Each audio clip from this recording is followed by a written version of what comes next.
let you go, left me in the dark. But I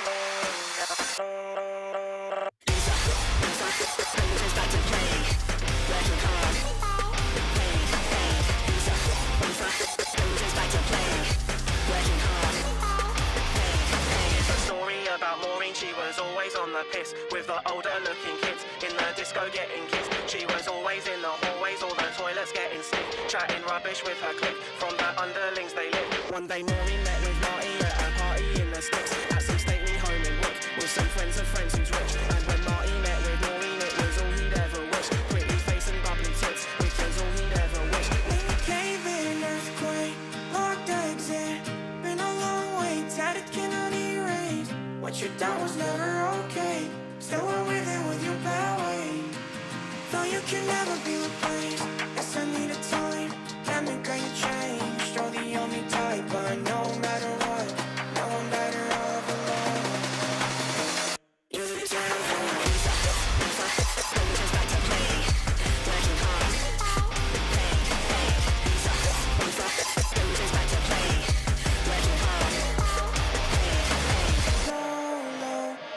Give up, couldn't know more.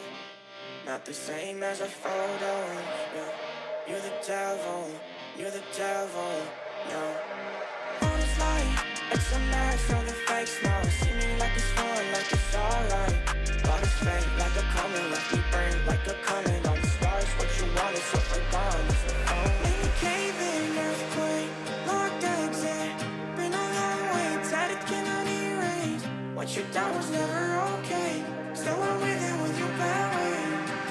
Though you can never be replaced. Yes, I need a time. Damn it, girl, you changed. You're the only type, but no matter what, no one better off alone. You're the devil. Working hard.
Welcome to Spotlight the Avatar in Lyon, France, which you just saw, those beautiful pictures. That's where we are right now. Lucky us.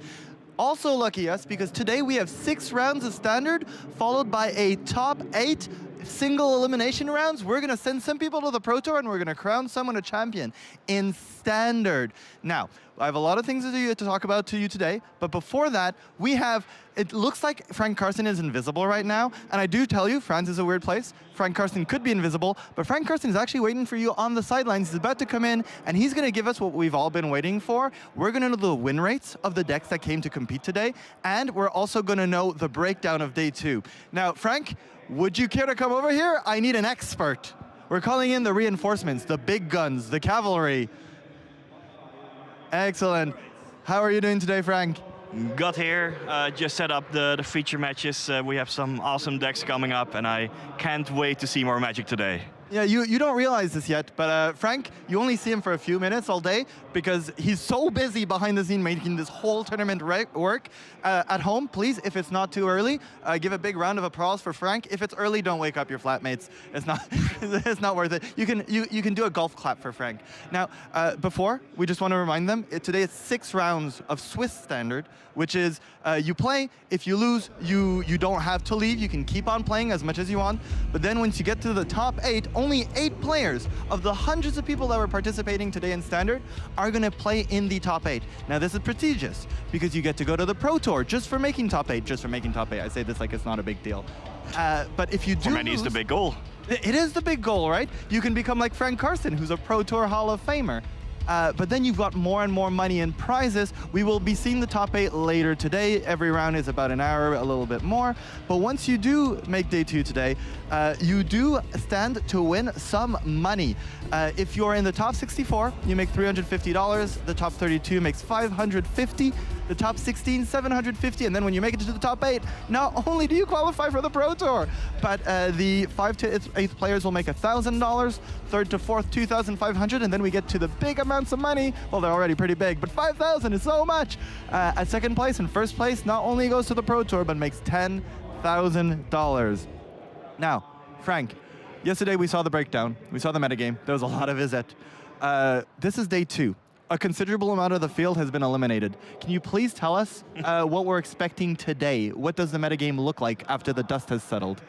So 175 players made it to day 2 out of a starting field of about 750. And Is It Lessons is still the most represented deck in day 2. That's not a surprise. It was the same yesterday, and 34 players, that's nearly 20% of the field, are playing Is It Lessons. And it did fairly well yesterday. I included in this graphic also the day 1 win rate in non-mirror, non-buy, non-draw matches of every archetype, and Is It Lessons won 51.8% of its matches, which means that even though many players were well prepared for it, it still put up a fairly solid result. In case you ignored that or just jumped over it when Frank said it, just so you people know at home, you are not just getting regular win rates, you are getting the Frank Karsten special. We have one of the best math minds in Magic with us. So yes, these are actually complete numbers. He took out the buys, took out the win rates here are not with the mirror matches. These are actual total, there's probably a correct mathematical word for this. You're getting the real numbers. So yes, Frank, 51% win rate, I would say is pretty good for day 1. Can we talk about the other decks as well? Yeah, Simic Ouroboros yesterday was the 2nd most played deck. That's still the case today. It did quite well yesterday, 54.6% win rate. Notable, if we go to the 2nd column, basically, Golgari Ouroboros with 7 players. A very similar deck, also did quite well, in fact, even a little bit better. That had a 59.3% win rate. So adding Swamps to your deck adds like 5% to your win rate? Well, I mean, you have to cut the Quantum Riddlers and the blue, but honestly, that sort of difference is not significant considering the sample sizes. But taken together, all these Ouroboros decks would have a very similar core, right? All the Mana Ramp creatures, the Badger Mole Cups ramping into Ouroboros, and then like whether it's Quantum Riddler or Overlord of the Bailmerk, you have some heavy-hitting haymakers. that sort of strategy overall has done admirably well in this metagame. But the real overperformer, and I ultimately combined it in a like total category of landfall decks, was 23 landfall decks are in day 2. They're mostly Celestia, 12 Celestia, 8 mono green, and then 3 with another splash.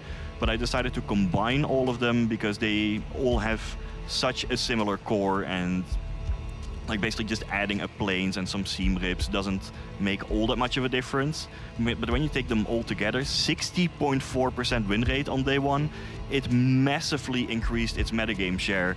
And there are now a lot of landfall decks near the top. It's going to be exciting to see how that will develop on day 2 and how many will ultimately, crack the top 8. That is wild because the casters we all had to pick decks that we thought would do well this weekend. I unfortunately picked Sultai Reanimator, which has performed the least out of all the decks, but most of the other casters were all Simic Lessons, hands down, Simic Lessons or Jeskai Control, and little did any of us know Landfall would be crushing it this weekend. Why do you think that is?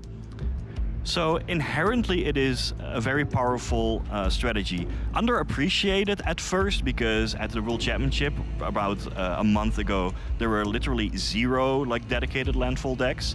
It really emerged over the past month when players found out how powerful I Still Explore plus Fabled Passage is as a card advantage engine, just pulling all the lands out of your deck, and then ultimately you get to flashback some Esper Origins, and Mightform Harmonizer in particular can just get one-shot kills out of nowhere. It's a very powerful strategy. Yeah, you can see here all of our guesses. Don't ignore the one to the complete left. That person's a silly person. But you see that most of us thought that Is It Lessons or Jeskai Control. Only Frank on Simic Ouroboros believed in the green. And you were correct in this case. The win rates are showing their numbers for themselves. Yeah, but all of us underestimated the landfall decks. Absolutely. Yeah. But speaking of Jeskai Control, that's 19 in day 2 and a 53.8% win rate, which is a positive win rate. True, though with the sample sizes, I would say that Jeskai Control and Dimir Midrange are both around 50-50. They did roughly as you would expect from an average deck in the field. They're the Juns. One deck that I would like to highlight that also increased its metagame share in the conversion from day 1 to day 2 is Boros Prowess, right? On the right column, 5 players are in day 2. It had a 58% win rate compared to Mono Red aggro, which is not even on the chart anymore. That only had like a 42% win rate. So that seems that red aggro strategies are still viable, but the addition of a white splash is quite important because Boros Charm gives you an additional burn angle against Is It Lessons. You've also seen it all weekend protect creatures from burn spells. Yes, and there's an additional mode giving double strike. All these Boros Prowess decks also use the combo of Full Bore as like a pump spell, and then Boros Charm giving a double strike. If you do that on like a Slickshot show off, it's a kill out of nowhere. For battle rage. Yeah. Yeah, that's awesome. We also noticed that this metagame is really, really exciting because a lot of standards are kind of solved, and yes, the Is It Lessons deck is played more than all the others right now, but you have 32 in the other column, meaning you almost have as many rogue decks as you have the Is It Lessons decks. And you can be sure that we will highlight many of those other decks in the feature matches today if they get to the top tables. Because, there are a lot of possibilities in the current standards. There's plenty of diversity in overarching strategies, even though blue is very popular. 4 of the top 5 cards. Yeah, but they are all using the blue cards in somewhat different ways, from control to aggro to mid-range. There is difference in gameplay. And I also love the innovation and the dynamics that we have. These top 2 decks, in day 2, the Simic Ouroboros and the Landfall decks, they didn't really exist, or at least not in their current forms, at the World Championship roughly a month ago. So we really get all that churn, and that's awesome to see. It's also cool because we have a very deep standard. It goes all the way to Eldraine, Wilds of Eldraine. So we have a lot of cards in standard, so we can have some really exciting decks. Yeah. Speaking of exciting decks, you've lined up two really good matchups for us coming up, and we have Martin Juza and Arne Huschenbeth in the booth ready to bring us some Magic the Gathering, because that's why we're here. We want to see people sling some spells. So thank you very much, Frank. And also thank you to Ultimate Garden eBay Live for sponsoring the show. Absolutely. We'll be seeing Frank to give us a bit more of a metagame breakdown between the rounds coming up, but I will send you to Martin Juza and Arne Huschenbeth right now. Good morning, everybody, and welcome to day 2 of Magic Spotlight Avatar. My name is Martin Juza. This is Arne Huschenbeth, and we are in Lyon, France. I just want to say what a pleasure it is to have Frank be part of the team and run all these numbers, give us the metagame breakdowns. As soon as it's available, we have the top 5 cards, we have the win rates, all of that stuff. Possible just thanks to Frank, so shout out to him. Also shout out to Carlo, great interviews so far. Yeah, absolutely. Great energy. And yeah, I think we're ready to show you round 1 of day 2, which is round 10 overall. We're going to be playing 6 round totals today, where after the 15th round, we're going to have our top 8 that is going to play for the winner of the Spotlight Avatar event. The winner is going to take home $10,000. And yeah, looks like we're ready in the feature match area. On the right side, you have Lukas Jaklovsky, who is the undefeated player with Is It Lessons. And on the left side, we have the second undefeated player. Well, he's 8-0-1, but yeah, undefeated still, Gerardo de Elia on Jeskai Control. But here we have Is It Lessons by Jaklovsky, which was one of your draft picks. Exactly. And Gerardo was actually one of my draft picks, so we had some good picks here. That's pretty cool. In any case, this is pretty much stock lesson. The only difference is that they are not playing the Storm Chasers talent to sort of the version that Seth Manfield used at the World Championship to take home the trophy. And instead they're playing some Spell Pierce, and Burst Lightning is in there. Yeah, what's the idea there? Like, Storm Chaser's Talent and the Bounce Spell are the 2 most played cards in the event. Why would you cut them from a deck like this? Yeah, the idea is that they're not that great against the green decks. They're not that great in the mirror because those are just so explosive, and the auto tokens are not that impressive there. So I think that's what they wanted to do. But in this matchup, the auto tokens are actually great. Yeah. Because they pressure, they're low threat. So against Jeskai, you really want them. So we'll see if Lucas might regret this after this. Here we have Jeskai Control. I love this list. We have the 2 main deck Rest in Peace and the 2 main deck Unagi. That's like 2 hate cards that are excellent against Lessons.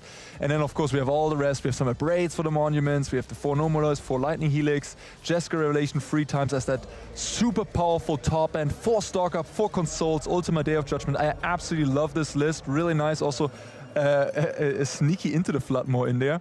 But yeah, this deck is one of those innovative, new cool decks that also has sort of churned up in the recent weeks, and especially this list. And you know, Jeskai Control, dear to my heart, so I'm excited to see how this matchup plays out between these 2 very skilled players here. It's going to be a doozy, I'm sure, which we are starting our day off here. Yeah, and Jeskai does actually have a lot of ways to deal with the most important cards of the Lessons deck, which is the Monument and Artist Talent, right? Yes. All right, the game is underway. Looks like Gerardo is going to be on the play. Starts on a Survey Land. Lucas keeping 7. Gerardo looks like on a mulligan to 6. What's the most important? What are the most important things in this matchup? Gerardo, obviously, with that main deck Rest in Peace, would like to see that on turn 2. But Lucas not playing the Otters, but he does have a couple Spell Pierces. He has an extra counter spell. I think there's an extra Ilquentia. Yeah. So yeah, it's going to be interesting seeing if those are going to be, you know, good in the matchup. The Spell Pierce is going to be huge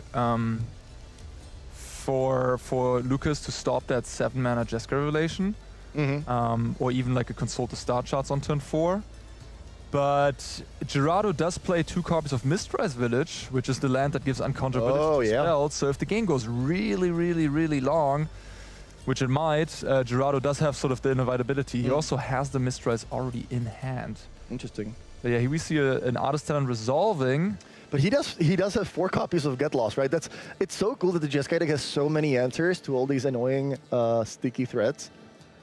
Yeah, absolutely. And the map tokens, yeah, those are not going to be particularly effective for Lucas without the Otters. He does have Grand, but yeah, and like without the Otters, he really is reliant on the Monument of Endurance to get the job done. He does not have a RAL in the main deck, so he doesn't have like an alternative win condition which some of these orderless lessons play. So if Gerardo is able to just destroy all monuments or counter them, then that would result in Lucas probably just decking.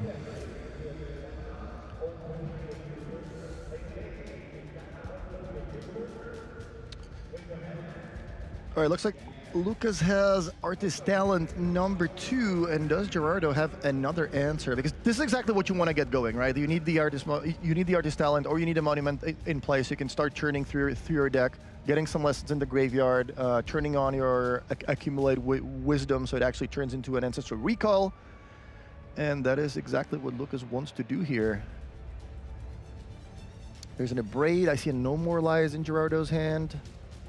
I think I see a Quench as well, which is nice. Lots of answers for Gerardo, but yeah, the deck does not play a lot of proactive cards.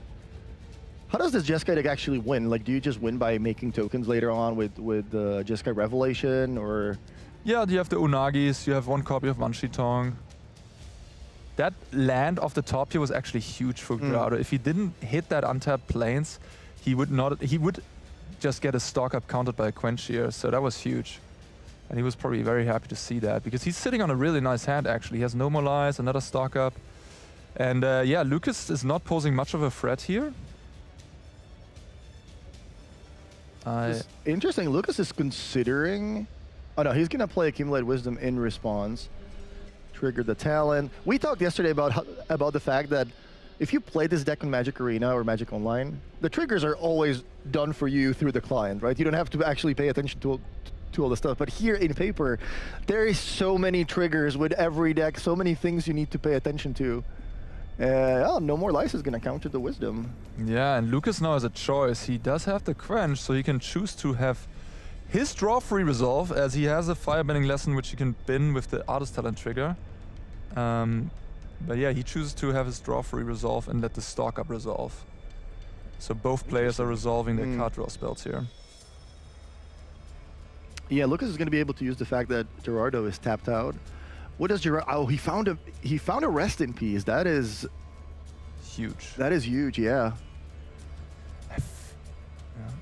What else do I see there? There's a blue card. I think it's another stock up. Looks like, yeah. And a Manshitong, I think, next to the stock up. And I think a Day of Judgment all the way to the back. So he's probably just going to pick up stock up and Rest in Peace. I like this, yeah. More card selection, and the Rest in Peace, obviously. Yeah. Amazing card for the matchup. Looks like we're going back to Lucas. All right, do your worst, says Gerardo. I'm tapped out. There is a Spell Pierce for Lucas. There's a Burst Lightning, a couple lands. Yeah, nothing really to punish Gerardo for being tapped out. Did not. Oh, he does have. I think he does have a monument. He does? Yeah, I think there is a monument. Yeah, there is a monument being shuffled to the top of Lucas's hand. Let's see. Monument to Endurance. There it is. All right, trigger the Artist Talent. And this is exactly how the Izzet Lessons deck works. Once you have these two cards on the battlefield, there's a lot of triggers going on. There's a lot of discarding through the Artist Talent, which is triggering the Monument. The Monument is gonna give you some nice advantage every time you do that. You can draw a card, create a treasure token, make the opponent lose 3 life. So you get ahead on mana that way, thanks to creating the treasure tokens. Yeah, one of the most, if not the most powerful engine in Standard. But Gerardo is certainly prepared for this matchup with his main deck. I think he has an Abrade in hand as well to deal with the Monument. Lucas is gonna follow that up with discarding a card to draw 2, and that's gonna trigger. That's gonna trigger the Monument. That's gonna also trigger the Artist Talent. So a lot of triggers on the stack. Yeah, he's gonna get 2 discards here. So he's not waiting around. Abandoned Attachment is an instant, but he knows if he casts the Abandoned Attachments at like the end of the Delia, he might be seeing an Abrade in response, not getting his value.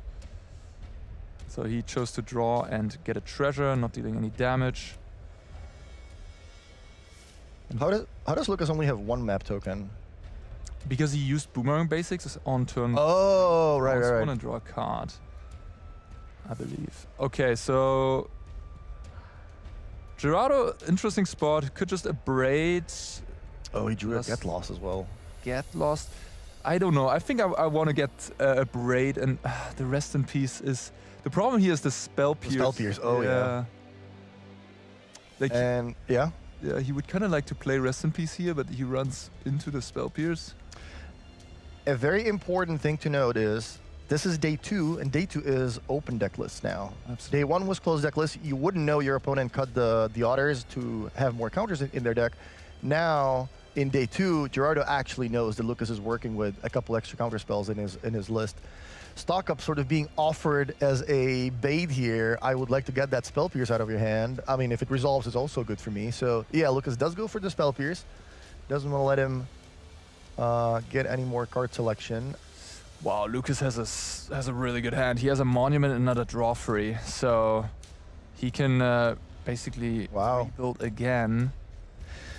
This is the power of all the cards in your deck costing 1 and 2 mana. Obviously, Monument's the only card that costs 3, but Lucas is so easily able to double and triple spell at every single turn, also while creating extra mana resources from the Monument, while Gerardo's deck is, consists of cards that cost 2, 3 or more, and yeah, double spelling against Spell Pierce is really, really hard in this matchup. I absolutely love Lucas going for the level up on the talent there. This is really one of the best talent decks I've seen, because the level 2, you don't see that often in like the previous decks where we saw Artist Talent, but in this deck, level 2 on Artist Talent is actually incredible. So Lucas just going off here, drawing a lot of cards, triggering monuments, making treasures. Storm count is 15. Okay, going for the motions, making a treasure again, drawing more cards. And that's what usually the Lessons players do, or at least I've seen Lucas do this a lot. He's not going for the damage. He's going for the damage at a point in the game when he's kind of like has all the resources and exactly. stuff. He wants to load up on cards first, wants to find Grand 2 to go completely off. Yeah. Have you played this matchup at all? Oh yeah. Or a lot? Well, not necessarily a lot, but I've played this matchup a bit, yeah. With the recent developments and changes, who would you give the upper hand? Like, is Jeskai kind of really popular right now because it has a decent matchup against Lessons? I think it really depends on the version. On the Lessons list, yeah. I think the Otter version is probably ahead against Jeskai. The non-Otter version, like Lucas' list, I honestly, looking at it, I would see him as a dog in this matchup, because even looking at his sideboard, he does not have many alternative threats. He just has 2 sideboard threats. He's really disrespecting this matchup in a way, but looks like it's working out so far here in game 1. And I think the reason for that is Lucas was preparing with Andrzej Strasky, and I think they kind of concluded they didn't like Jeskai too much, and because of that, maybe they didn't expect a lot of people to show up with that, and kind of focused their sideboard more on like the Ouroboros decks and the blue-green Cubs and things like that. Yeah, and to be fair, those Spell Pierces, they do come in handy here. Oh yeah. And we see another draw free, literally Ancestral Recall. Even better, because there's a Monument in play, so you can actually make it a draw 4. And that's just like, if you think about that, I mean, that's ridiculous. It is ridiculous that you get to cast Ancestral Recall in Standard. Yeah. I was talking to Siggy when Worlds was going on, and he was like, man, I kind of want to play Standard. Like, he just drafts, and he streams drafts every day, but he's like, man, this deck looks fun. I want to play this. Yeah. Who doesn't like drawing 3 cards for 1 mana? Yeah, exactly. He's been churning through probably 30 cards at this point in time, which is pretty astonishing. Yeah. So Rest in Peace resolves. How big of a deal is that for Lucas now? It doesn't seem like that big of a deal when he already resolved Double Wisdom and he has this giant board of Monument and Artist Talent, right? Yeah. But there's a Get Lost, so that stops at least 1 engine card. And yeah, Gerardo drawing the untapped land there, which was actually really crucial. So he could deploy both his 2-drops and against the Quench effect in Lucas' hand. So Lucas, yeah, I mean, it really depends on the rest of his hand. Gerardo has 1 stock up left. If Gerardo can find like an Unagi, More card selection. More card selection. He could claw into this game more, but right now I would probably give Lucas the edge because he just has so many cards. So many more cards, yeah. Yeah, I didn't even notice. Yeah, Gerardo is down to his last card. Wow. Lucas is probably going to be discarding to hand size this turn. Yeah, we need to pay attention to how many more win conditions does Lucas have, because there's now 2 talents in the graveyard. He now has the second monument in play. The second one is in the graveyard. So, yeah, there's not that many win conditions if Gerardo can find a lot of answers. But yeah, he's down to his last card. All right, we're going to be discarding 1 to draw 2 more. That triggers the monument. Couple lands there. You're going to see another draw. Yeah, it looks like he hasn't found... I mean, there's a lot of sort of these like red burn spells, there's a lot of card draws, so there's a lot of air as well in the deck right now. The Grand doesn't give reduction anymore because of Rest in Peace. At least it's a target for the map. It is a target for the map, yes. Wow, Lucas has so many cards. Shout out to both players, by the way, for their basic lands. I really like the unhinged lands on Gerardo's side, and Lucas was never a person to really pay that much attention to the basics, but I like that he picked these are from Portal, I think. Good stuff. Okay, this Grand should have a map. Should have a counter. A counter, yeah. All right, back to Gerardo. And yeah, he is also going to note how many win cons there are by looking through Lucas's graveyard. The Lessons deck is pretty straightforward, so you can pretty easily piece together what your opponent has left in their list. Oh, there is an Unagi. He drew an Unagi, but it is quenchable at this point in time. Just that 1 mana short. And yeah, I like Gerardo playing it conservatively here and not going for the Unagi into the quench. At the same time, like, you don't really have that much time to give your opponent, right? Well, I guess resolving the stock up is also really, really big here. You can find another Abrade to try to deal with the monument. You want to find the 7th land so you can resolve it against Quenchia. Wow, he found an Abrade. And a land, wow. And a land, so you could go Abrade plus untap. I'm not sure what land that is. Exactly. Is that an untapped land? That's the question. It might be maybe the Cory Mountain Monastery from Dragons of Tarkir. Not Dragons of Tarkir, what's it? Tarkir Dragonstorm. Yeah, it looks like it is. This is an interesting pick, interesting situation. The Lightning Helix is also tempting. He's really crunched on resources and mana right now. Lucas has made a good job at disrupting Gerardo. You also don't really want to take the land here because you're kind of low on resources. Yeah. Looks like Gerardo is gonna go for max value, picking up Jeskai Revelation and an Abrade. But yeah, that means that Lucas is gonna be able to make him pay 2 more. And wow. That's good. Yeah. Gerardo waits for the end of turn. Okay, that was really nice. That was huge. But monument number 3 for Lucas off the top. Yeah, I mean, this is the power of drawing 20 extra cards this game. He did put it with the map on the top, to be fair, but yeah, it is certainly like he's probably down to 20, maybe 15 cards. The funny thing is, like, the Lessons deck, we saw that in the World Championship top 8 as well, where Seth almost decked. Yeah. And Gerardo is still at 20. That's true. That's a good point. So Lucas might just start dealing damage here, honestly. Oh, there's another monument. That's huge. Wow. Finding it that far. That is, yeah. I mean, great play by Gerardo, sort of baiting Lucas into using the land at the end of turn, waiting for that perfect moment with the Abrade so it wouldn't get countered. But Lucas being able to find monument number 3 and 4. Lucas is still drawing cards. He can't get enough. He probably wants to find talent to sort of like really quickly win the game. Yeah, I don't know how I feel about picking up the Jeskai Revelation as Gerardo. That one just seems too easy to counter to me. But the Abrade play was certainly very nice. That was great. Yeah. Honestly, Lucas, I don't fault him for going for it. There's only 1 Abrade left in Gerardo's list. So going for the end of turn loot there for some value seems pretty reasonable. Is Lucas. Is there anything that punishes you for playing both monuments? There, Ultima. Yes, there's Ultima, but Ultima could be cast with an untapped land. Yes, that's correct.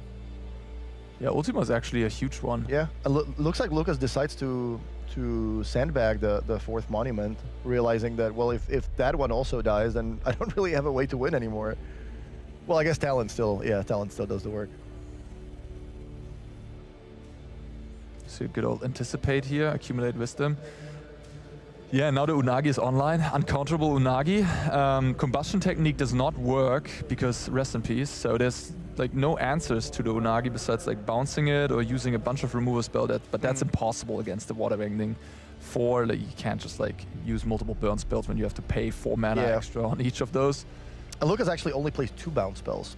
Yeah, yeah. That was the other change they made. Boomerang Basics only a 2-off because if you're not playing Storm Chaser's Talent, then there is not that many good value permanents for you to bounce and draw a card.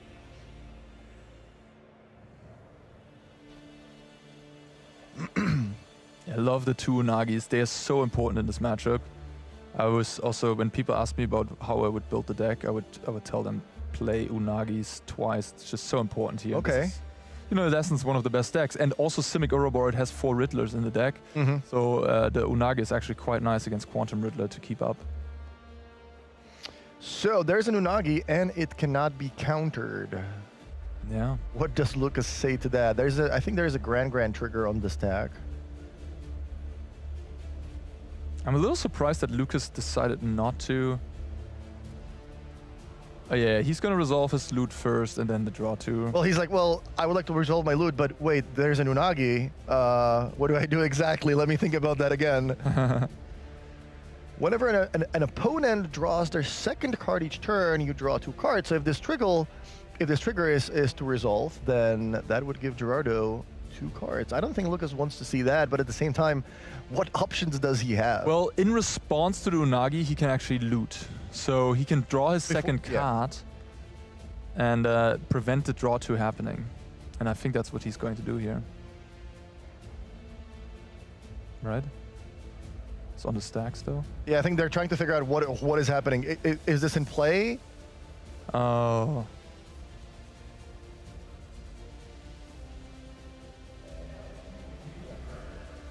Okay. Yeah, I think they're exactly describing what you just said. Yes.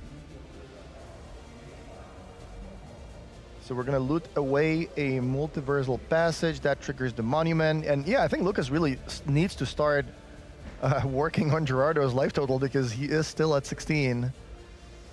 Gran, that's the 3rd draw of the turn. Yeah, I think this is all just being done before the Unagi hits the battlefield. Yeah. I'm surprised that Lucas did not play the second monument there from his hand pre-combat. I don't really know what he was thinking about there. He'd love to.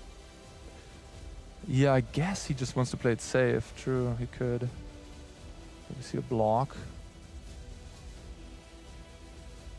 I feel like the more time he gives Gerardo, though, yeah, the worse it could also get. So while you play around Ultima by not playing your monument, if you don't play your monument, your clock might just be too short, and Gerardo might be able to, you know, Gerardo has lightning elixirs and stuff in his deck as well. Lucas is getting lower and lower on cards in library. I feel like he needs to just hope that Ultima is not in the equation. Can Lucas figure out a way how to kill the Unagi now with the firebending lesson and pay the ward cost? I don't think he has enough, right? Yeah, that's he could do that next turn for sure. 4, 5 lands on tab. There's 2 artifacts. Actually, was he close to doing that already? Yeah, I thought he was actually pretty close. Artist Talent, level up, and pass is the play. I think Lucas is sitting on a Spell Pierce and a bunch of cards in hand still. Unagi gets in there, quick attack from Gerardo, that puts Lucas to 15. And what is the follow-up? Yeah, he's just passing the turn, interesting. Yeah, the Artist Talent plus the treasure, of course, represents the Quench again, so you can't go for the Revelation. And that's sort of a little bit of an issue with the Revelation, that he kind of needs like 2 more lands to use it. So I maybe would have liked him to see take the Lightning Helix there. But yeah, this is a little bit of a cat and mouse. I guess what's going to happen here is maybe Firebending Lesson is going to come into play to destroy this Unagi. I think that's what Lucas is trying to do. And that's going to put Gerardo pretty far behind because he doesn't really have a lot going on. Yeah, but he just drew a No More Lies, so it's actually kind of impressive against specifically No More Lies plus the Waterbend 4 combines really well. That's a lot of extra mana you're going to have to pay. So yeah, let's see. Lucas has what, 9 lands untapped. He can use the 2 artifacts for Waterbending. So if he pays 5, taps the 2 artifacts and 2 more, then he's going to have 2 mana left. So that would actually exactly get countered by No More Lies. So I guess the question is, has he already played a land this turn? Oh, we have a bit of a judge situation there. Okay. Sure. Well, welcome back.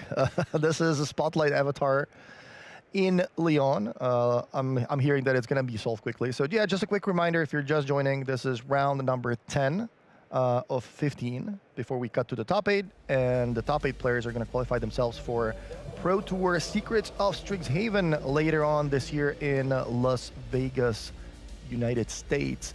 Also, the players are playing for $50,000, and the winner of the tournament is going to walk away with 10 grand. Not too bad for a weekend of playing Magic.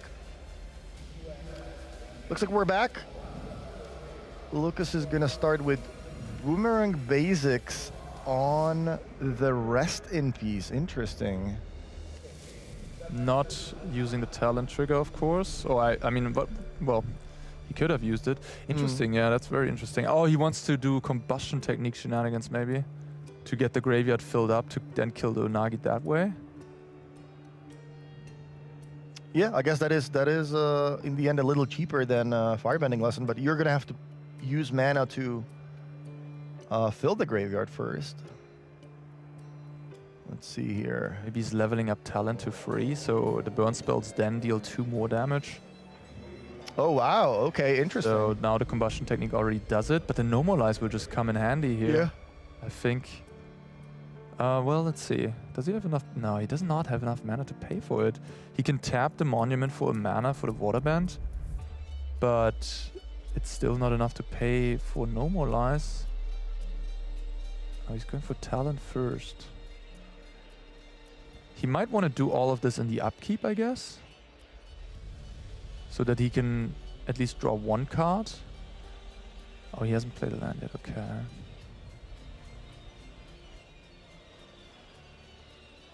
Yeah, looks like that's his plan. Wow, okay, so Lucas deploys talent number 2, passes the turn. And yeah, exactly as you said, we might see some things going on in Gerardo's upkeep. And Firebending Lesson, not Firebending Lesson. Combustion technique. Combustion technique is the play. 2 triggers on lots of stack. triggers. And the Waterbend, of course. Which... So if he makes a treasure here, he can play around the Waterbend. Around the No More Lies. So that would be a really heads-up play here to make the treasure. Is he going to do it? He's making the treasure! 2 Is triggers. Oh, he's just dealing damage? This is so huge what he decides to do here. Yeah, I think Gerardo's asking, are you drawing your second card this turn? Or Yeah. what are you using the He's monument making for? the treasure. I love it. Lucas has the No More Lies. Everything calculated perfectly here. Very well played. So now the Waterbend. He taps the treasures. Yep, and he can pay for the No More Lies. Gerardo has to feel. Wow, Lucas was able to sculpt the perfect way of playing around the No More Lies. That is Very well played. remarkable, yeah. Very well played. I think a lot of players would have just kind of, you know, figured out a way to kill the Unagi and in the process walk into the No More Lies, but yeah, Lucas was even able to bounce Rest in Peace in the process. And wow, that's a good pickup. Get Lost should be able to at least slow down Lucas a little bit by dealing with one of the talents, but he is going to need to find an answer for the monument as well. Yeah, I think at this point Lucas has drawn all 4 copies of talent and monument, right? I believe so. 2 Get Lost were used on 2 Talons, and 2 Abrades were used on 2 Monuments. But yeah, this is the power of playing card selection. The Izzet deck is so good at finding, you know, the redundant pieces, and it also makes it a lot more effective to play, you know, one-offs in these, you know, blue-red types of decks. All these decks like Izzet Phoenix, every time you just add a one-off copy of something into your deck, the deck is actually really, really good at finding those cards. Yeah, so now it's a life total race in a way. Get Lost not being used here, interestingly enough. I maybe would have just fired it off here on the level 3 talent. But that one also reduces sort of the mana. Yeah, Lucas is starting to count the deck. What is it, like 10, 12 cards maybe? Yeah, not too many. And Gerardo at 16. I think now is the moment where you definitely will play the Monument here. I think otherwise you might just... You just have to hope there's no Ultima in the top cards. Oh, he's not playing the Monument yet. Wow. Maybe you calculate... Interesting. I will also say they are down to 23 minutes here. Yeah. This is game number 1. It's a complicated long matchup, but this was certainly, I'd say, above average of how long a game 1 even takes in this matchup. They this might they really might have to play some speed magic. Yeah, and this is not great for Gerardo. At least the Izzet Lessons deck can, you know, finish the game in 3 extra turns if you get enough Talons and Monuments into play with all the extra resources you're making. But Gerardo needs to make a lot of land drops and deploy his expensive cards, and yeah, that's not ideal. That's exactly the reason, like when we talked about, you know, what we would play. That's the reason why I said I wouldn't be too happy about playing Control, because they're not playing slow. It's just that there's so many things going on, so many triggers to resolve, and yeah, we're not playing with chess clock, so yeah, that's just gonna eat a lot of time from the big clock. By the way, this has been a masterclass in how to play. The Jeska relation could have been cast a long time ago, but we're not casting our 7-drop because we know what's up here. Lucas activating the Agna end of turn. He has 2 in his list for what it's worth, which is a bit of an unusual choice. But yeah, it's doing some great work here. And now he's finally starting to work on Gerardo's life total. Yeah, I think he might just be able to deploy the last Monument and use all the triggers on his turn, and then... it's like 7, 8 cards, okay. The rest, wow. 8. Not playing the second Monument is a little, I don't know, I would have probably just slammed it. But Lucas has been playing masterfully so far. Yeah. So yeah, he certainly has played this deck a lot, clearly. So he probably knows. But yeah, I'm a little scared now. Like, I'm getting a little nervous. Yeah, exactly. I mean... Also, if Gerardo finds an untapped land next turn, he can actually cast a Jeska relation to gain 4 life. 4 life, yeah. That could be huge. Imagine, you know, doing all this work only to come up short a couple life. Yeah. When you just run out of cards. And the Monument, if you would have played that Monument, he would have dealt another 6 damage already. Gerardo would be down to 1. And probably dead this turn, actually. Like, in the upkeep, he could have killed him, so... Interesting. I'm gonna kill the Grand. Yeah, I think at this point, Gerardo's realizing, I don't really care about the talents anymore all that much. Yeah, the Grand is... You have 7 cards in your library. The 1 damage of the Grand would put him to 6. Yeah. Just the danger here. Okay, untapped land. It would make things interesting. I think there's just a quench. Oh, Lightning Helix is also huge. Like, that's the thing. If you play too much around Ultima, all of a sudden Lightning Helix becomes a live draw. Lucas. Yeah, we're getting into some very dangerous territory of possibly running out of cards here. Looks like Lucas is going to activate the land. In response, that's going to earn a uncounterable Lightning Helix. I think Lucas just realized, okay, this is going to be a lot harder than I thought. I think at this point, Lucas will play the Monument, I hope. Yeah. And he might still come short, but it really comes down maybe to untapped land off the top for Gerardo or not. We'll see. I'm not sure. Like, how many cards is this? I didn't keep count. Maybe like 4 left. Yeah, I think it's 5 or 6. It looks like 4. No, it's 4. You're right. Wow, wow. So How many triggers does he need? He needs at least 2 triggers on his turn. I guess this, double trigger this the is monument. enough. Now Gerardo has to play normalized though. Otherwise the Agnas, yeah. Because he can do. Shouldn't be a big deal though. Lucas has a lot of resources. Yeah, he's probably going to be able to win here. So monument resolves. He can, depending on the spells in his hand, he can do things. He's going to anticipate? No. What is he doing? He's tapping 2 mana? He's reading accumulate wisdom to see if you have to take a card or if it says you may choose one of those cards, put it into your hand, because he really does not want to get more cards out of his deck. No, it would work though, right? He could just draw 1 from the talent, cast in the wisdom, then basically he's 2 cards left in the deck, and then in the upkeep he activates Agna, goes down to 1 card and deals 12. And he still has the quench up for the Jessica Revelation.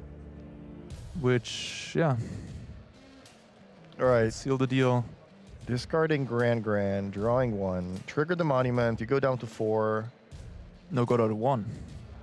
Oh, trigger 2 monuments, you go down to 1. 2 cards left. Crazy game.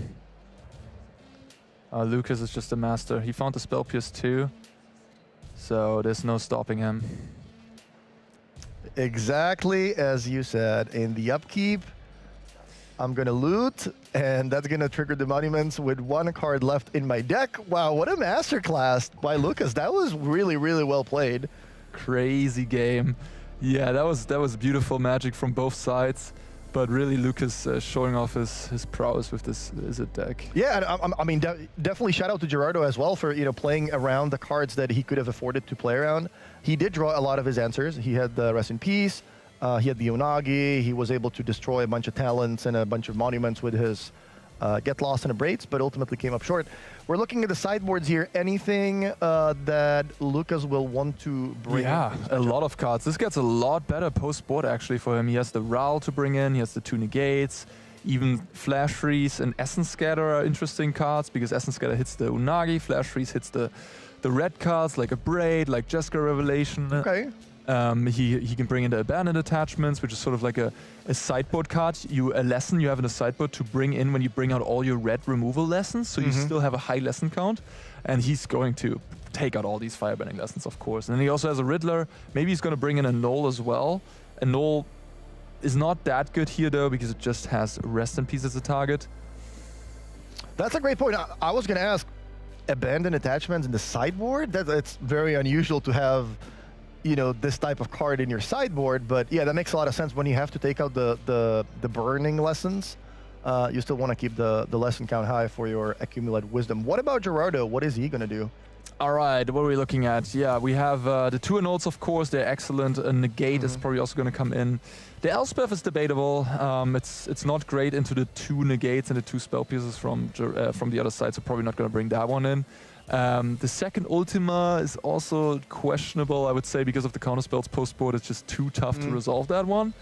Although you could argue that the games will go long and you might misrise, but the way that Lucas played there, being very patiently with the second monument, maybe Gerardo picks up on that and is like, if my opponent never deploys a second monument, I don't want to have Ultima, right? Yeah. Those are the little things there.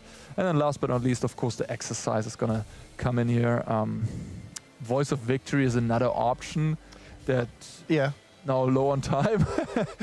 I was just going to ask, like, if my opponent's taking out all their burn spells, do I want to bring in that Voice of Victory, especially considering we have, roughly 15 minutes for game 2 and 3? Yeah, that's definitely reasonable. I think he's looking to take out the Day of Judgments, of course, the Ultima maybe as well. Maybe Into the Flood more. He could shave a Helix. What about Jessica Revelation? Yeah, that one's interesting. You can certainly shave one of them. I don't think it's... Against Spell Pierces, Yeah, like you kind of need 9 mana to make it work, and you kind of need the Mistrise Village, and there's also the Flash Freezes now in the sideboard you see. I would rely on Unagi maybe more, or play the Voice of Victory, because that one lets you resolve the Jessica Relation as well. Looks reasonable. What about that 1 River Turn Monument? That would have been good in game 1. Yeah. It's more for the mirror rather than against lessons. I think you can bring it in. It's just like a very unexpected... Oh wait, what? I'm gonna get milled, but I guess it doesn't work how does it work with Rest in Peace? It counts your graveyard, right? Not their graveyard? Oh, no, it counts their graveyard. Yeah, it's not a great combo with Rest in Peace. Exactly. Okay, yeah. It's more for the Jessica control mirror wait takeout. Okay, that would be a numbo. All right, so we solved that one. Stock up is the first play for Gerardo here on turn 3. It looks like he found a get loss, and he did bring in the Voice of Victory, and he put that one very quickly in his hand. Yeah, I think both players realized that, yeah, we have to start playing faster. Lucas, in the meantime, got a talent into play, which is a great start. I see a monument as well. Yeah, looks like he's going to be very quick to add that to the battlefield, triggering the talent, discarding a mountain, drawing a card. So back to Gerardo, and now he has a lot of answers. Voice of Victory is the play, plus we're going to exile the monument. So, yeah, I mean, good start. Yeah, there's a pretty good turn here. I think he has the Elspeth in his hand as well. Yeah, this, like, he definitely did sideboard into a much faster deck, you know, given the clock considerations. Yeah, and you can tell that Gerardo probably asked the judge, like, hey, what's our time situation? Because Gerardo picked up in pace. You can really tell he is probably going to give Lucas a little bit of a, you know, play faster any moment. He already looks like he's going to. Because Lucas is a deliberate player. I wouldn't say he's a slow player, but he definitely takes his time to think through his turn. But yeah, at this point in time, he definitely has to pick up the pace a little bit. Talon's going to get leveled up, and Lucas is actually sitting on a Spell Pierce. This is going to be huge, but there's Voice of Victory preventing that from happening. So, yeah. Wow, and this is actually 4 extra damage. So kind of neat synergy because the Mobilize will get doubled. Wow. So it's 5 on attacks here. Looks like this might be a very quick game. And wait a minute, the tokens you get, I don't remember correctly. Are they going to stay? I think they might actually stay, the Mobilize tokens that you get. But I'm not 100% sure of that. Maybe they have the same. Okay, looks like they're not staying. The 2 extra that you get doubled. Okay, yeah, I mean, Lucas just has all blue cards, counter spells. The Voice of Victory really caught him off guard here. And he's in a lot of trouble because this is a pretty fast clock now. And yeah, I mean, they have 9 minutes left in the round. If Gerardo takes this down quickly, the game 3 is going to be a race. Not about damage maybe, but a race about time.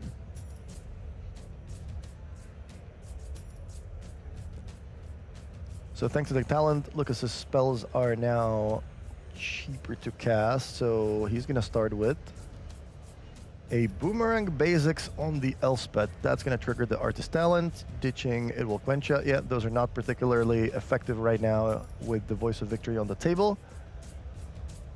And looks like we have a couple copies of Accumulate Wisdom. How about some Ancestral Recalling? Yep, costing one mana, discarding the 3rd lesson. Now I'm going to draw 3. I think he found a removal spell, if I'm not mistaken. Yes, he found an Iris Demonstration and a Combustion Technique. So he left some in, respecting the Voice. He found them now, can play them for 1 mana. Has another Ancestral Recall. Does he? Can he still make a land drop to keep up the Spell Pierce to counter the spell? I believe the spell on the way back. Yes. He can, right? Yeah, he hasn't played a land yet. That's crucial here. You can deal with the Voice of Victory and play an untapped land. Deal with the Elspeth on the way back. Wow, I thought Lucas was, you know, kind of dead, but yeah, I mean, if you get to cast Ancestral Recalls for 1 mana, yeah, I guess that does help. He's just gonna do it again. Oh wow, but that means he would not be able to keep up Spell Pierce. I'm actually that's interesting to me. He can still play a land and then kill the Voice and keep up Spell Pierce. No? Oh wait, yeah, he gets the land, he gets to make the land drop. Right. All right, let's go the Voice. That gets exiled, and yeah, back to Gerardo. Yeah, you're right. Yeah, now the question is, given the time constraints, is Gerardo just going to run out the Elspeth because he kind of has to?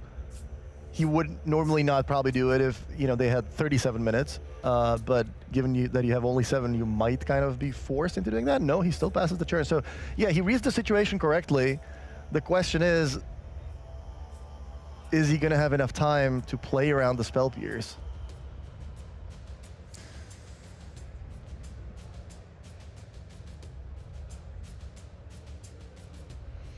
Back to Lucas, who has a full hand. I see a third Ancestral Recall. Man, it's like this deck is so wild. Everything costs 1 mana, basically, especially when you have the talent leveled up. And you're literally casting Ancestral Recalls. You know, going through your entire library pretty much every game, finding all the sideboard cards with ease. Talent number 2, discarding a land. Oh, how about another? Oh my god, yes, 2 of them. I mean, when you're watching this and you're choosing a deck to play at your next standard event, like if you were watching Worlds, for example, and you were watching, you know, Seth and you were watching Sam Pardee doing this, how can you not play Lessons? This deck is crazy. Yeah, when it works, it works. I mean, if Rest in Peace is in play, the deck does not work that well, but if it is, right? And like people already have to put Rest in Peace into their main decks. Yeah. Otherwise, like this deck is just too messed up. Yeah, it is. I don't know, man. Ouroboros is powerful. You know, all these answers. Like, you know, sometimes some people are just control players at heart. But watching this Lessons deck, are you kidding me? This is insane. Like you're drawing 3 cards for 1 mana. Everything costs 1.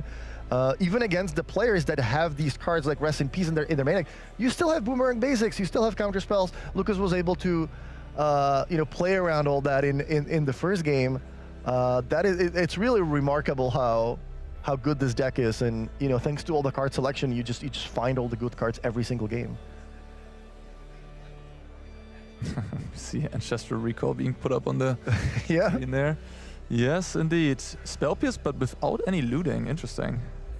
So he likes his entire hand. There's a Stalk up off the top, scried there by the meticulous Surveilled Archive, and yeah, the clock is probably Gerardo's biggest enemy at this point, because Lucas wins the match if he goes 1-0, but Gerardo at least wants to play for a draw. There's a couple lands. I see an Unagi. I think there's a Jeskai Revelation. Oh, it's 2 copies of Unagi. But yeah, I think it's a little too late for that. Or not late, but Lucas once again just has all the answers, has all the Spell Pierces, Eloquentia, and as the Jeskai player, it is really hard to resolve these expensive cards through the counter magic. You kind of do want to steal game 1 in this matchup, as he has not played a land yet. He played the Archive last turn. He was with the play, right? Yeah, he can make land drop number 7, pass the turn. Yeah, I mean, Lucas is firmly into driver's seat with the 2 talents. He doesn't have a monument going on yet, but right now he just needs to find a way not to lose. Exactly. He's gonna cast his 4th Accumulate Wisdom. Are you kidding me? Oh boy. How many extra cards has he drawn this game? Like 20? Well, I guess counting Rummaging as an extra card if you're ditching the excessive lands also is also fair.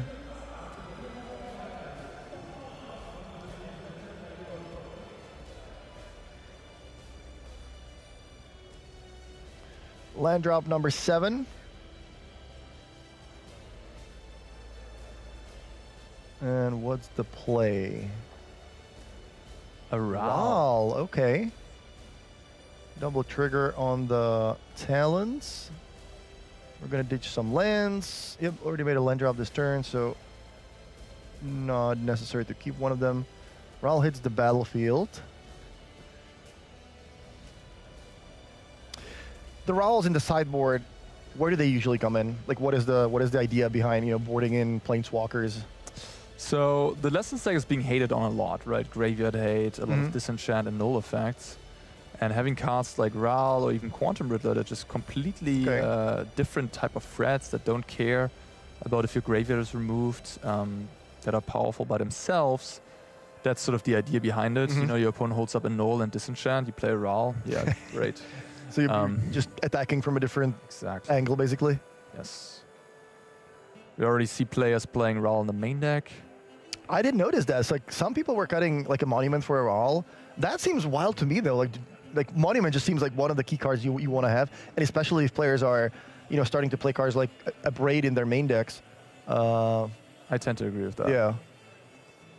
This game could have turned pretty interestingly, but with 1:45 on the clock, I think we will go into turns soon, and then it's going to be tough for Gerardo to deal 13 life points against an opponent with 7 cards in hand and filtering en masse a Planeswalker in play. So Monument is the play. In response, Gerardo is going to cast the Unagi. And now we can see the same play by Lucas again, where he casts another Wisdom to draw again, so Unagi will never see Oh, that. wow. Yeah, you can also go for Essence Essence. Scatter. And yeah, everything is still in the stack, so Null is going to, in response, counter the Monument. But Lucas will probably say no to that. No, he's going to draw some cards. How about casting just Recall instead? Oh, boy. Oh, boy. All right, ditching a Lesson to resolve the Artist Talent trigger first. Ditching Multiversal Passage, resolve the second trigger. Oh, he forgot about the trigger. Ral trigger, perhaps. I don't know if he did, but it doesn't matter too much. But yeah, Ral triggers whenever you cast a non-creature spell, which is quite a strong side effect. And there's the Spell Pierce for the Null. Everything coming up Lucas's way here. I mean, yeah. I really like the Jeskai deck, Yeah. but I'm missing some kind of like a Narset, like a cheap Planeswalker that Oh, Narset. I can get into play, you know, or like Jace the Mind Sculptor kind of card. Obviously, we're talking about standard, but I'm missing some kind of like cheap Planeswalker, something that I can put into play early on in the game that's going to generate resources. Because relying on Jeskai Revelation, relying on Unagi, those cards are expensive. Obviously, you know, it worked out super well for Lucas, you know, because he had all these Spell Pierces, all the extra counters that the Lessons deck normally don't have. So I'm kind of biased here, you know, watching exactly this game. The Counterspells game 1 were super effective, which is probably not how it's supposed to go in game 1 if you have the otters. Yeah, Narset would be, that'd be a nice card. At the same time, the Lessons deck has so many ways to you know, so many burn spells, and I think most of them target Planeswalkers too, that it wouldn't actually be that big of a deal.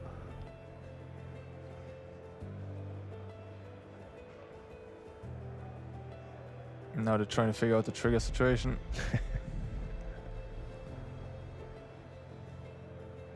Yeah, I mean, this is... I said a couple turns ago this might be an interesting game, if not for the time, but at this point we can probably put the advantage bar heavily into the favor of Lucas. He has the Ral going on, he has Monument. His hand is still loaded. I mean, yeah, it turns out the player that cast 1 mana draw free 17 times. Is actually going to win the game of Magic. Who would have thought? And the game was definitely interesting. Like the fifth turn when Gerardo passed back to Lucas with Voice of Victory in play after attacking for 5 and an Elspeth that just made 2 tokens. It didn't look great for Lucas, but yeah, you know, once again, all these cheap cards, bouncing the Elspeth, countering it on the way back. Wow, I just spotted Gerardo looking at his sideboard and there was a Rest in Peace in the sideboard. He might be really? Regretting that. Yeah, I don't know. I mean, I'm 100% sure I saw a Rest in Peace in the sideboard. It could have been a matter of, well, I'm low on time, I just need extra threats. Yeah, maybe. This is just to slow you down, but it's not going to help my, you know, my plan for game 2, which is just to make sure that I win in like the next 5 minutes. While he was doing that, I was actually thinking, maybe they should play a 4th Rest in Peace.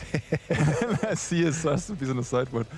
Yeah, no, not a 4th, a 3rd at least. Yeah. Right. This game is heavily influenced by entering game 2 with 12 minutes left on the clock. Yeah, perhaps. Or, I mean, maybe we see Gerardo on the floor and I can ask him about it too. Get his insights there. He certainly knows what he's doing, you know, being undefeated. He's been crushing it in recent years on the European circuit, winning a lot, and certainly a constructed master, especially in Standard, has proven himself to be. Especially with his good friend Adriano Moscato, they usually come up with great deck lists. Okay. By the way, while the players are still figuring out all these triggers, I can tell you that we have another feature match ready for you after this. And that features Dimir midrange and another Jeskai deck, but not this type of Jeskai deck.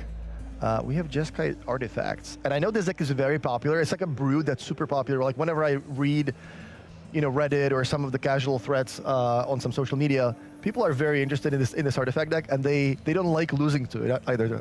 I see a lot of posts like, how do I beat this? This card is so annoying. These artifacts are making so many things, so many resources for my opponent. We're gonna find out pretty soon. Yeah, I will say that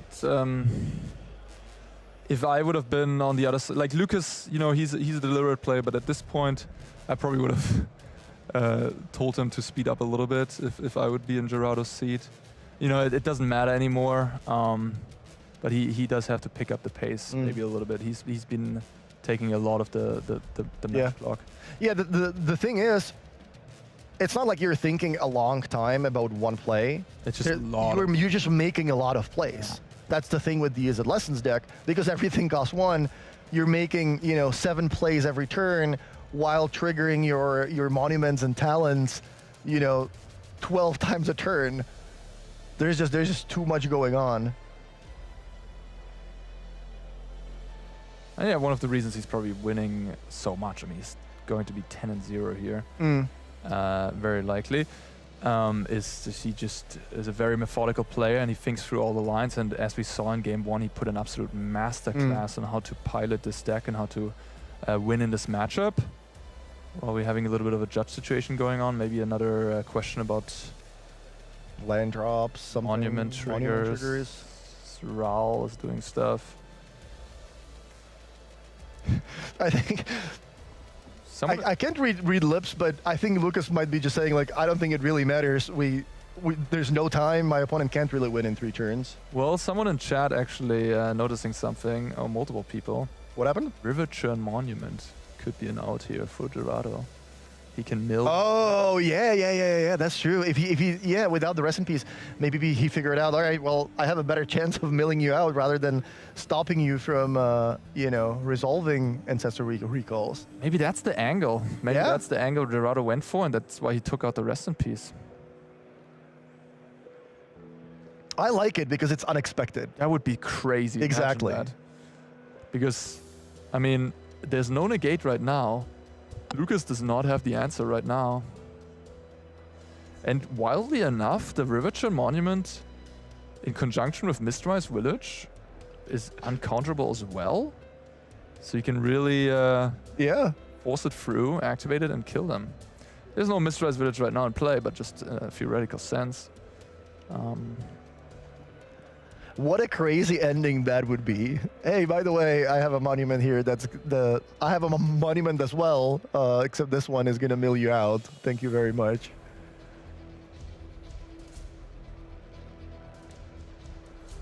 Maybe they're trying to figure out how many triggers there are left on the stack, because there was a lot of spells played. Is there still something on the stack? What's exactly going on? I did really like at Worlds that the Team CFB TCG player Ultimate Guard guys that tested together, they came with a way to track the triggers. They had a little thing made by Carolyn that tracked if they have already used the draw a card trigger, or if they have already used create a treasure token trigger, or the life loss trigger. And she also made these little things that you could put on the multiversal passages to track if it's blue or red. And I think that helps. It's another thing that sort of burns time, which is unfortunate. But having something that tracks the triggers and what you have already used that turn is certainly helpful. It's like the judge gave them an answer they were looking for. We're going to discard 1 to draw 2 again. There's a negate. Well, yeah, I think that kind of takes all the outs away. Yeah, likely. Turn number 1 of extra time. Get Lost is being picked up, but that's not going to be super relevant here. Consult the star charts with Kicker. If you're Lucas, are you fighting over this with the negate, or are you kind of just happy if your opponent taps mana and you want to just hold up the negate for whatever comes next. I'd be tempted to, but on the other hand, honestly, maybe in this situation I would not, because my opponent is so low on mana right now, and I have a second monument in hand. My opponent's at 15, so I can just go for a monument. I don't think I would fight over this, to be honest. I would just let Gerardo have it. Lucas fires off the negate. That earns a get lost in response on the roll. Lots of triggers still on the stack. Yeah, I think Lucas might be able to just win. Yeah, he's going. Next turn, or next upkeep. The RAL was not even necessary. Yeah, no, not really. Although he might have trouble casting spells to trigger the monuments, maybe. But now he can shoot free. Yeah, this is already lethal this turn. The negate is countering the consult. Yeah, it just doesn't really matter. All right, we got to a conclusion that actually cleared lethal. Yeah, monument number 3, and yeah, there's enough triggers with the land. Congratulations to Lucas. That was a long match, but it was a masterclass in yeah, he thought through all the lines. He found all the winning lines. He was able to play around pretty much everything, and he was even playing around cards that Gerardo didn't even have. The Ultima, not deploying the second monument to make sure, the fourth monument rather, in the first game, to make sure he doesn't get blown out by Ultima and left with not too many win conditions. Really good stuff. Well played by Gerardo as well, who tried his best to play around the counter magic, the spell pierces, but it's a lot harder to do that when your spells cost 7 mana and your opponent's casting Ancestor Recalls for 1. Yeah.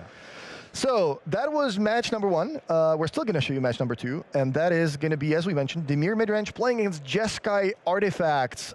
It is, I believe you said that was table number 12. They're both 7 and 2. We want to show you some of our brewskis that are still doing well. Yeah. And Jeskai Artifacts, I mean, it's more blue-white artifacts. It's just playing a couple red cards, some sideboard stuff, and the main deck.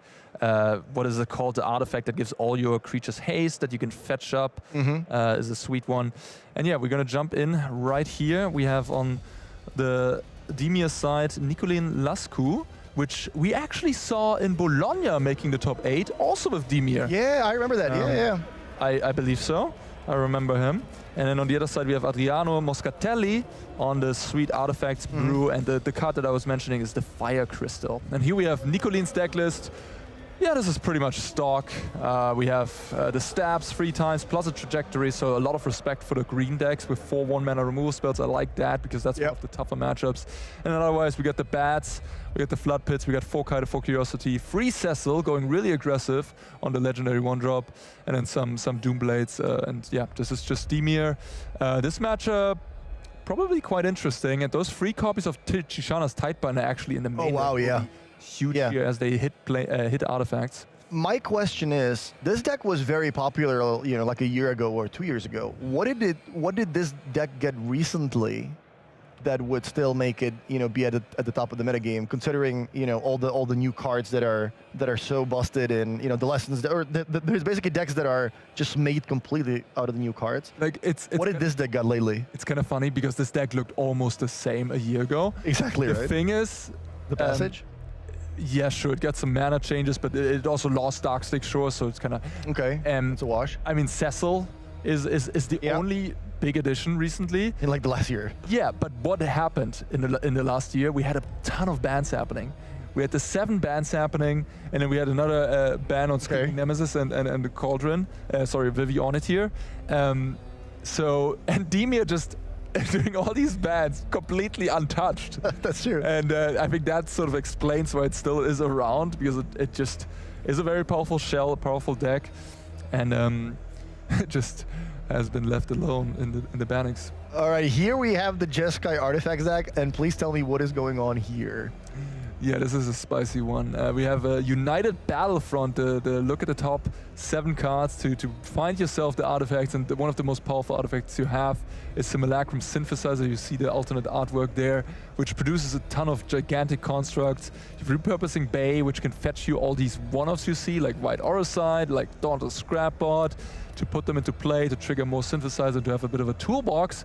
And you can also kill really quickly by fetching up the Fire Crystal to give all your big, gigantic constructs haste.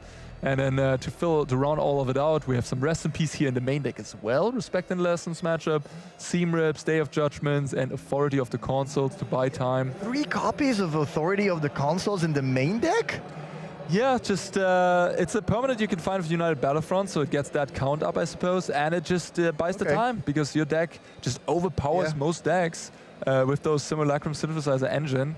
So you just need some time. Yeah, I played a lot of Mono Red over the years, and Authority of the Consuls is not a card you want to see your opponent play on turn 1.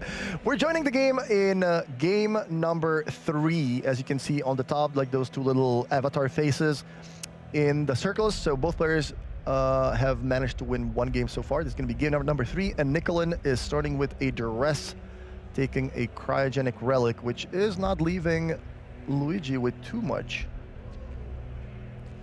But he has a lot of good top decks like that. United Battlefront he's picked up just now. That is pretty much the perfect card. Nicolin land number 2 passes back. No bat on turn 2. There's a Day of Judgment with white borders. That looks interesting. Yeah, where's that from? Is that maybe an alternate? Yeah. Like maybe likes a lot. Is it one of the Mystery Booster 2 cards that there was a lot of really cool design in Mystery Booster 2? That's probably a good guess. Wow, and Nicolin goes for an aggressive play, just rounds out the Tidebinder, which is one of his best cards in the matchup. But yeah, realizing if Luigi doesn't have a lot of going on, I want to make some board presence, start attacking, and maybe sit on counter spells while I'm attacking. So he gets in for 3. Is that going to get a response from Luigi? Luigi did pick something up here, which is kind of convenient for him. A 2-mana deal 5, and he wants to play that to prevent the Kaito maybe from hitting the battlefield and drawing a card. But there we see another Tidebinder. Wow, yeah, so Nicolin just going aggressive, but... The Day of Judgment picked up that he did not see with the Duress is going to be huge here. Oh wow, is this a Spell Pierce hold up? I was just going to say, if you're going to tap out in your main phase against a deck that's running 4 copies of United Battlefront, you better have a land and Spell Pierce. The unfortunate information I can only give you here is that there's no Spell Pierce. There's no Spell Pierce. Wow, so yeah, the Day of Judgment resolves, and that sets Nicolin quite back. He does have a Kaito and Into the Floodmaw he was holding up. So he's probably just going to deploy the Kaito here. But that gives Moscatelli a window to resolve the United Battlefront. Yeah, quick reminder, day 2, open deck lists. The players know exactly whether there is a Spell Pierce or not. Nicolin deciding to go for the Surveil instead of making an emblem. I would be a little bit more of a fan of making the emblem there. Just get more clock going, because the Surveil by itself without drawing a card is not that impressive. What is Nicolin representing with the untapped land? He is representing Floodmaw. But he can't really bounce his permanents with that, right? I think it only says... He can bounce opposing non-land permanents if he gifts a fish. And yeah, Moscatelli doesn't even have to think about a Spell Pierce because it's open deck list. If this would be closed deck list, he would maybe think twice about that Sharked Water Grave. Exactly. What is going on there? And Spell Pierce is a card that does see play in Dimir after all. Wow, okay, this is kind of perfect, right? Synthesizer. It's not perfect. It just hit a 2-mana artifact, so he doesn't get a construct right away to pressure the Kaito with. But he did get the Synthesizer. Yeah. He was probably looking for something like a Perilous Snare to get rid of the Kaito. But yeah, that Synthesizer in play with 2 Tidebinders gone, that is going to bode trouble for Nicolin. Yeah. Luigi's still at 19 life. Yeah, he really needs to end this game now very quickly because he cannot really remove it. I guess he could bounce it with that Floodmaw actually, but then he needs the counterspell to have it on the way back down. Maybe he can set up a turn where Luigi goes for a 3-mana artifact and then in response you bounce the Synthesizer. That's kind of nice. All right, look, let's see what Nicolin is working with. I see an Enduring Curiosity. He still knows about those 2 Seam Rips. So I think he also has a Deep Cavern Bat. I don't think it makes sense to play the Deep Cavern Bat into Seam Rips though. I would just try to get as much clock going here with the Curiosity and the Kaito. Maybe even plus the Kaito. Well, yeah, there's a Curiosity. So we're going to draw some extra cards this turn. Opponent goes down to 16. I guess if you now draw with the Kaito, then next turn you can plus with the Kaito, and then you have 8 damage, Mm-hmm. which is exactly Clock. yeah. And I like holding up the Floodmore instead of playing the Bat. The Bat just doesn't do enough against these Seam Rips that Nicolene knows about. So the Floodmore, again, he might be looking to bounce that Synthesizer in response to an artifact, which I think is the line he should take here. But yeah, that repurposing Bay and a United Battlefront here in hand for Luigi. He's going for the Battlefront. He knows about 2 Phantom Interference, but he's just saying, hey, if you have it, you have it. And I don't think Nicolene has it. He does have the into the flood mode though. So do you just respond and bounce the Synthesizer in response? I think you have to. Yeah, I think you've priced into doing so. You could bounce the constructs, but if Luigi hits 2 3-mana cards, that's 2 constructs. I think that's too big of a tempo negative. And you know, you're gonna draw a lot of cards next turn, so you maybe hit one of the Duresses or the Annuls. Like, Nicolene actually is pretty prepared out of the side, but he has 3 copies of Annul and 3 copies of Duress. So if he bounces the Synthesizer here, he might just be able to find an answer on the next turn. So I would go for the bounce. That said, if you're bouncing a non-creature, you do have to give them a fish. It's tapped. It's a tap fish. It's tap fish. Yes. Right. So that doesn't actually, doesn't get to block next turn. It might make the clock slightly He lets it happen. longer. Wow, that's interesting. All right, what did we get? Oh wow, we hit a Perilous Snare. That's huge here. And a Pinnacle Starcage, which you can stack in a way where you can put the Pinnacle Starcage trigger on top, let it resolve, and then you get the constructs. He also found a Cryogen Relic, but I would just go for the board presence here, I think. Okay, he's going for the Relic. I mean, that's nice too. So now he's getting a construct and removing one of these powerful threats on the other side. Keep in mind the Floodmore can bounce that Perilous Snare end of turn, but the construct is gigantic. So it could still... But I guess you can stun it. You can stun it with the Kaito and attack. You can bounce the Curiosity back to play by bouncing the Perilous Snare, stun the construct, and then hopefully draw an Annul for Nicolene to get back into this game or to have a chance. Yeah, the blue-black deck is not great at dealing with artifacts. Yeah, it's although I will say that this Jeskai artifact deck is getting a lot of splash hate by Annul being, you know, the third most played card in the entire tournament. True. Wow, yeah, I just realized that as well, yeah. A Braid being popular. Yeah. Ultima seeing play again. Yeah, wow. Ultima is the absolute nightmare. How much do you think Spell Snare is going to change Standard? I think it will make a significant impact, considering, you know, the Lessons deck.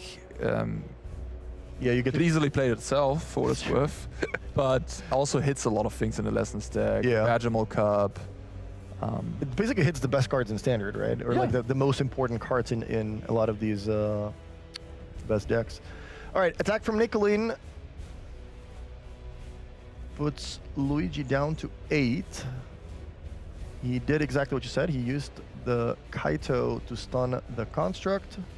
I don't think he found interaction though. So this turn is probably going to be big for Luigi to really stabilize here. Luigi would love to draw land off the top, but he can even use the Cryogen Relic maybe to...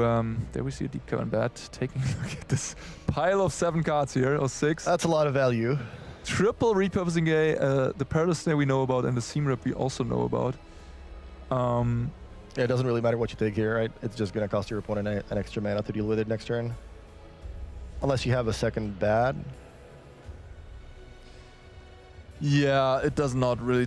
Well, yeah, you probably want to take the Snare so to at least make Luigi spend a Seam Rip. Yeah, that way you force them to do it and they have 1 less mana to work with next turn. Yeah, taking one of the other cards certainly does not make sense because they're just duplicates. I will go back to that line where the Kaito was not plussed on the first turn it was played. If the Kaito would have been plussed, Luigi would have had 2 life less at this point already. And you know what's also a nice thing about Kaito being plussed? It is at free loyalty, so it can stun again.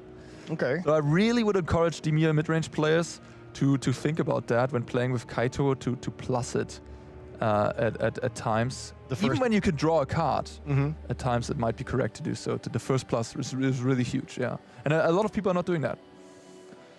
Perilous Snare, number 2. Oh, he just drew it off the top. I was just going to say, yeah, all right, well, we have the Thoughtseize bug. And then we're probably going to see 2 Seam Rips to take out those small flyers.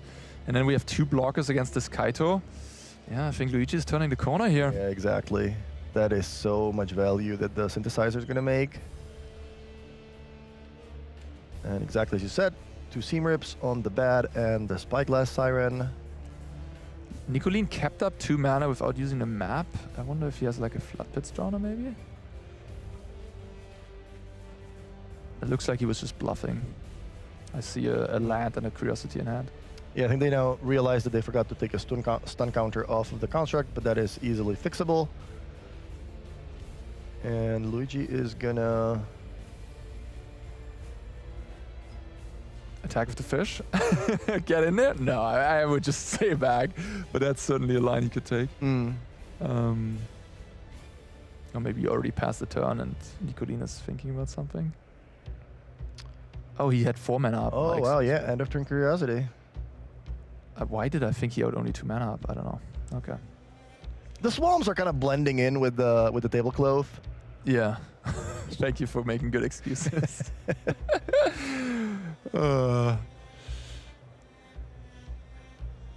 Yeah, and here if he could stun the construct again, he would actually get a good attack in, but now it's going to be tricky.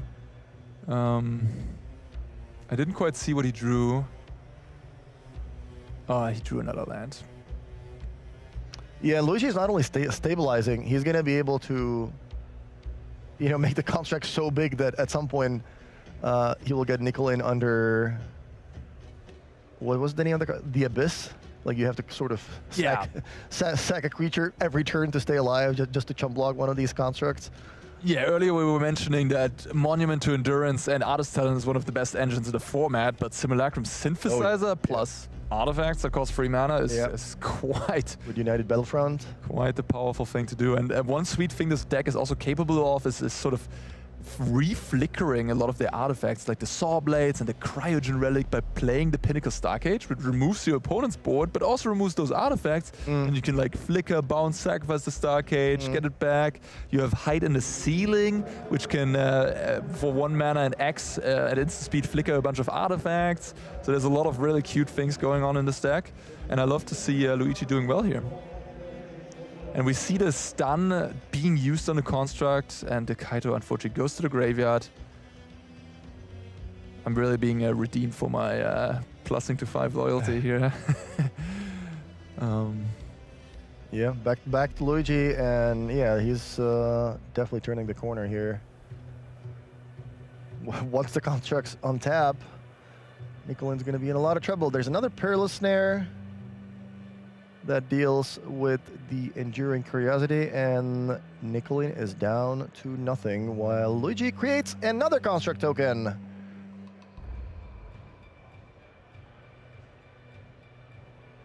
Yeah, there's... I think keeping track of like how big they are with the dice here is just kind of burning time. I don't think that's strictly necessary to do that. Yeah, you can just have like 1 die. Exactly. Or like 2 dice representing the power of all 3 of them.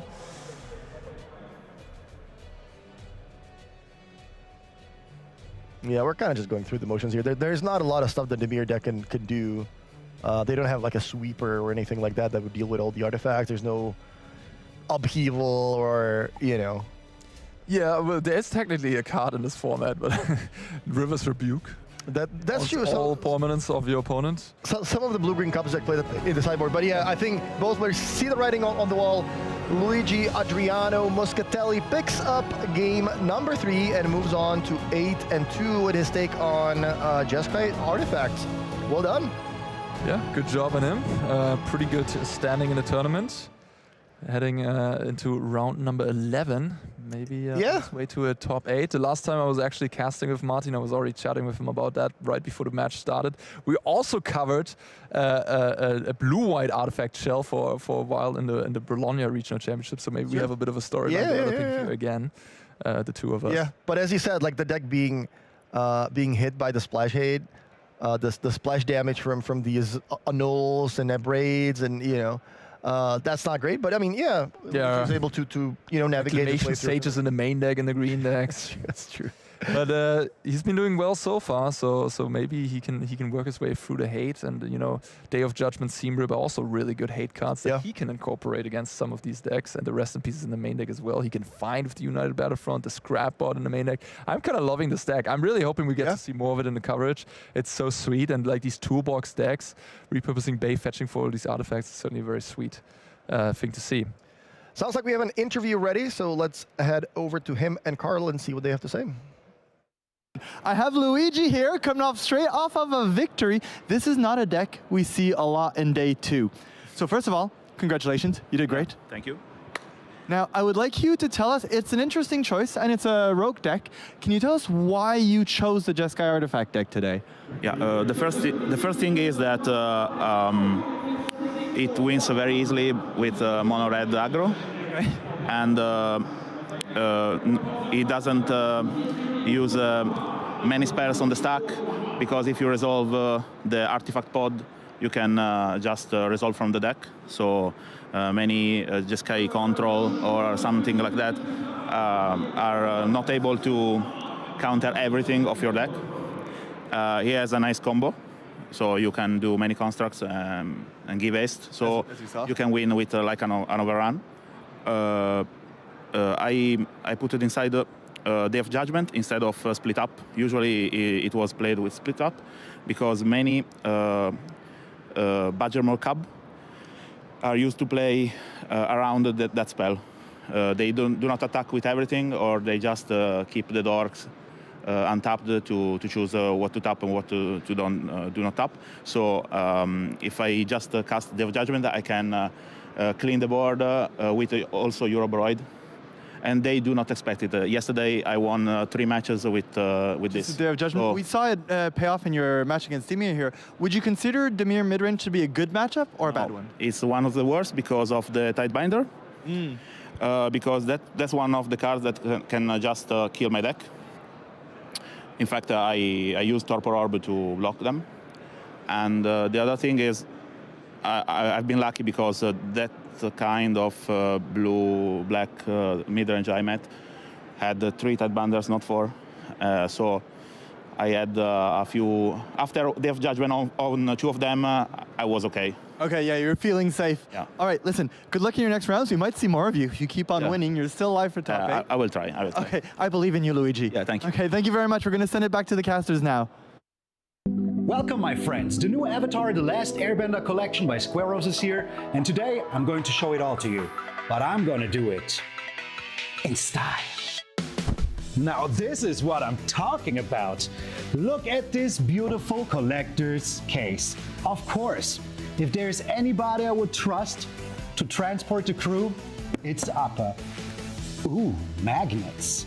Look how beautifully the logo is embossed in here. Now this, my friends, is quality. And of course, it has space for your whole Avatar Squareo collection. Let's keep going! Look at this beautiful Momo deck box. I especially love the ears. This bad boy can hold up to 100 double sleeve cards easily. Just put them in there, close up, shake them around, do your monkey business, and they will stay safe.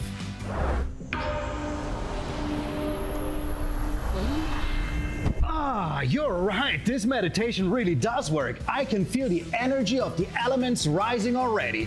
And yes, you're cool and all, and I do really want to be like you, but did you really think I would cut my hair for this? You might be the last airbender, but I am the last hairbender.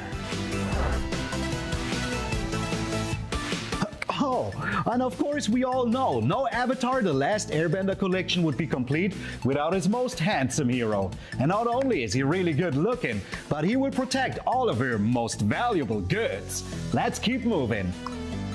Of course, that is not all of them, and I wish I could transform into every single one, but somebody spent all of their costume money on cabbage.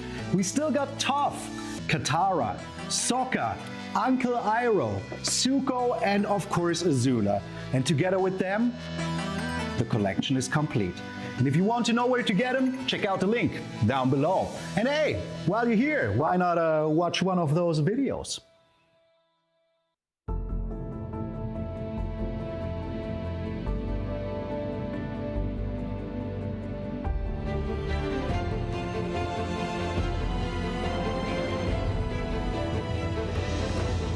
Good morning, everyone. Welcome back here to the Magic Spotlight series, Avatar: The Last Airbender in Lyon, France. I'm Filipa, joined by the one, the only Andrea Mengucci, and we are ready to start with round 11 of this tournament. As a reminder, yesterday we had over 700 players come here and battle for those top 8 Pro Tour invites, Pro Tour Secrets of Strixhaven in Las Vegas. Today we are in day 2. This is the second round of day 2. There's a total of 15 rounds, and then a cut to top 8 where we finally know what are the players that made it to the Pro Tour. And we have a lot of exciting things, but before that, we always do a caster prediction fantasy draft to see what of the casters are right about what players will do well in the tournament. So let's take a look at how that stands as of now. Andrea. I'm dead last. Look at me, 60 points.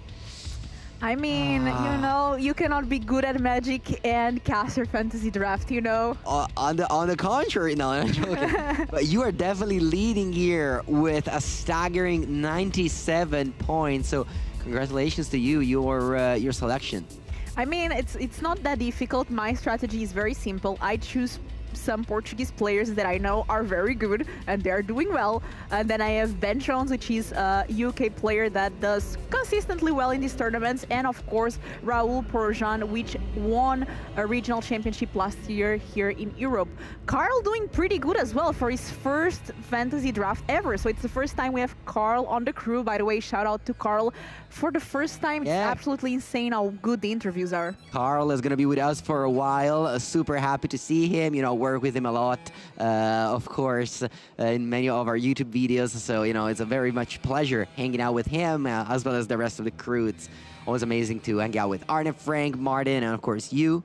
Today, this is our first time that we pair. I actually stole the Simon spot, which Carl picked as his first pick in this fantasy draft. That's true. I mean, that's an easy pick. You go, you see Simon Nilsson is playing. You know what? Let me pick Simon Nilsson. I think he will do well. And of course, he is doing very well. Yes, we will see him in this round. This is actually our backup future match. So if you stay tuned, you will see Simon Nilsson playing Blue-Green Herboroid, which is, you know, one of the best decks in Standard right now. Speaking of best decks in Standard, we are jumping into our match, which is going to be Izzet Lessons. I mean, that was the most played deck, I believe, yesterday, with a pretty decent win rate, nothing too crazy, against Mono Green Landfall. Now, not a lot of people brought Mono Green Landfall compared to Izzet Lessons, but I feel like, as Frank was saying, Landfall decks were kind of the breakthrough of the tournament in terms of win percentage. They are doing fairly well in the tournament. So we have Timothée here, Blondiox playing Izzet Lessons. This one has the Storm Chaser's talents. We saw, for example, Lucas, that is our only undefeated player, is not running this version. So against Fernando here, and you know Fernando, right? You said it's a good Magic Online player. Yeah, Fernando Penalbasol is from Spain. He's the trophy leader of Magic Online for MTGO trophies, and yeah, he has a very interesting twist on the Mono Green Landfall, playing the full playset of Bristly Bill alongside Tifa Lockhart, a card from the Final Fantasy set, which hasn't seen very much play in Standard, and Mossborn Hydra. So definitely a different list. There are no copies of Icesteel Explorer, which is a card that we used to see in this Landfall deck, and also no copy of Lumbering Wagon. So a lot of cards that are available in this Landfall deck, and still, you know, people haven't decided exactly what is the best build, and Fernando's doing very well with this one. He's 9-1. This table is 9-1. And so you said it quickly about Izzet Lessons, that we have seen Basically, every single time I've casted Izzet lesson match on stream, it was Lukas Jaklowski, who's 10-0 right now, running the tables at table 1. But for the first time, we see Izzet lesson deck with Storm Chaser talent. And this is the most common build. This is probably the same 60 that Seth Manfield won Worlds not that long ago. So yeah, can't go wrong with playing this deck.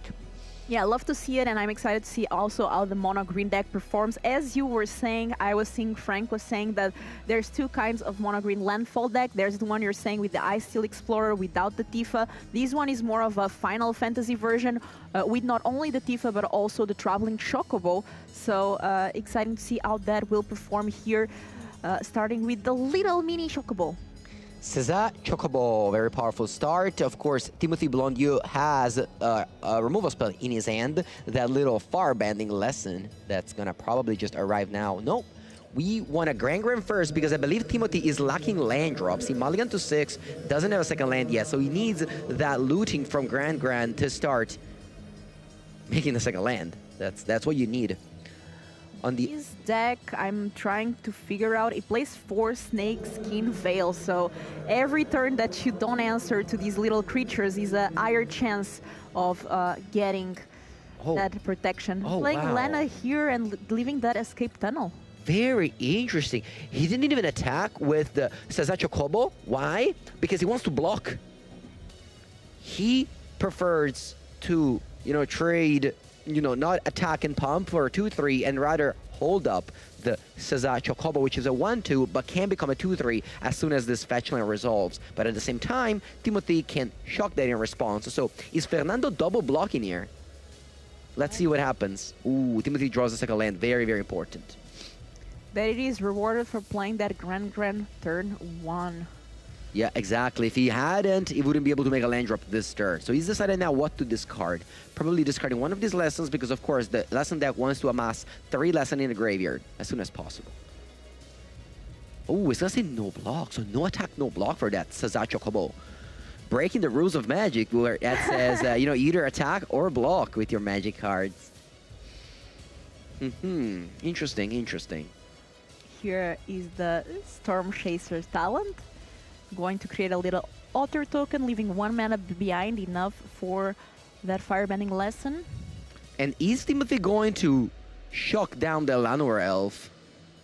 Do you always shock the bird? Do you always shock the elf? Yeah, I think what's happening is, yeah, exactly. He's doing that in upkeep because if Fernando was going to fetch in response, Timothy could have shocked the Chocobo. But Fernando is holding that escape tunnel in play. He has a lot of synergies.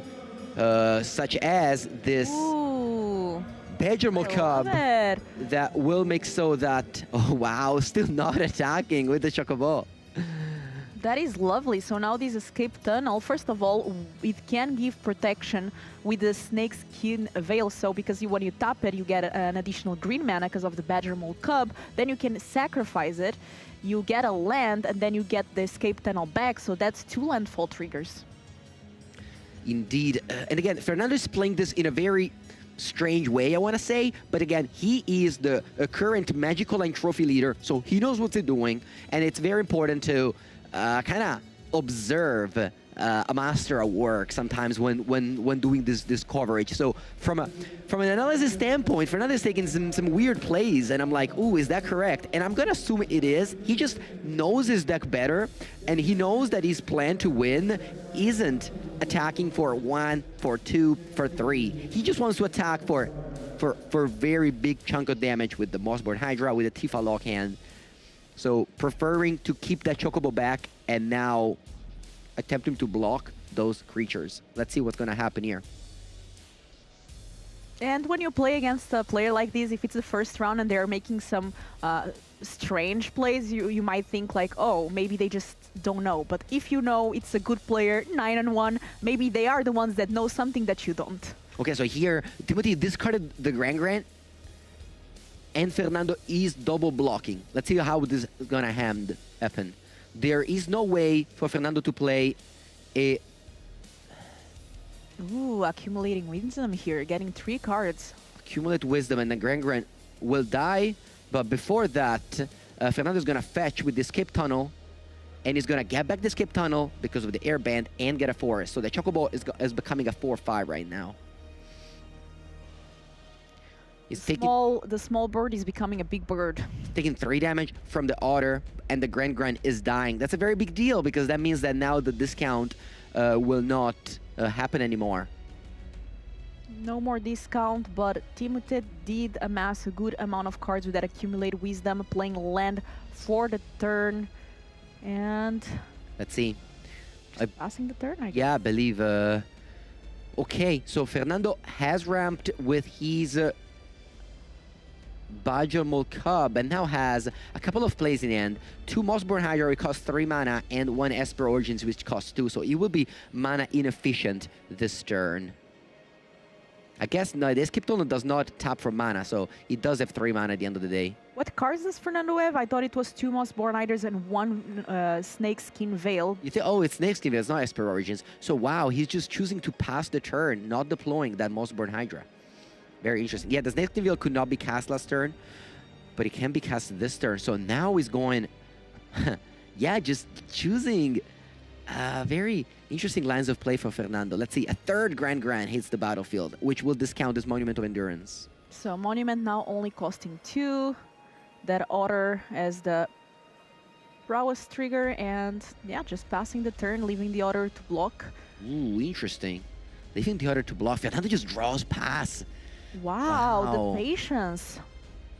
And Timothy punishes that, drawing another copy of Accumulated Wisdom, which for 1 mana will draw Timothy 3 cards. Accumulate Wisdom, aka Ancestor Recall of Standard. Of course, they are not the same, but when you have Grand and when you have 3 lessons in your spell, they basically are. Yeah, with 3 lessons in the graveyard. Timothy has a lot more than that.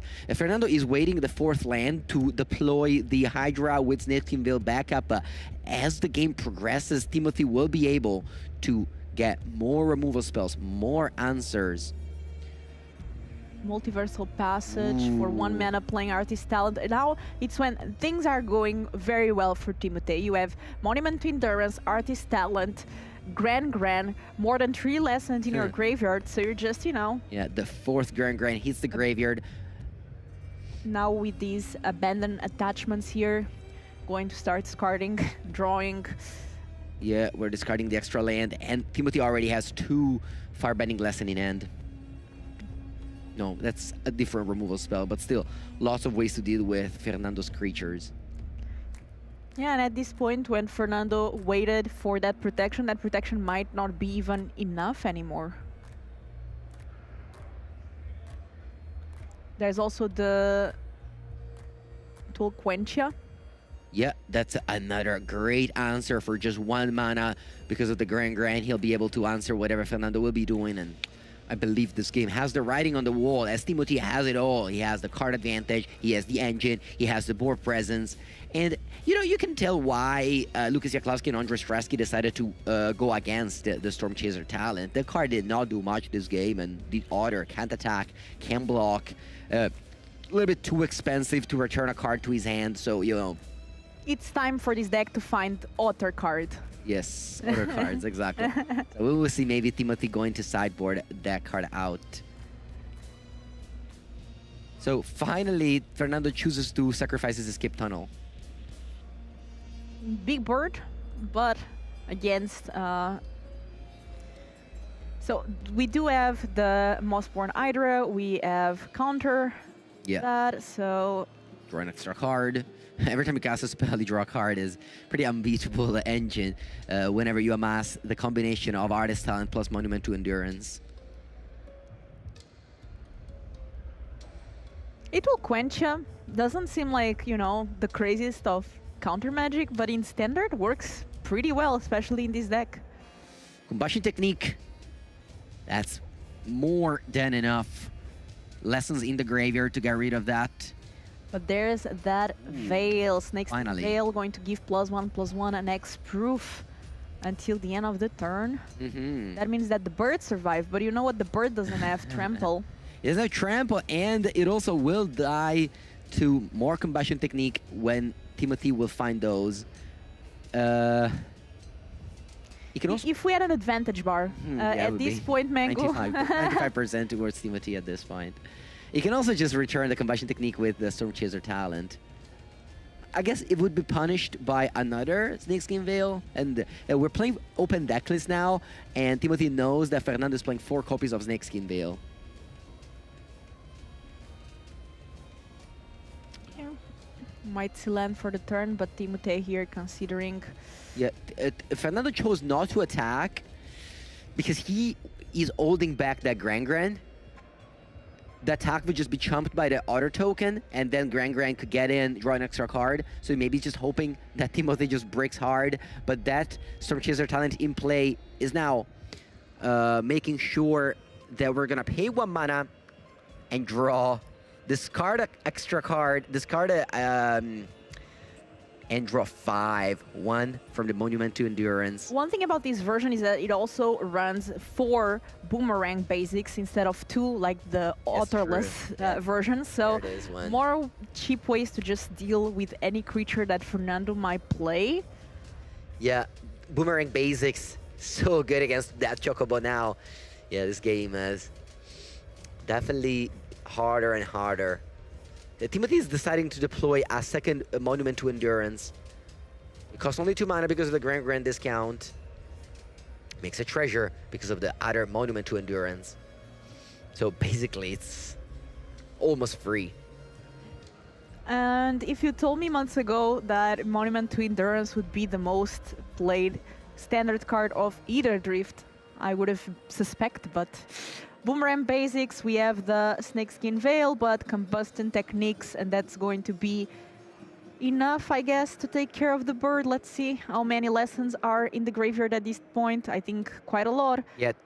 6. Timothy played this very well. He played around the second copy of Snakeskin Veil, which Fernando had, so he was able to have double answers, 1 sorcery speed, 1 instant speed. Very, very well played by our blue-red players. And it's been months, it's been so long that Standard deck has a very strong blue-red deck, which happens to be so complicated, so like hard to navigate with. So yes, it is very good.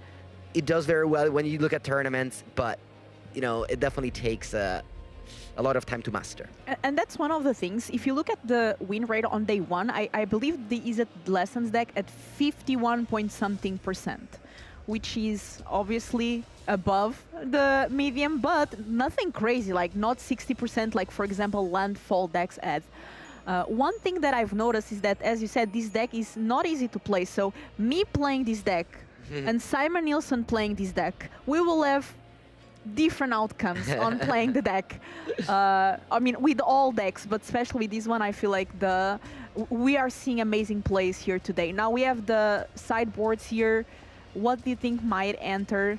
Yeah, so finally we're open deck list, so the players are looking at their phone and checking their opponent's sideboard. Fernando has a lot of options here. You really could just bring the whole sideboard, if I can tell you. Like, not the Doorkeeper Thrall and not the Melt Resolve, but everything else seems decent. Sim Rip is an excellent answer to Artist Talent and Gran. Rest in Peace is a very good answer to the Ancestral Recall Wisdom and the Combustion Technique.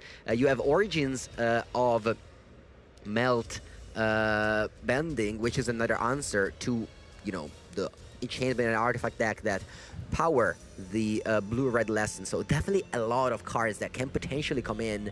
Well, cards to bring out, that is gonna be important, because that's in which way is Fernando going to approach this matchup? He's relying on Tifa Lockhand and Mossborn Hydra Landfall to win, or is he just relying on the value delivered by the Earthbending Ascension, the Esper Origins, and the Bristly Bill? So, that's going to be up to them. And yeah, players already starting, because again, here on coverage, we don't miss any time. Game number 2, Fernando on the play now. No Mana Dork or Mini Chocobo here to start. And same thing for Timothy, does not have a Gran to start. Oh, but here we have, and I really like this play too, wait until you can play a land, give a counter. Yeah, we've seen it yesterday as well, playing on turn 2 Chocobo to have Snakeskin Veil up, but Fernando doesn't even have that. Timothy was kind of ready to accept the Snakeskin Veil there, but it did not arrive, and Fernando just untaps. Playing. What land is that? It's an Evolving Wilds, I believe. Oh, very pretty art. Is it from Lord of the Rings? I think so. I don't know. And then Badger Macabre resolves, no Flash Freeze in the blue-red player's hand. It does play 2 copies in the sideboard, which will for sure come in this matchup. And now what Fernando can do anytime he wants is to tap that Hallowed Evolving Wilds and get 2 forests. Actually, cannot. You think so? I think. Summoning Sick? No. It doesn't tap for mana. No, I mean sacrifice it. Yeah, so you can sacrifice it. Yeah, to get. Yeah, it does give haste. All right, and there it is. We're gonna get back that Evolving Wilds and a basic forest. So what did Benjamin Cup do in the end? For 2 mana, it developed a 2/2 that also rampant growth, and that is a powerful card. Ooh, getting that plains there as well. Very important. So that shows us that Fernando did side in Simrip, which is in his hand. His hand is Urbanic Ascension, Simrip, and Bristly Bill. Let's see. Another Badgermole Cub. Look at this ramp. Where is the Crater of Buima? Another Cub. That's very powerful. He'll be able to keep on ramping. Can do this play again of Earthbending the Evolving Wilds to get even more ramp out of it. Timothy's thinking about it because he can't kill the other Cub. But he does not care about that. So let's go. Benjamin Cub attacks for 2. End of turn, we are once again doing a Tormenting Voice here. Discard a card, draw 2. No monument in play to get more value out of this abandoned attachment. But that's the 3rd lesson in the graveyard. Exactly. So now Accumulate Wisdom is online, Grand is online, the deck is online. Fernando has 3 cards in hand, and they're not bad. They are not bad. Ooh, we see this time around, he does not crack the Evolving Wilds because he wants to trigger that Bristly Bill. Ooh, this land is very interesting. You can start Earthbending your lands. Deploying a land first before playing Bristly Bill makes me think he's playing around Eloquentia. Because again, that Evolving Wilds does not tap for mana right now. So it is kind of counterintuitive to play your land and then play a card that wants you to have landfall. Now we're going to combat. We have available to put 2+1/+1 counter, cracking that Evolving Wilds. I love Bristly Bill. Such a nice card. Does Timothy have some sweepers? Yes, he has 2 copies of Slagstorm, a reprint in the Foundation set that can deal up to 3 damage to every single creature. It's a reprint from Mirrored and Besieged. That's an old set. Look at this. We're starting to crack that Evolving Wilds, getting it back. It's very interesting the way that Earthbending works, getting a land tapped. That's going to be 2 counters from Bristly Bill.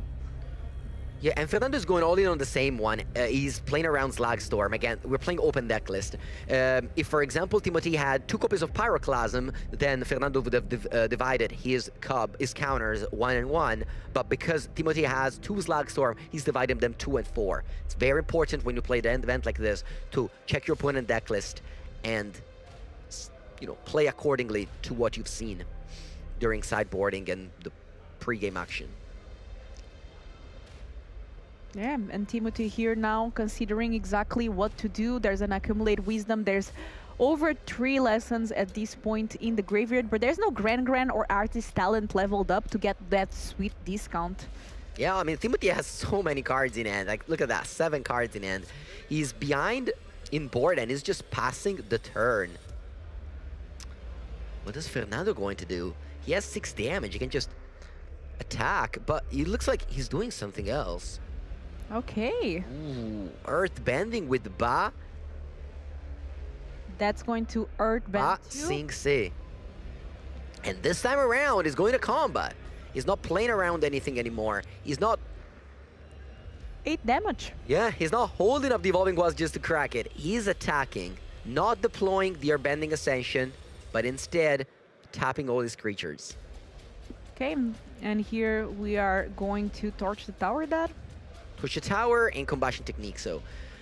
This deck has so much interaction. It's Yeah. very difficult to And even deal with it. oh my god, this is the perfect turn for Timothy. The opponent just spent 4 mana to play a 2/2 haste, basically, and Timothy responded with removal, draw 3. Yeah, and now Timothy has counter magic, Raul, artist talent in hand, so many things to just start deploying the game plan. Monument to Endurance in hand as well. Yeah. So, you know. So Fernando decided not to play the Airbending Ascension, playing around the counter magic like Unknown, for example, or Flash Freeze. Turns out Timothy didn't have those, but all he had was was removal spells. So, you know, of course, it's super easy for us to just take a look at the hand and be like, oh, you should have played a spell that turn. I'll use Basing Se. But, you know, the player obviously doesn't know the opponent hand as they play. Raul. Okay, we've got a Ral here. This is a Planeswalker that's perfect for this game plan of just remove a spell and card draw. The game is not that much about a Monument of Endurance and Artist Talent now, but it's about just killing your creature, getting value with my Planeswalker. Ral Crackling Wit. Only 1 copy in the 75 in the sideboard, and it's in play right now. Look at that very foily Earthband Ascension here. And It's on the stack I mean, now. Does it even resolve? Does it even resolve? There is an Eloquentia, which doesn't do very much. Okay, that is going to Earthband 2. And now every time there's a land, going to get a quest counter. Whenever it enters the battlefield, you get a land tapped. They're wondering if you can respond at some point, but because what happens is if Timothy kills one of these lands will go to the graveyard and then come back, so they will trigger their Band Ascension. So maybe he's interested in killing the forest, but like, you know, the extra counter will go to their Bending Ascension anyway. Maybe the card is in Spanish right now, and that's why Timothy can't really read it, because of course this is an international event, and Magic is printed in many languages. I very often tend to play with Italian cards, and you know, things like this can happen. I just usually show the Oracle text because I feel like Magic cards are getting more and more text these days, and it's getting more difficult to translate. Yeah, and cards like, and if you read this card, it doesn't even explain what Earthbend does. So sometimes, you know, there's just so many words in these cards that you can't really explain the rules on them. You just have to know them somewhere else. This is definitely a very complex games, but thankfully, you know, we have judges all the time, and especially here in Future Match, you have judges at the side of your table to ask questions to and make sure that everything is correct. So, their Bending Extension will get a counter. And then Fernando can play Seam Rip. For the Otter, I guess? For the Otter, and then attack for 4 on the Ral. I don't know if that's even a good play, honestly. I think we are at a point that Fernando just kind of sees the writing on the wall. Things are getting more and more difficult once the Izzet Lesson deck start going. The Landfall deck, yeah, you really want to start. Also, Timothy has Eloquentia in hand, which he couldn't successfully resolve on this Band Ascension, but he can play it on a Seam Rip. So if the player, if Fernando now, plays, all right. You gotta make sure. Again, we are in round number 11. The players are almost undefeated, so you don't want to make a bad mistake. So you always make sure that you know exactly what's going on here, so the players are double checking. Yeah, and it's not easy for these players because, I mean, Magic is very complex, and especially on camera, you feel the pressure. Not you, Mengu, you're used to it. How many times have you been in camera? Well, now I'm in camera on the other side. Let's see what Fernando does. He can obviously play land and keep on playing around the Eloquentia, or he can just say, whatever. I'm in such a bad spot that I can't really play around that anymore. I just have to hope that your hand is super bad. Because again, unfortunately, that route doesn't die. Our Bending Ascension starts developing counters only when it's on 4. Oh, yeah. Like, if Fernando was going to play this game again and thinking like, all right, I have to just jam, I can't really afford to go to the long game, he would maybe be casting this Bending Ascension as early as possible. That card would have resolved, and, you know, maybe they would have a little bit more loyalty. What's the name of the counters? They always have a different names. Quest counter? Counters, exactly. Quest counters on it, but it's not the case. That Bending Ascension was deployed just now, and it doesn't have any quest counter on it. Sorry, only one. Okay, land for the turn. That's going to get a quest counter on the Earthbender Ascension. That means that now Fernando has actually 3 mana available if we count with that forest that is Earthbended. Exactly. Unfortunately, Evolving Wilds doesn't quite give mana. Let's see, it looks like he's finally using that Seam Rip, which has been rotting in his hand until now because Timothy didn't play any Grand Grand or Artist Talent. Seam Rip, only available target is the Otter that will get Eloquentia. Okay, Eloquentia here serves different purposes. Usually, like, you use this card to counter a spell. Here it's saving, it's being used to add a counter on Ral and saving 2 counters on Ral. Because if Fernando wants to resolve the Seam Rip, he has to tap a 2-2 to do so. And now that Otter is a 2-2, which means that if it blocks a creature attacking, it will just trade. No, but that gets paid. The Otter is gone. 2 damage on the Ral. That goes to 4. And now Timothy is just so happy to untap. Look at that. 6 cards in hand, 6 lands on tap, a Planeswalker with 4 loyalty on it. His hand is only gas, not a single land. Is so happy about this game here. It's gonna go for the Artist Talent, followed by Monument to Endurance. And look at this. Ral is just smiling, getting counters. Followed by Ral doing the 0 ability, which draws 3 and discards 2. And discarding 2 is very important because he will be able to trigger Monument to Endurance 2 times. He can also maybe go for the Ral emblem. Let me check exactly what it does. That's -10, right? Yeah, but he has a lot of spells available. I guess not this turn, but like, you know, going for the plus instead. But I think here it's so juicy to... No, he goes for the... Oh yeah, he hasn't decided yet. Oh, he goes for the plus instead. Because it could have gone 0, and you trigger Monument twice, because you discard 2 cards. But at this point, still with 1 mana up, there's Firebending Lessons in hand, so things not looking too good for Fernando here. That is a good card though. Bristly Bill is going to resolve. Then there's a Fable Passage that's going to help that Earthbender Ascension get some quest counters on it. Yeah, honestly, this is as good as it gets for Fernando, who plays that Bristly Bill, which was in his hand since the beginning of the game, and now Timothy only has 1 mana. He didn't have extra. I mean, I guess he can have more mana if he wants to make a treasure with the Monument to Endurance. 2 damage to the Bristly Bill, but now what Fernando can do is to crack a land to get landfall and put a +1/+1. Oh wow, he let the... Yeah. He let him loot, but he's holding on the treasure. Fernando, again, is a player that knows his deck very well. Again, trophy leader on Magical Line with this deck, Mono Green Landfall. You can go Nandisco, MTGO on Google, and you will find so many results under his name, under his MTGO name. Cracking that Evolving Wilds, that actually is 4 counters, because... wow. Not 4 counters, but putting your 4 counters, Earthbender at 4, and you have the ones from Bristly Bill. Yeah. Oh my god, like... It's 3 counters, I think. Honestly, I said earlier, it was like very much in favor of Izzet Lesson, but I think Fernando can turn this around here. Let's see what he does. Also, the Earthbender Ascension will start getting your creatures trample.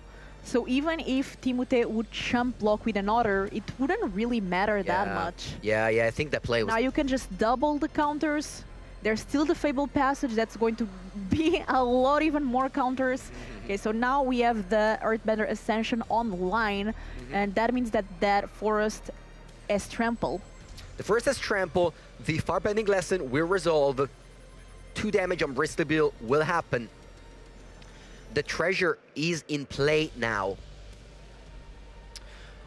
You know, this game is not over. It's not over until it's over. This game is not over. Can't really count the landfall out just yet here. The Farbending Lesson is in the graveyard.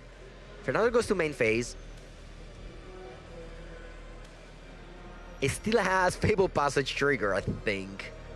Yep, still has the Fable Passage trigger and can then use the 5 mana ability of Bristly Bill to double the number of +1/+1 counters on each creature you control. Yeah, so if we were playing on Magic Arena or Magic Online, you would have visualized the stack. So it's a lot easier to know exactly where you are, even as a viewer. In paper, of course, we could have put triggers on the tables, but that's not really a thing that we do.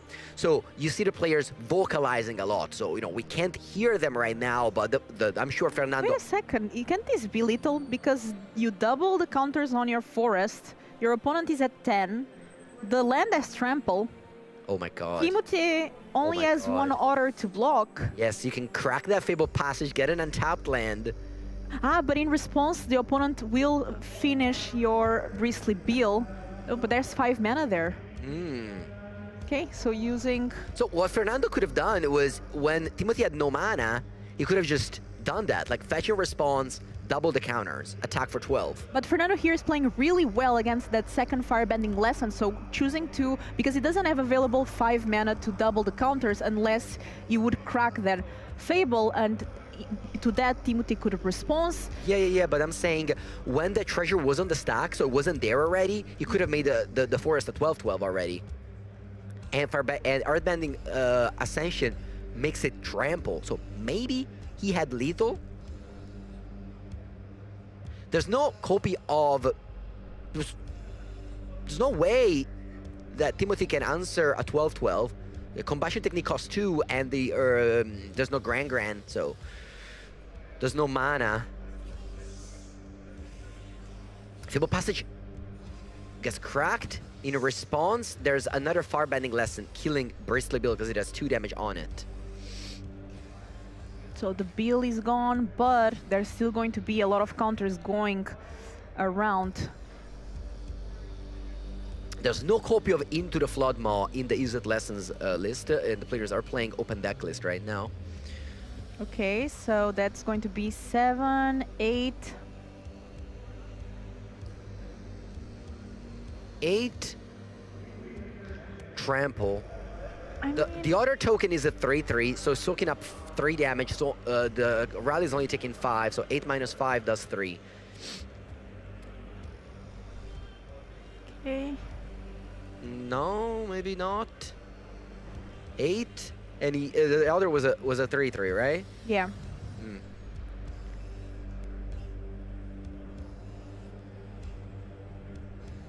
I believe the game could have ended there, but it did not. And now Timothy has a window to 0 Israel, get rid of these extra lands, and start looting,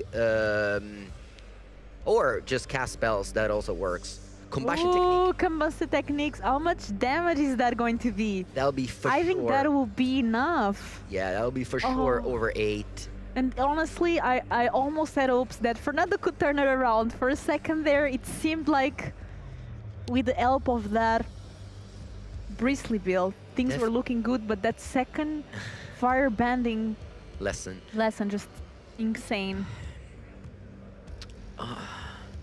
Okay, now Ral -3, draw 3, discard 2, and that will turn on every single mode of the Monument to Endurance, discarding 2 lands.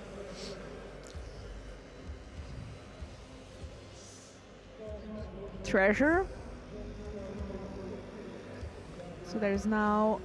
So now that Monument to Endurance expired, I would like turn it face up. just to visualize that, it's done all its modes. But we play a new one now. And that one, well... It's fresh, not expired, it's fresh. There's no... It just came from production. Yeah. We put some counters on Ral, we loot some cards. Ral triggers on any single non-creature spells.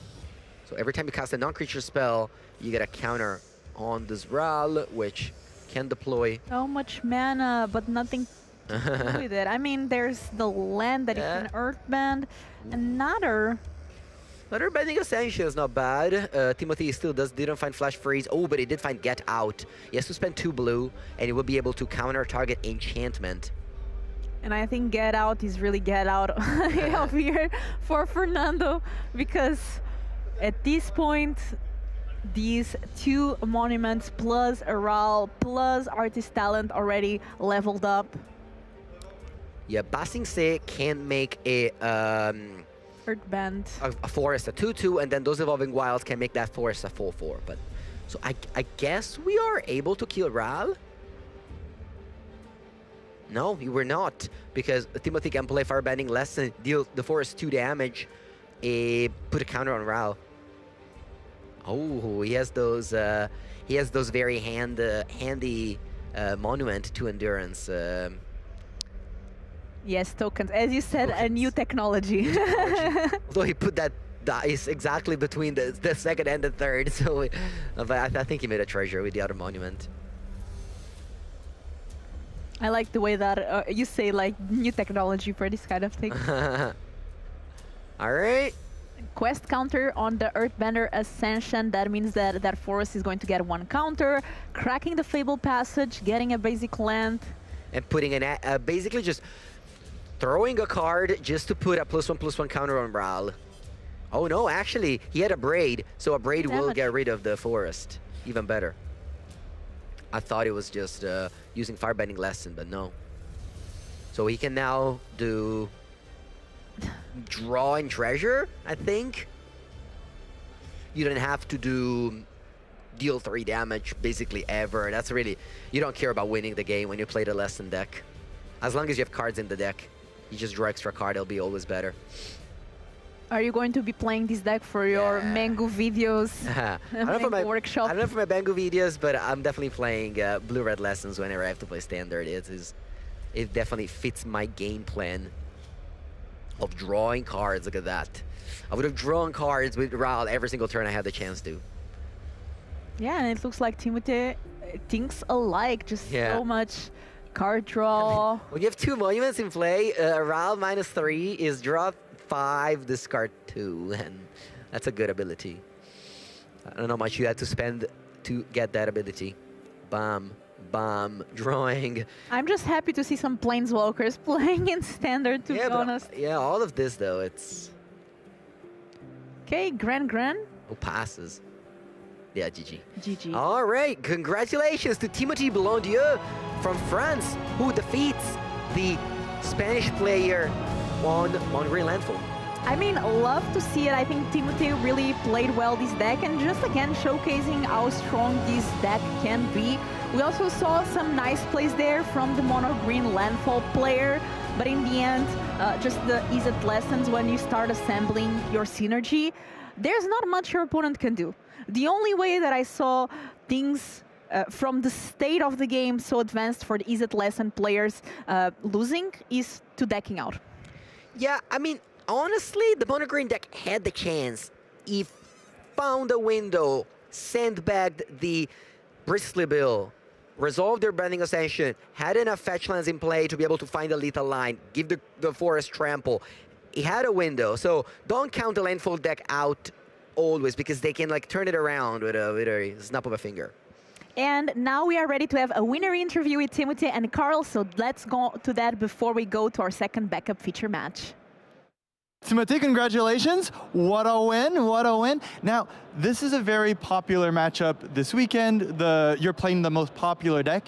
How do you approach facing the Mono Green Landfall deck? Because your matchup is, I think your win rate is something like 44, not you personally, but your deck against it. So it's not the easiest matchup. What's your game plan going forward here? All right, so thanks again.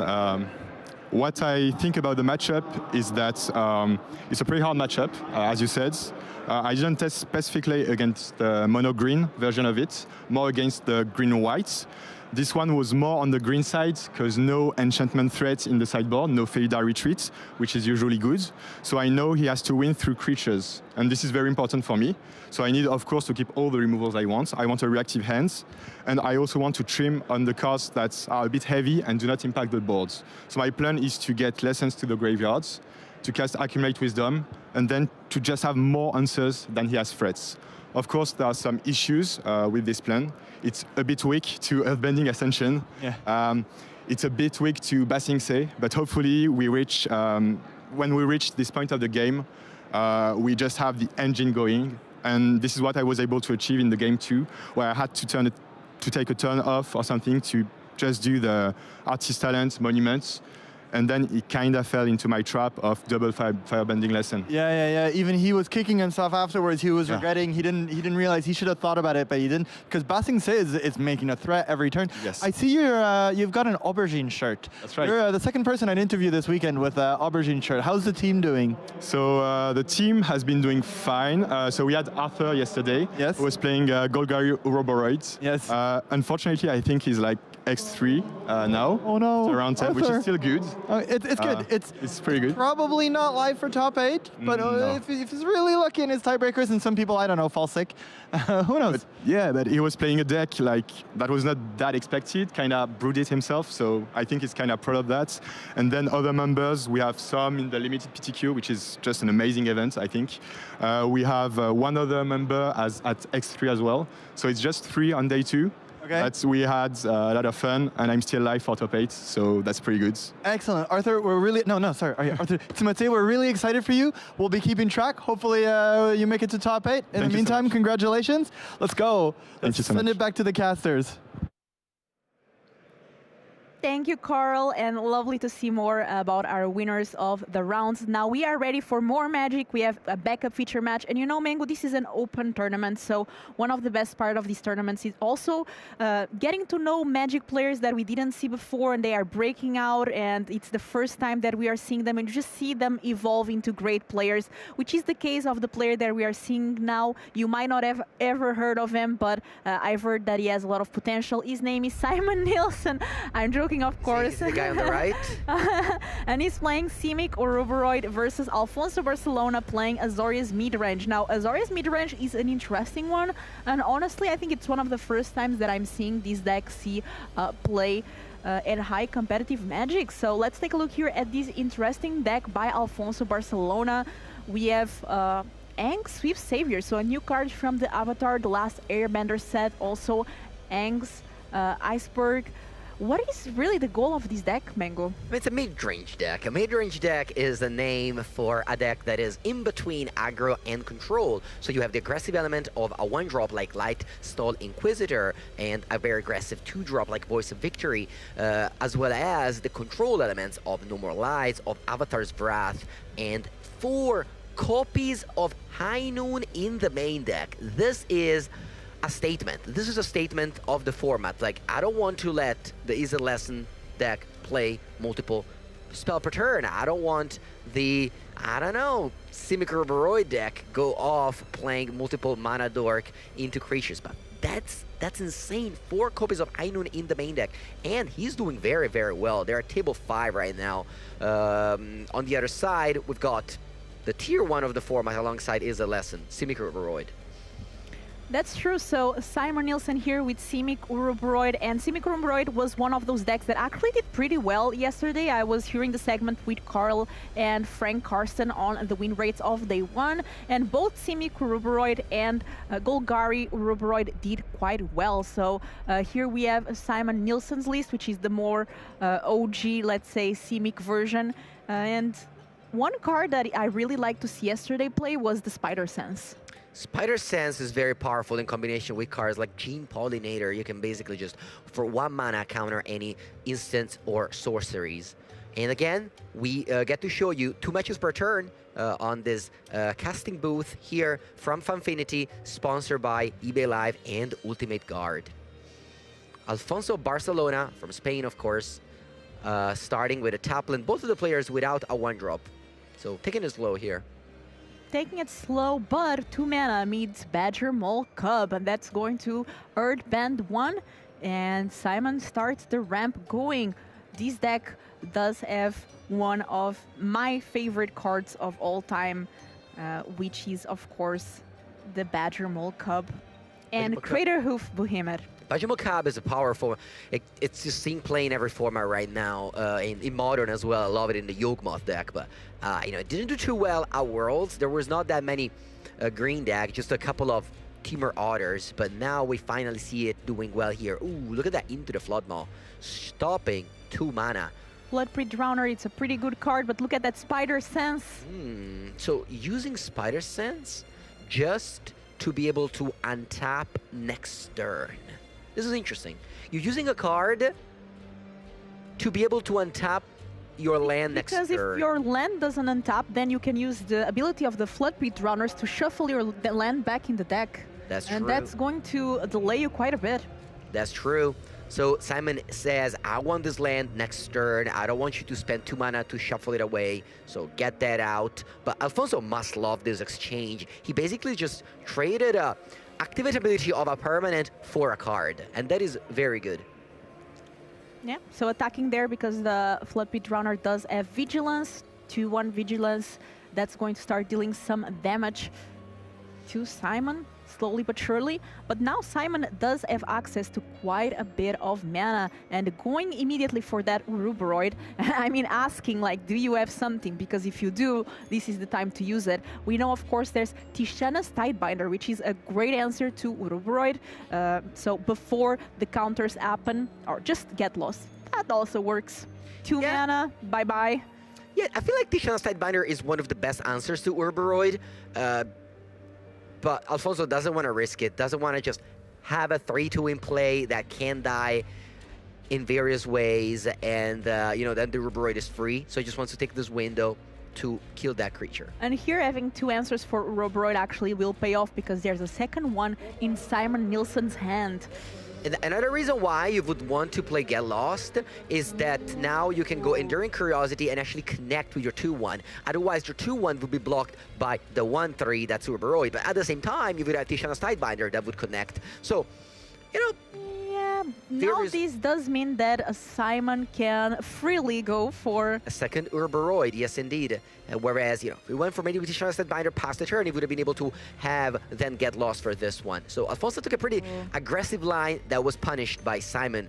Very good draw. Would be even more punished if that map didn't give a land, and that Uruburoid would then give even more counters. But in this case, he did find Multiversal Passage, and Simon a bit flooded here. Well, a bit flooded. I mean, that deck is a ramp deck. You have you have lots of Myodorix and lots of creatures. So let's see what happens here. He just goes for top land, passing the turn. Does Alfonso have an answer to that very powerful Uruburoid there? He does a full grip, and Tishana's Tidebinder can answer Uruburoid next turn as well. Every single begin combat, that card will go on the stack, and Tishana's Tidebinder is going to be able to shut it off. Ooh, but he also has a very powerful card in hand.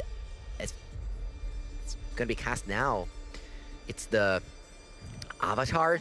Avatar's Wrath, so that's going to... Ooh. Oh, wow. Airbending Floodpit's Drowner is actually very nice. And so in next turn, Simon cannot cast the spells that got airbended, and the only card that Simon has left is a Sentinel of the Lost Lore. Wow, this reminds me of Doom Blast, a card from a very old time. It costs 7 mana though. You choose a creature and you destroy the rest, and that's basically what happened here. Alfonso played this game very well. That's why he didn't play Tishana's Tidebinder, now that I think about it. Because he was going to play Avatar's Wrath this turn. If he played Tidebinder there, it would be a little bit awkward, because it would kill his own Tidebinder. So at the time, the play made little sense to me on turn 3, but it does make sense because he had this plan lined up. So when you watch these games, you see the players taking steps ahead. He was, in fact, 3 steps ahead here. It was turn 3, and he was thinking about his turn 5. So very well played by Alfonso Barcelona in this game 1 against one of the best player in the world, Simon Nielsen. Simon Nielsen top decking Nature's Rhythm, though. and going to have access to a creature, I believe up to 4 mana, so maybe going for an Urubroid here. Let's see what Simon decides to go for. As a reminder, this turn Simon cannot cast the spells that were airbended, which is an Urubroid and a Badgermole Cup, so that can be played next turn for 2 mana each. So let's Nature's Rhythm with the X being 4, and let's find Urubroid, everyone's favorite plant worm. That is going to enter. It's just a 2/4 though, so what Alfonso can do is just attack. The Enduring Curiosity will never be blocked, and draw a card, and then decide what else to do. But that Enduring Curiosity, this is the 3rd time he drew a card. Very powerful. And then you still have Tisha's Tidebinder, you have Ang. Look at that card, he has 6 cards in hand. The cards will not stop coming. Oh, and Normalize, which... Ooh, that's a good one. Always a nice one to have in your Flash deck. He can play Flood Pits Rounder whenever he wants next turn for 2 mana.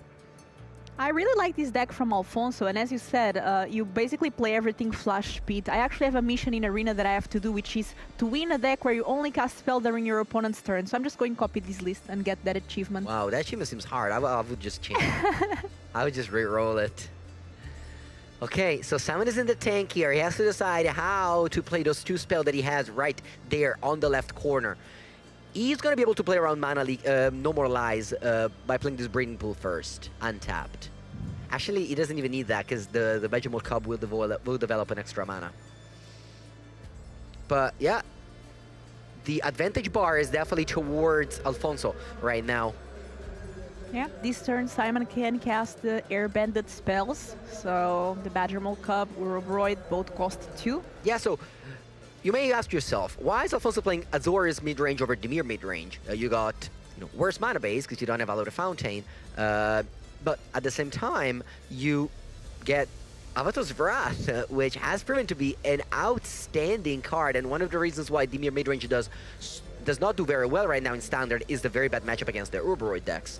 So maybe, if you're a mid-range lover, you can take this list, you can take this angle, and choose for white over black. And here we have that Badgermole Cup, which is played from airbending. Alfonso's thinking about it. He has Tishana's Tidebinder in hand. Does he go for it? He may go for it because at that point he's thinking, when Simon casts the next Urubroid for 2 mana, I can go Normalize. But he doesn't know that Simon has a land in hand. Yeah, and this is exactly what Simon also is trying to see. Exactly what Alfonso asked, starting with the No More Lies actually, so... Oh, wow. Making Simon have to pay 3, and then could Tishana's Tidebind the Earthbending? I actually don't know where he's going here, so I'll just keep on watching. Yes. I'll just let him see what he does, because I generally don't like to use my permission spell, like No More Lies, like Quenchia, just to tap your opponent down. I just try to let them do their stuff, especially in a turn where Simon is very likely to develop all these mana. He has 2 cards in hand and a card airbended. No More Lies, a very powerful card printed in the Card of Mana set. Not only it's Mana Leak, which is one of the best counter of all time, it's also Exile in it, which is very relevant against decks like Izzet Lesson and decks that care about your card go to the graveyard. And here Simon really thinking whether to pay or not for that No More Lies. I'm gonna say he's paying, he's just thinking about what to do afterwards. Simon probably thinking 3 turns ahead. Yeah. I know Simon is already thinking, why? I do this, in 5 turns this will happen. Yeah, exactly. He's thinking like, why is Alfonso... Oh, wow. He lets it go. The levels. Okay, so stack is clear now. Simon plays Breeding Pool untapped. Spends 2 mana and plays Urubroid from Airbending. Does that resolve? It does. The last card that Simon has. Sentinel Lost, we gotta read that card because that's a card that's just a one-off. It exiles graveyard. It exiles the graveyard, but it has a lot of other modes. Can Simon use any of these other modes in his favor? I know it returns a card from the adventure to your hand, and it puts target card you don't own in exile. Nah, yeah, they don't matter. They don't matter. It's exiled target's player graveyard.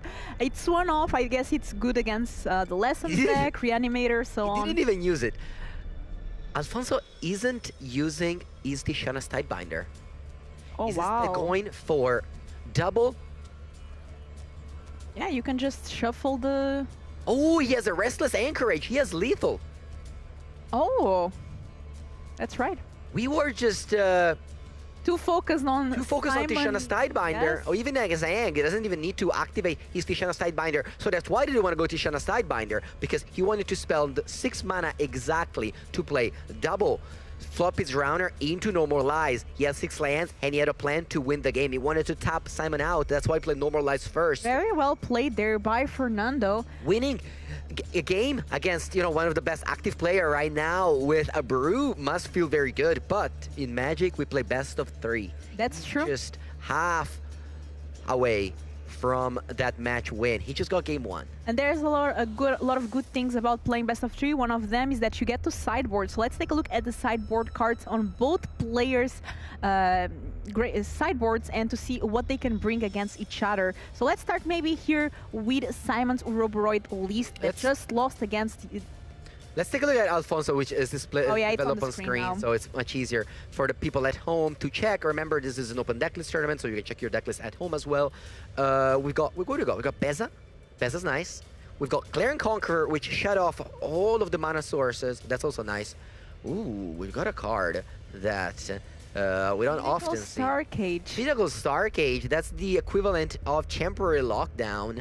It exiles all artifacts and creatures with mana value 2 or less. Yeah, that's especially good against all those Badger Mole Cubs. It is, but I believe the land still returns to the battlefield because Urban says whenever a card goes to the graveyard or is exiled. So if it's exiled by Pinnacle Starcage, it will still return, but still not that bad. What else do we got here? We got Ether Eyes. This is another reprint.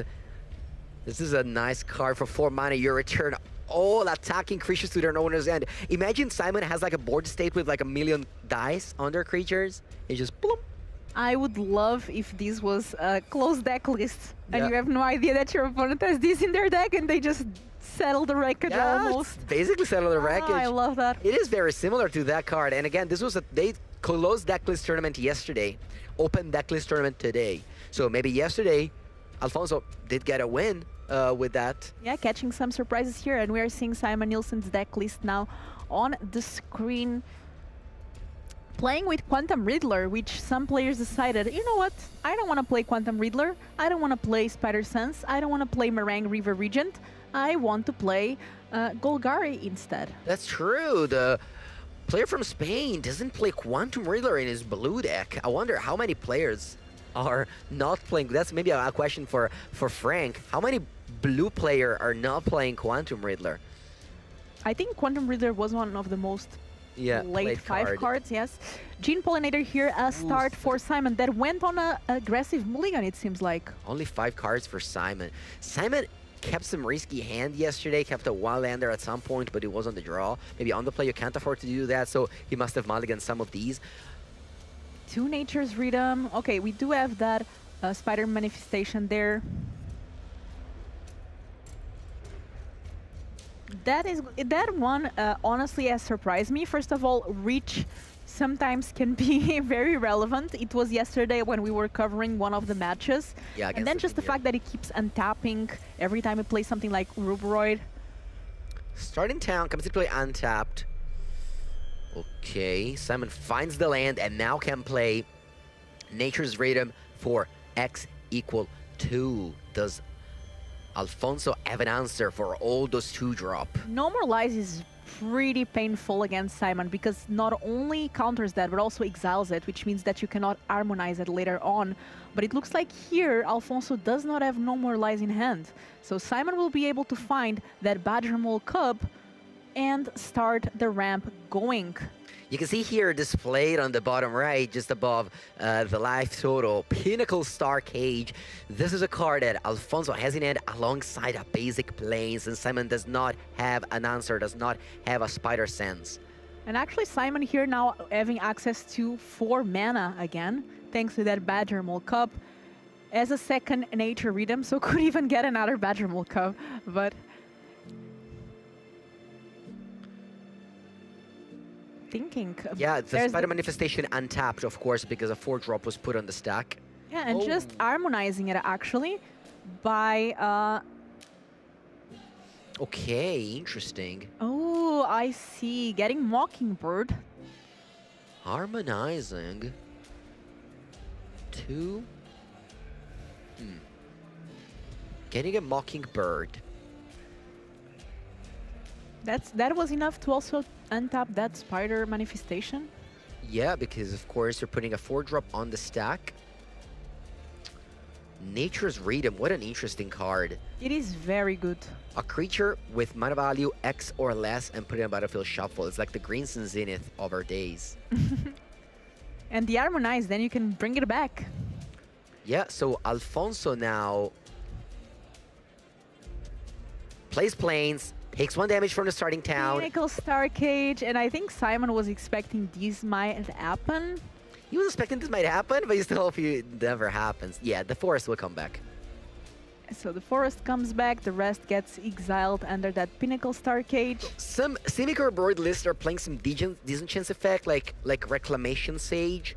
Simon does have 1 copy in his deck, but now also just drew an Urboroid. Yeah, but at this point Alfonso does have Get Loss. Yeah, look at that end. So you can just go get law. Does he have a 4th land? Yes. It does, but it's tapped. Is that a Meticulous Archive? So he can play the Get Lost, but then he cannot... No, it's a Flood Maul. It's a Verge. So you can actually do it all here. You could have had it all. Okay, 2 mana. Let's start with that Get Lost on the Urboroid, giving Simon 2 maps.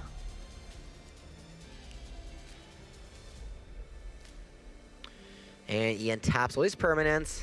I love to see that. Mockingbird Forest.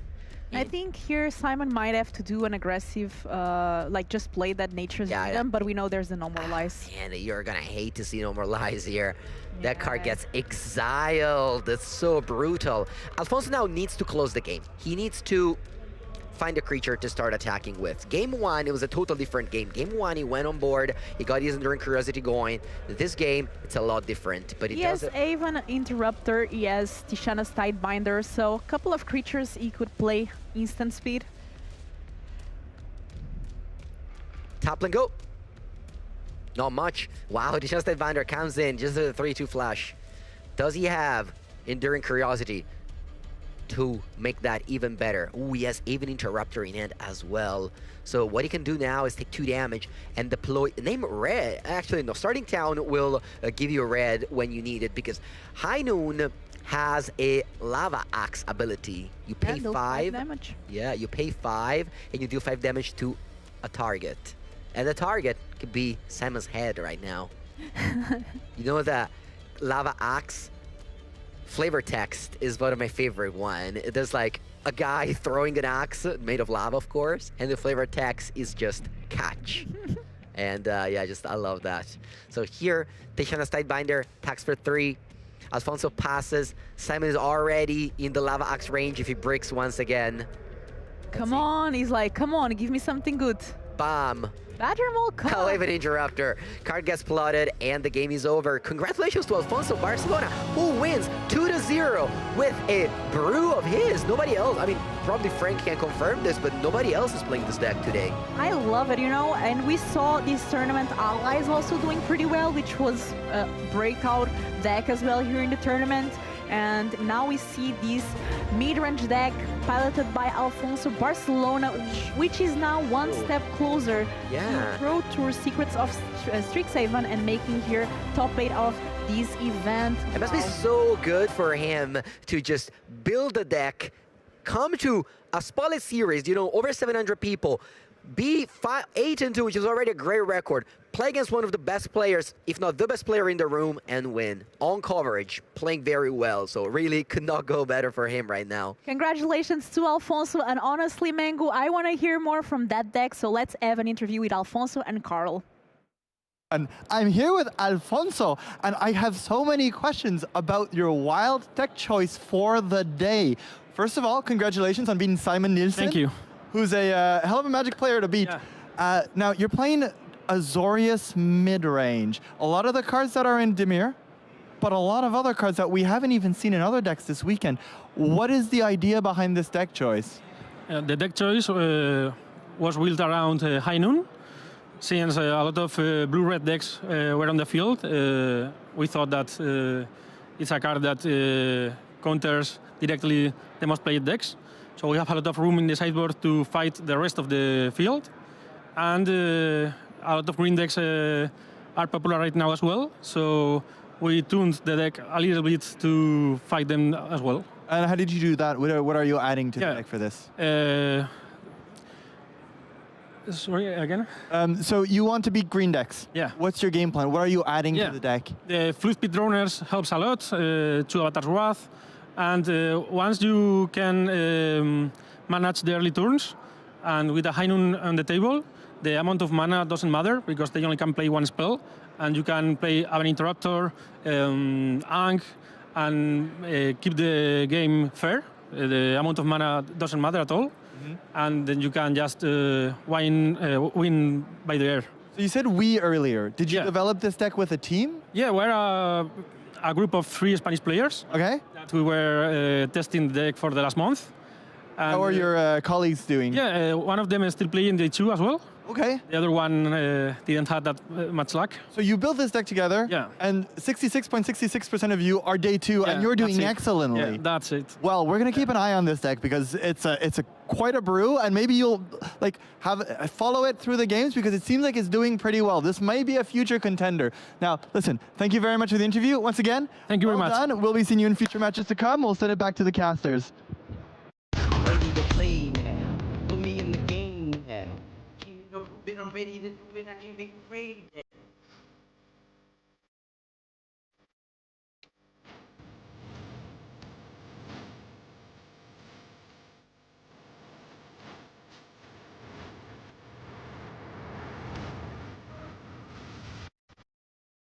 No, you can't fucking tell me to stop.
Hooves dig into fields of black, chase valiantly towards the dread. Shield and armor aglow and bright, countless hearts and lances keen. They ride into the night. The beasts above, they shriek and soar, spew flames of ghostlight from their jaws that eat the skies and burn the flesh, and albeit crowned with firelight, they ride on into the night. The new 2024 exclusive line, crowned with the first printed boulder and zip folio ever. An astonishing artwork made by one of Magic the Gathering's most beloved artists, Dominic Mayer.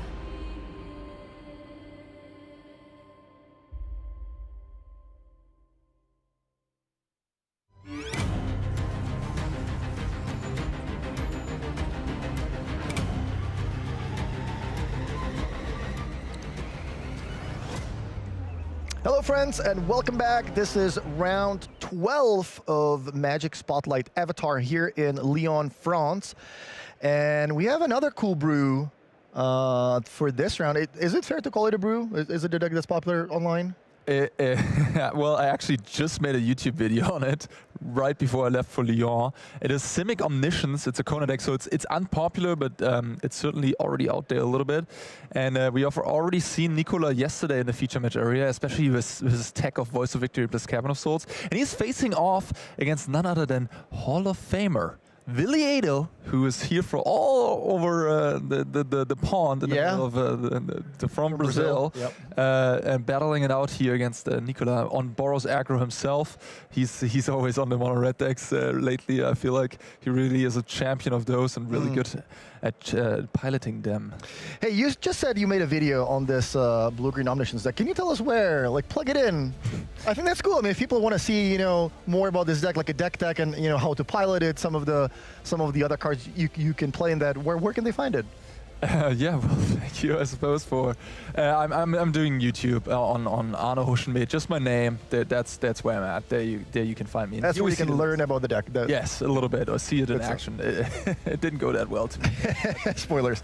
It's going a lot better for Nicola. Oh, yeah. And he also has some interesting tech cards here. For example, the Extinguisher Battleship is something you usually do not see. And those Overgrown Zealots in the main deck are really nice and neat, as they have that 4th toughness, so they survive a lot of the burn spells that are around right now, and they really speed you up. So I think that could be an important tech in this sort of like fast-paced format of Landfall, Simic Ouroboros, to have that acceleration.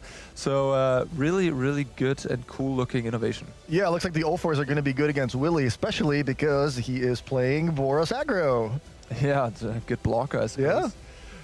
Yeah, this is sort of the premier aggro deck in the format, the premier mono red deck. We definitely do want to splash red, as we saw in the data with Frank, that the non-white red decks, they didn't do well, but this version did pretty well in this tournament, and Willy Adel is doing great right now. Yeah, Lightning Helix and Boros Charm, in addition to the creatures that are left after Heartfire Hero, Monsters Rage, Screaming Nemesis all had to leave. And yeah, Nova Hellkite is excellently positioned, I would say. It kills those Llanowar Elves.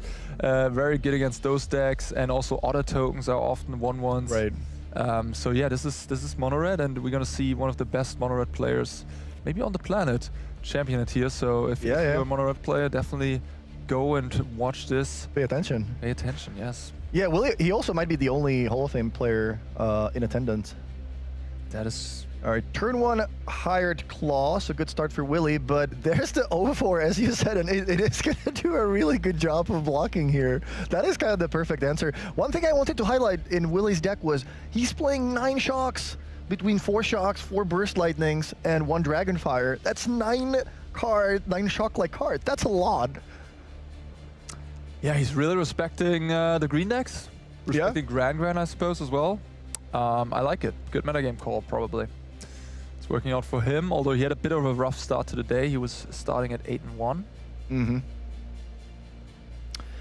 Back to Nicola. Let's see what he's going to be able to do. So yeah, once again, the way this deck works is, you might be thinking, yeah, Omniscience, how do you get it into play?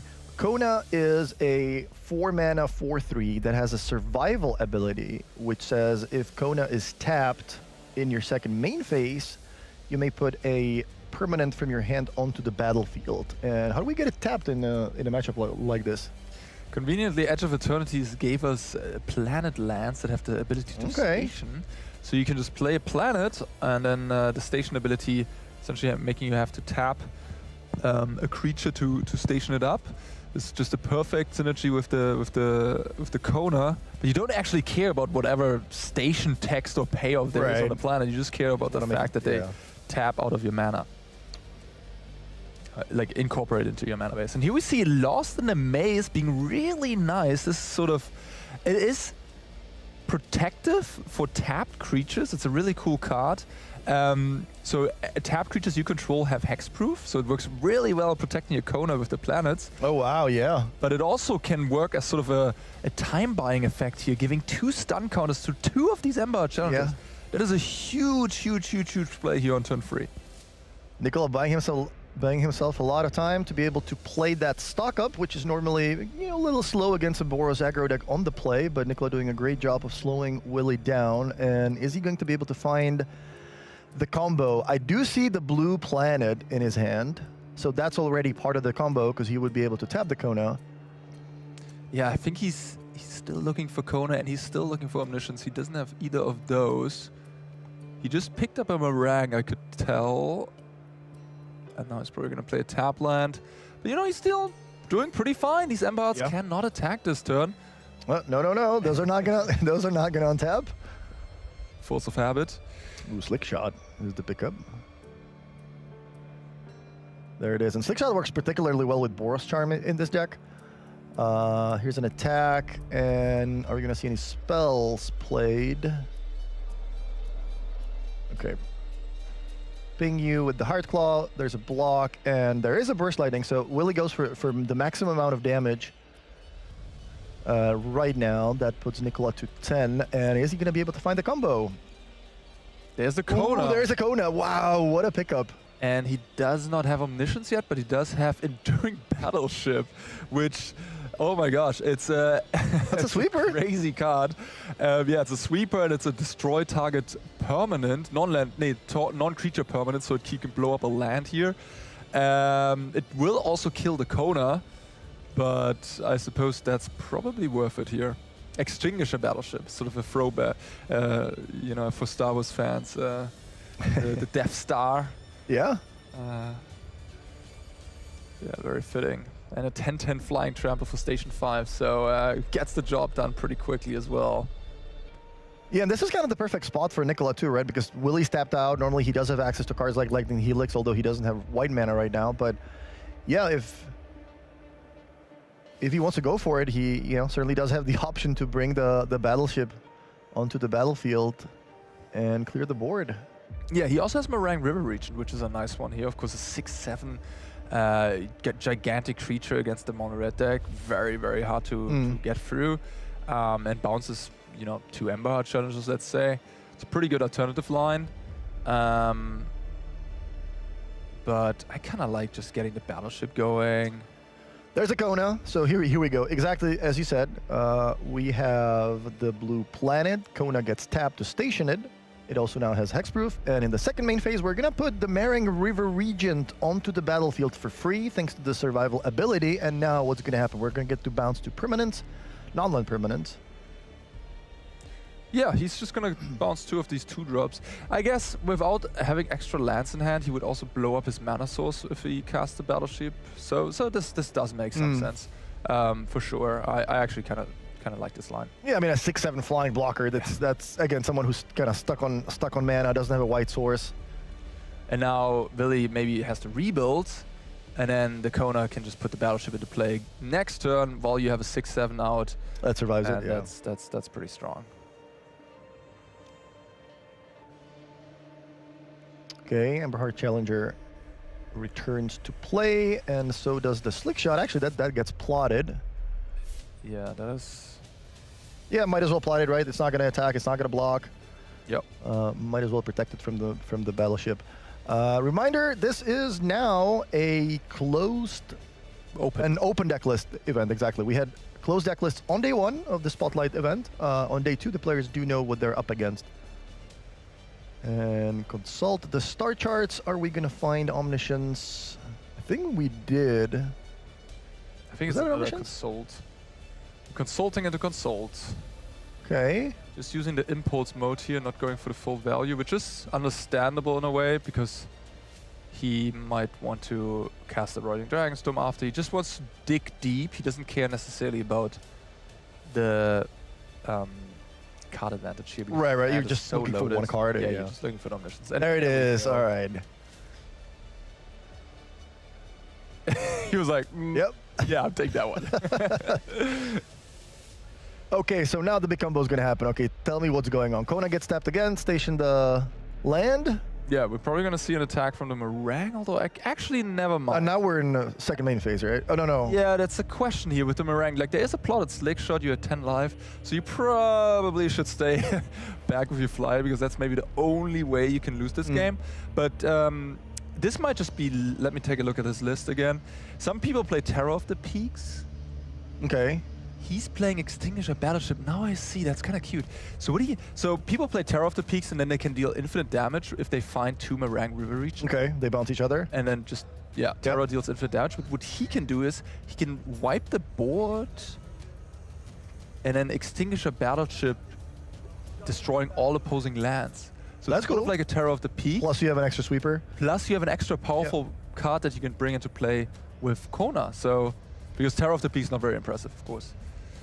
So he was able to put Omniscience into play, followed by Roiling Dragonstorm, and now I think he tapped mana to play Consult the Star Charts, but I believe that was for the kicker cost. I'm not actually quite sure myself how that works. I think if you have to pay the kicker cost with actual mana. He did find the second Meringue River region, and he's demonstrating a loop. A loop basically, where I'm gonna play 1 river region, bounce one of your bounce 2 permanents, then the second one, which bounces 1 of your permanents, and my river region, I'm gonna replay it, do the same thing, and you're gonna end up having just 4 mountains in play. Yeah, he can, with the Roiling Dragonstorm in play as well, he has basically access to his entire deck, pick up all the counter spells, pass the turn, have counter spells up, and then... Alright, here we see the sideboard for Nicolas. He's looking, he has some good stuff. He has the Fresh Starts, a 2-mana kill spell essentially against the mono-red deck, Unable to Scream, a 1-mana kill spell. And maybe he's gonna bring in Lost in the Maze, I would think, as another time bumping card, and also giving hexproof to his Kona, because you know those lightning clicks, they do hit the Kona. Yeah, so some good amount, 6 cards to bring in. That's definitely very respectable of the mono red deck here. What about Willy? Like, how about all those shocks? Yeah, those shocks are not very good here. I think Willy might be looking at the Sunspine Links. Most certainly at the Get Lost as well, because that one can kill the Kona and the Meringue River region. He's going to bring that in safely. The Sunspine Links looks pretty good. There's not that many basics, just 2 basics. So 21 non-basics in Nicolas' list. I like bringing that one in. And then you, as you said, you can take out some of those 4 shocks, the Channel Dragonfire. Sorcerer Speed, yeah, especially. That's not great. Yeah, and then just maybe take out a Burst Lightning or 2. If he just brings in 6 cards, I guess that's 6 shock for 6 cards. Yeah. Yeah, maybe like a Boros Charm as a card you could shave, because that doesn't really interact with the opponent. But yeah, Willy's going to be looking for, a draw as aggressive as he had in the first game, but that Overgrown Zealot was just a brick wall, followed by... you know what? I wouldn't followed by the Lost in the Maze. Yeah, crazy good. Yeah, that actually was crazy good. Yeah, plus the protection for Kona, that was insane. I mean, as mentioned in the beginning, the Overgrown Zealot just giving you an extra blocker, an extra mana, that might have made all the difference that game. Yeah, definitely. Emberheart Challenger now with Willy on the play on turn 2. Spider Sense. Wow, interesting. Wants to protect against Get Lost, perhaps. Maybe even countering the Sunspine Links trigger as well. Has a lot of utility, that card does. There's the Sunspine Links, just drawn from Willy, so he did bring it in. Cavern of Souls and Beasts, but no play from Nicola on turn 2. Slickshot makes an appearance, and is he going to have... No play yet. I think there's a fresh start hanging in here. Which... No blocks? Nicola... Wow, and he actually baits out a shock as well, so Willy goes for an aggressive play, points shock at Nicola's face, triggering the Slick Shot, and well, that's gonna get -5, -0'd. Yeah, and loses all abilities, so it's really just a blank at this point. He can use Get Lost to remove the fresh start at some point. That could come up, theoretically. Yeah, good point. Back to Nicola, who has a lot of expensive cards in hand, but no third land. Well, that's not great. Yeah, see, I mean, he basically does have the entire combo. There is a Kona, I believe. There is an Omniscience as well. He has a Meringue River Regent, but yeah, he's going to need to find some lands as well. I did like the banned version we saw yesterday. I think that was round 4, which included the white spacecraft that could find the Kona as well, and it also gives you an extra card you can tap the Kona into. How about you're missing land drops and you draw a 10-drop? That was Nicolas' experience here, and he just packs it up. Yeah, I mean, the deck looks great when it does what it's supposed to do, but you also play a lot of clunky cards that you don't really want to draw. All these extinguishers or or Omniscience when you don't have your Kona going on can be certainly awkward. So Willie picks up game number 2. I don't think too much is going to change in sideboarding based on play or draw here. Yeah, no, not much would change. The Magebane Lizard is a little bit of an interesting one. I guess I could have mentioned in the first go around. It does mess a little bit with the combo, but I think I like the other creatures more. They just more reliably make output, damage output. And yeah, as you said, he's just looking for a really fast hand. And hopefully for Nicola to stumble a little bit and maybe not have that overgrown Zealot on turn 2. That's really going to hinge on that, because I think this matchup is slightly favored to or favored towards the red side, as they just have consistently pretty fast clock. But yeah, Nicola, you know, turn 3 theoretically could put Omniscience into play. Yeah. So there is certainly the upper end of draws from the Omniscience decks are absolutely insane. It can do one of the most powerful things, but as you know, it's a multifaceted combo deck here. We have Planet as piece A, Kona piece B, we have Omniscience piece C, and then we also need, in addition to those 3 pieces assembled, we need card draw to actually kill them, to actually fulfill sort of the kill condition and find them a ranks and go off. So it's a lot of different pieces. Willie with Bastion on turn 1. If you're Willie, how aggressively are you trying to find a Lightning Helix or get lost after sideboard? Like, is that something you're willing to mulligan into? Are you just happy to have a fast opener? Like, how scared are you of the combo? Like, as you just said, it's not super consistent, right? There's not that much, you know, card selection. Or if your opponent is playing card selection the first couple of turns, then well, I'm killing them with cheap creatures. So, yeah, how do you approach that? I would just look for, like, I'm happy seeing exactly this, like 1 into 2. I think that's a hand I would already keep. Looks like he already has the get lost, but as you said, yeah, just look for a fast hand, because the Kona deck, they don't even necessarily play Kona on turn 4 every game. Right. They're not that consistent. They might not have it, you know. You don't really want to play out the Kona when you don't have the Omniscience. So I wouldn't try to aggressively mulligan towards that, but that's a great question. And yeah, I hope that could help. Yeah, I do think the matchup after sideboard should favor Willie a little bit more, given that he now has Helix and Get Lost, so he has a lot of answers to Kona. And if Nicola is not doing the Kona things, then his deck doesn't really do anything, right? Or it's just way too slow to be able to beat what Willie's doing. And you know, also, when they don't have a planet, you don't have to hold it up. Because there's no way Kona, like, you can just freely tap out. Right. There's an additional sort of situation here where the Omniscience deck really wants to start with a planet out, so it can always threaten that and make the other player play more carefully, play them more cautiously, so they hold up mana, and then they just pass with like Lost in the Maze up to tap stuff or to consult, you know. But if they don't have a planet out, Willie can just like throw everything out there without having to worry until turn 5, where they can play tap planets and then still Kona. But yeah, at least for here, for turn 4, he doesn't have to worry this time, and he can just tap out. Yeah, and that seems to be what Willie's perhaps thinking about. Yeah, I don't know what he's like. Maybe he has just a Bastronaut activation. Are we still in combat here? Oh wow, yeah, you might not. Oh wow, he's actually thinking, okay, Get Lost on the fresh start is the play to get the Challenger through. And the Challenger will not get prowess here, funnily enough. It's just 3 damage, because the fresh start does stop the prowess. Yeah, they're talking about that right now. And we have the life total correct here at 14. So it work. That's a nice interaction. Yeah, it's funny. Yeah, Willie going for a very aggressive play here, using one of his best cards in the matchup to deny Nicola the combo to just push some more damage through. But yeah, I mean, this way his clock is considerably faster. Oh man, I think Nicola has again not a 4th land. And yeah, with this deck, you really want to hit the 4th land. He does have the Lost in the Maze, though. That is going to protect him from the removal spells later down the road. What does Willie have? I see a Slick Shot, an extra land in hand. I think there's a... I think he has a Helix and a Sunspine.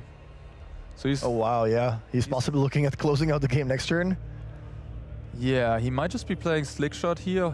But He doesn't even. He could just play Sunspot Links theoretically. He doesn't need to. He's worried probably about dispelling Exhale. Like he doesn't want to run his 4-drop into a counterspell. So he rather just goes for a play that plays around that. Also, Sunspot Links gets better the more lands are in play. Right, Slickshot is the play, and is he going to go again for an aggressive play of Helix U, get some extra prowess triggers on?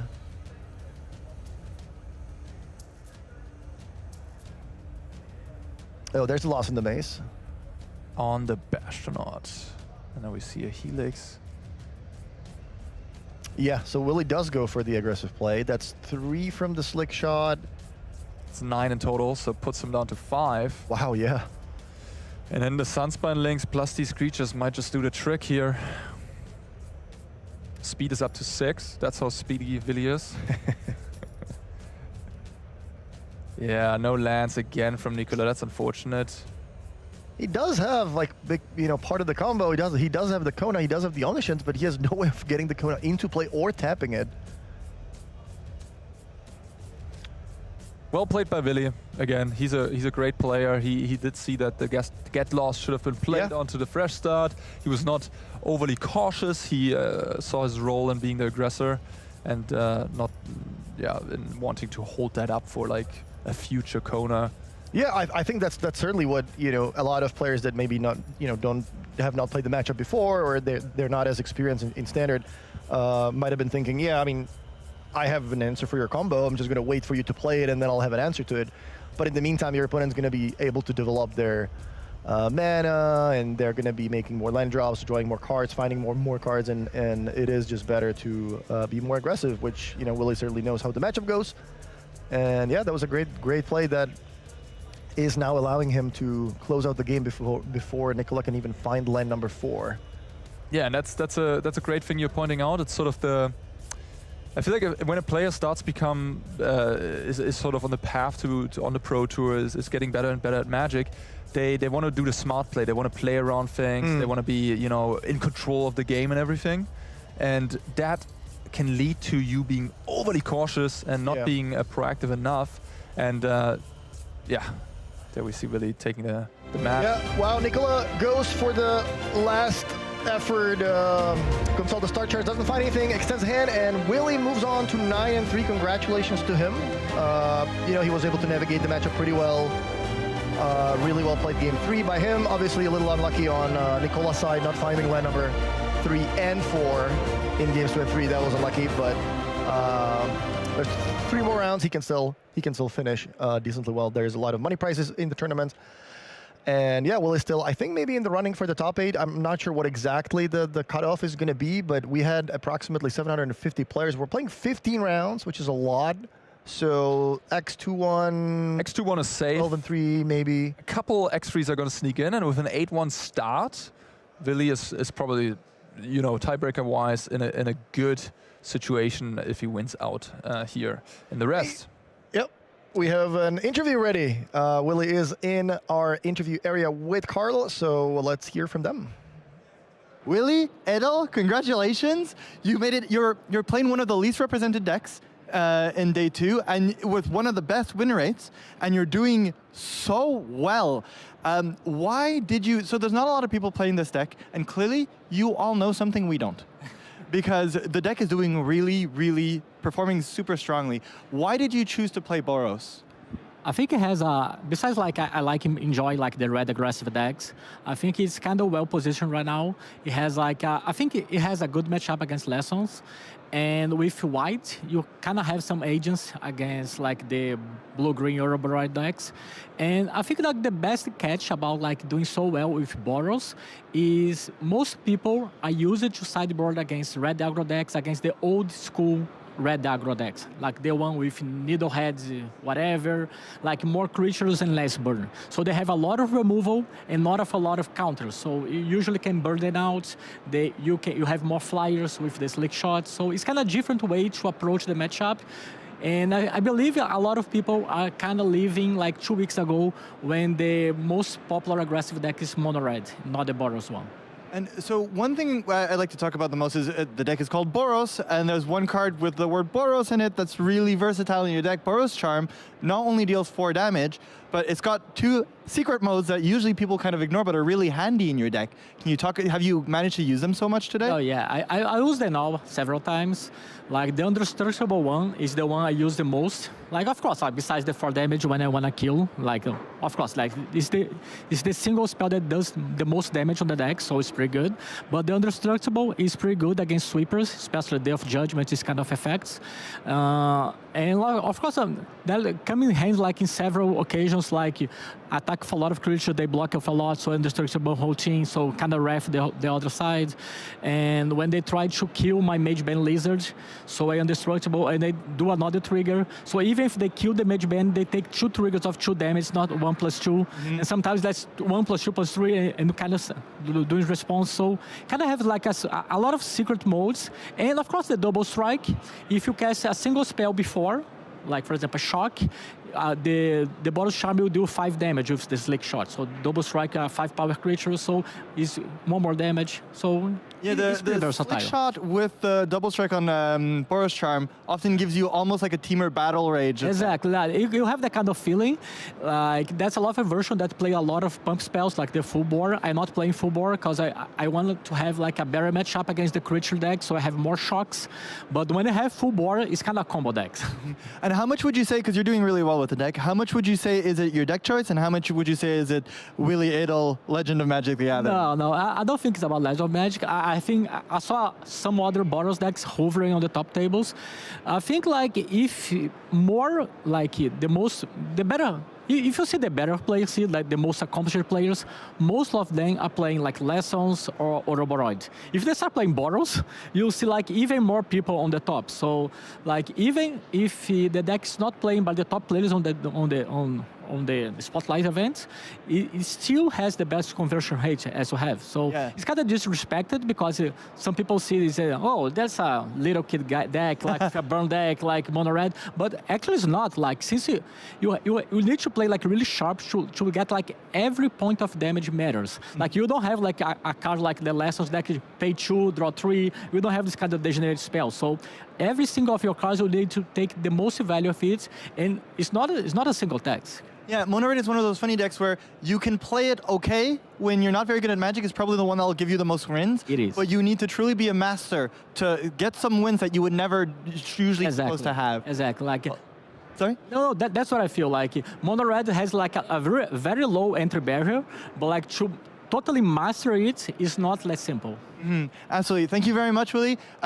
Keep track of this man. He's doing excellent. He's on vacation. He's from Brazil, and he just decided to make a little like side quest from his vacation to just completely spike and potentially top 8 the Spotlight series. We'll keep an eye on your games, and congratulations so far. Thank you very much. We'll send it back to the casters.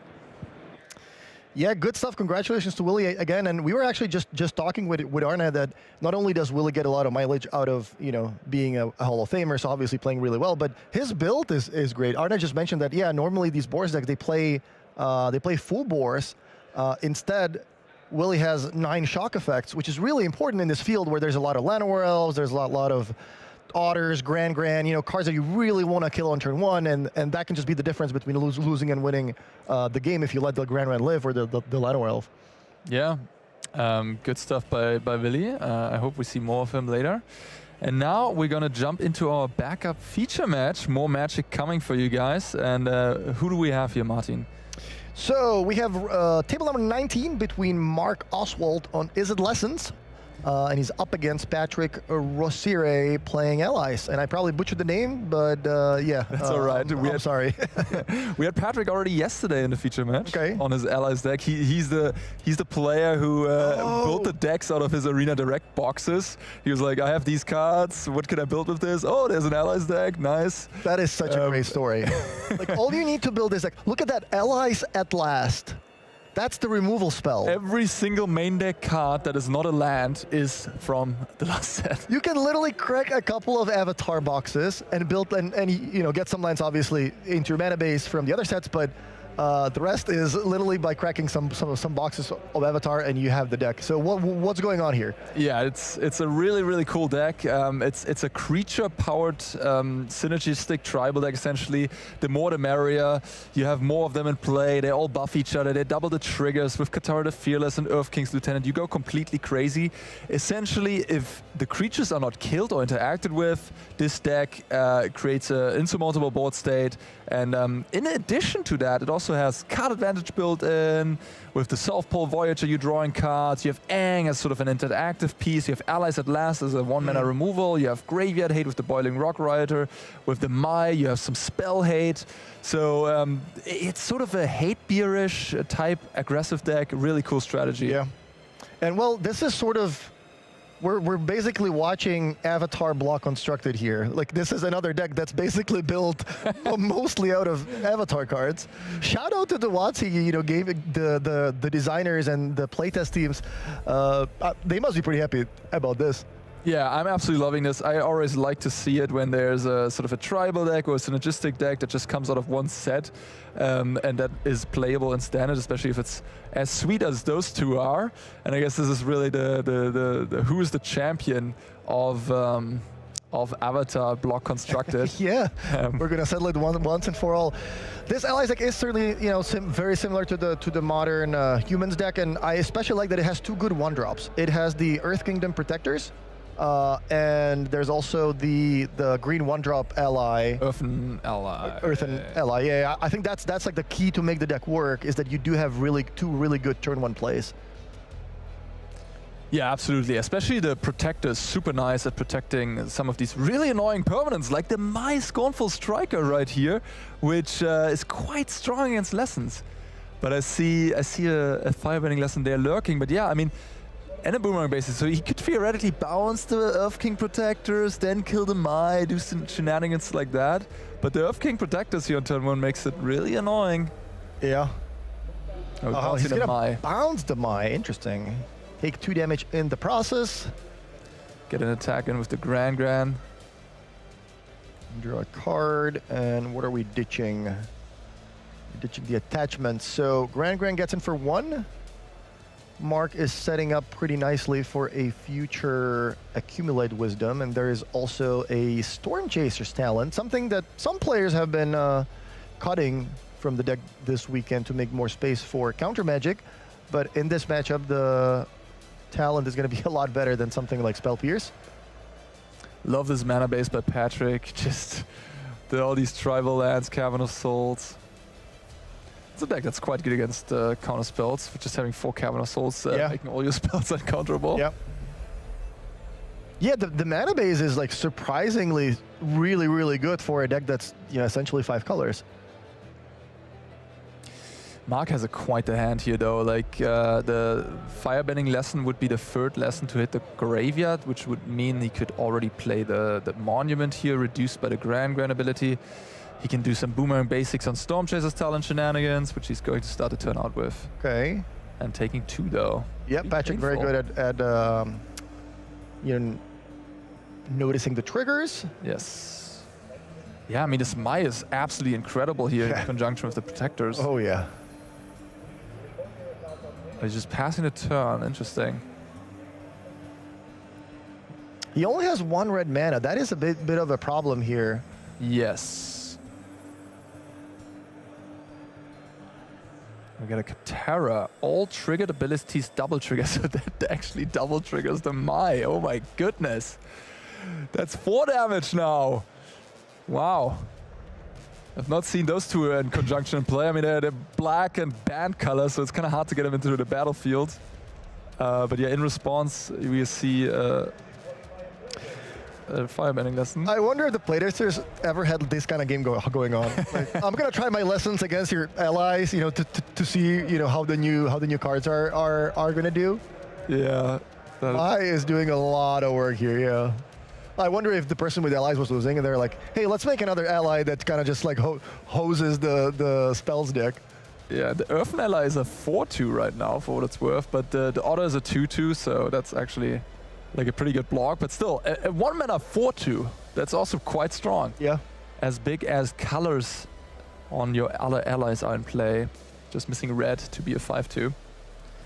And so no attack. The Mai could have attacked. Mai had indestructible there. A little surprised to not see an attack from Mai. Maybe a slight oversight by Patrick. But yeah, finally it's gone. Yep. Finally, Mark was able to deal with the protectors and then successfully also with the Mai. But in the meantime, he got himself down to 10 life. Yeah, the Mai did a lot here. That was super impressive.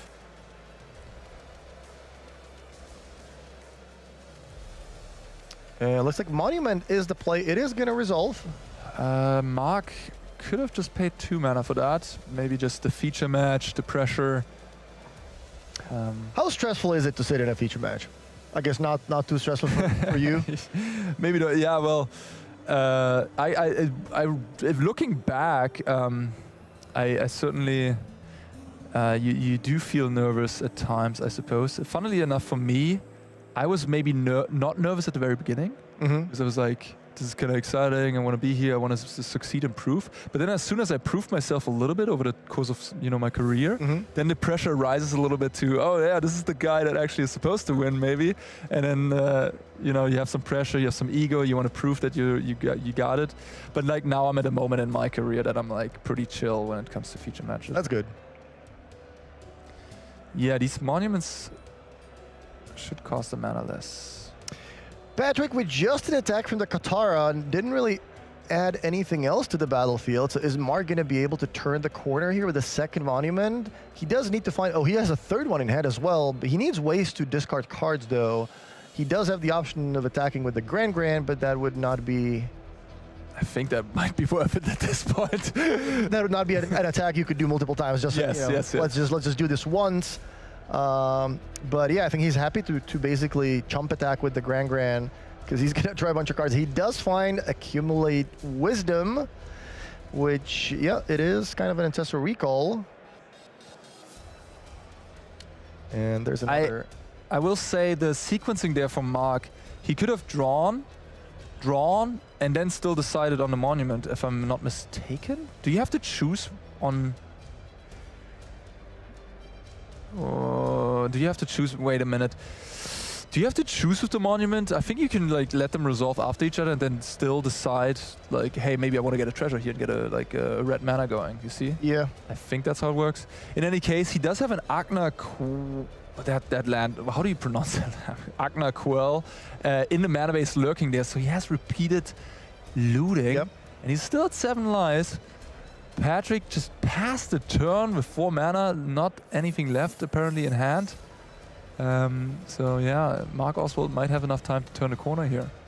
There's an attack with both creatures. The Earth Ally does have an Earthbend 5 ability, but it costs 7 mana, so we're not quite there yet.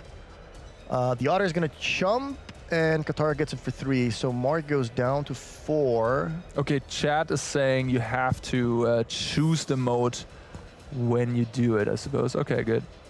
Then that's all fine and good.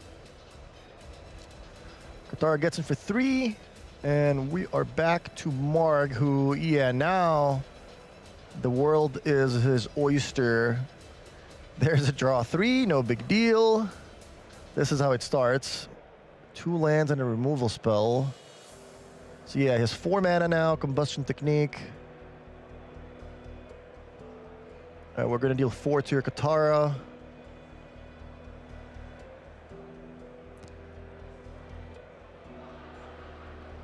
Yeah, the Yasmin Dragon Shop, you see the mana base 3 times there over on Patrick's side, actually has an activated ability. It can make for 5 mana and tapping it an ally token. So Mark was probably double checking there.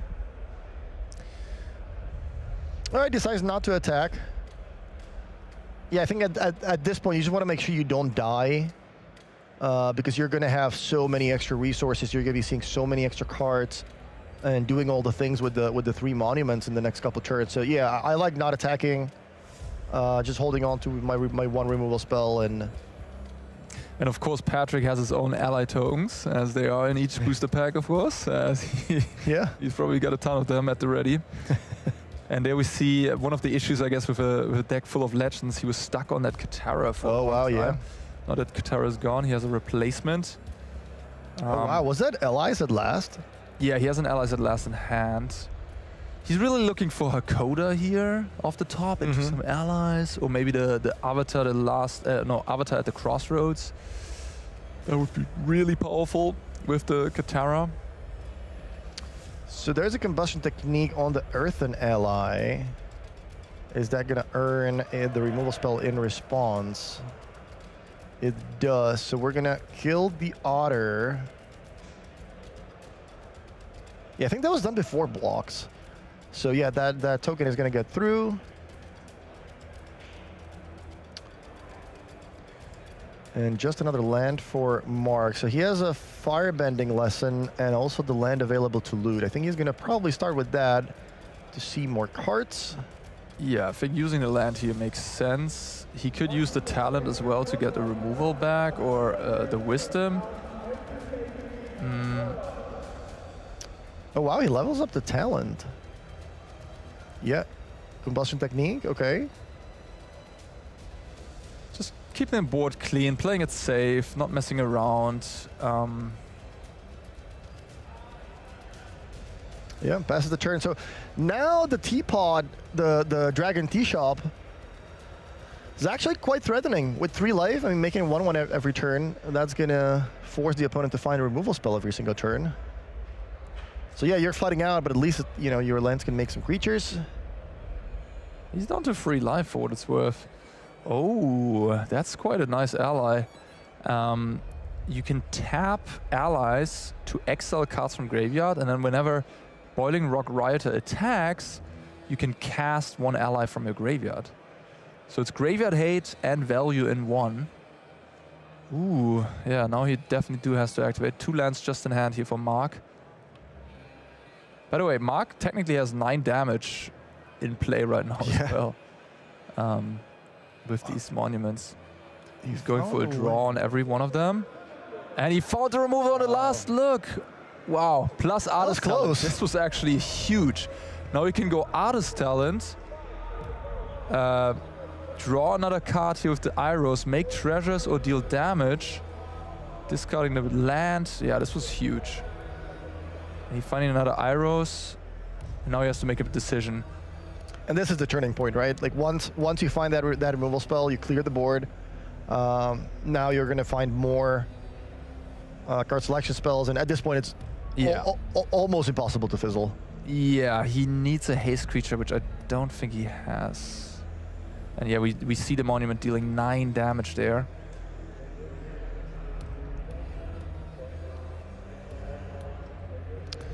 Earthen Ally is the draw for Patrick, but yeah, I don't think that's gonna be good enough here. Yeah, we have lethal here, yeah. We just play a spell, and then we activate the land in the upkeep. And that is 18 damage coming to Patrick. So talent gets leveled up. There is a Storm Chaser's talent as well that triggers all the other permanents on the battlefield. Iros, discarding a land, drawing more cards, discarding more cards, triggering more monuments, killing the Earthen Ally. Yeah, Grand for good measure. Upkeep, deal 9. Yep. All right, well, I mean, the Lessons deck just, I don't know. Every time I watch, the Lessons deck just looks like it's doing broken things compared to, sure, Ouroboros great, you know, Boros aggro, you know, different players like to play different decks, which is great. There's a lot of choices, and, you know, all the decks have different matchups. But the more I watch the Lessons deck, I'm just thinking this deck is so powerful. Yeah, it is very strong. We did see Landfall picking up 60% win. I do believe where Landfall does have a positive matchup there, so that maybe explains some of the success from Landfall and maybe the lower win rate on Lessons. In any case, let's take a quick look at the sideboard here from Mark. He's running a couple more red cards here in the sideboard, Pyroclasm and Iros Demonstrations. They seem pretty decent. I mean, Pyroclasm, there's a lot of free toughness creatures as well, but it does hit the 1-drops, it does hit the Mai. Actually, is that just it? Let me take a look through the deck list. Yeah, the South Pole Voyager as well. Maybe an Earth King Lieutenant. It's probably fine to have, but yeah, it doesn't look great, actually. In any case, there's not much else for him to sideboard in, so he's probably looking at some of those, maybe the Quantum Riddle as well. Patrick. What does Patrick have here? Maybe some more graveyard hate in form of Boiling Rock Rioter to mess with the lesson stack a little bit. That could definitely be good to exile cards in response to Combustion Technique, reduce that effect. And he has an Origin of Metal Bending, another Avatar card here, and a Heritage Reclamation. He's not completely on theme here. There's also non-Avatar cards, of course, here in the sideboard. Those could come in to mess with the Artist Talent / Monument of Endurance. And yeah, even the Scout for Survivors. I mean, there's a lot of options there.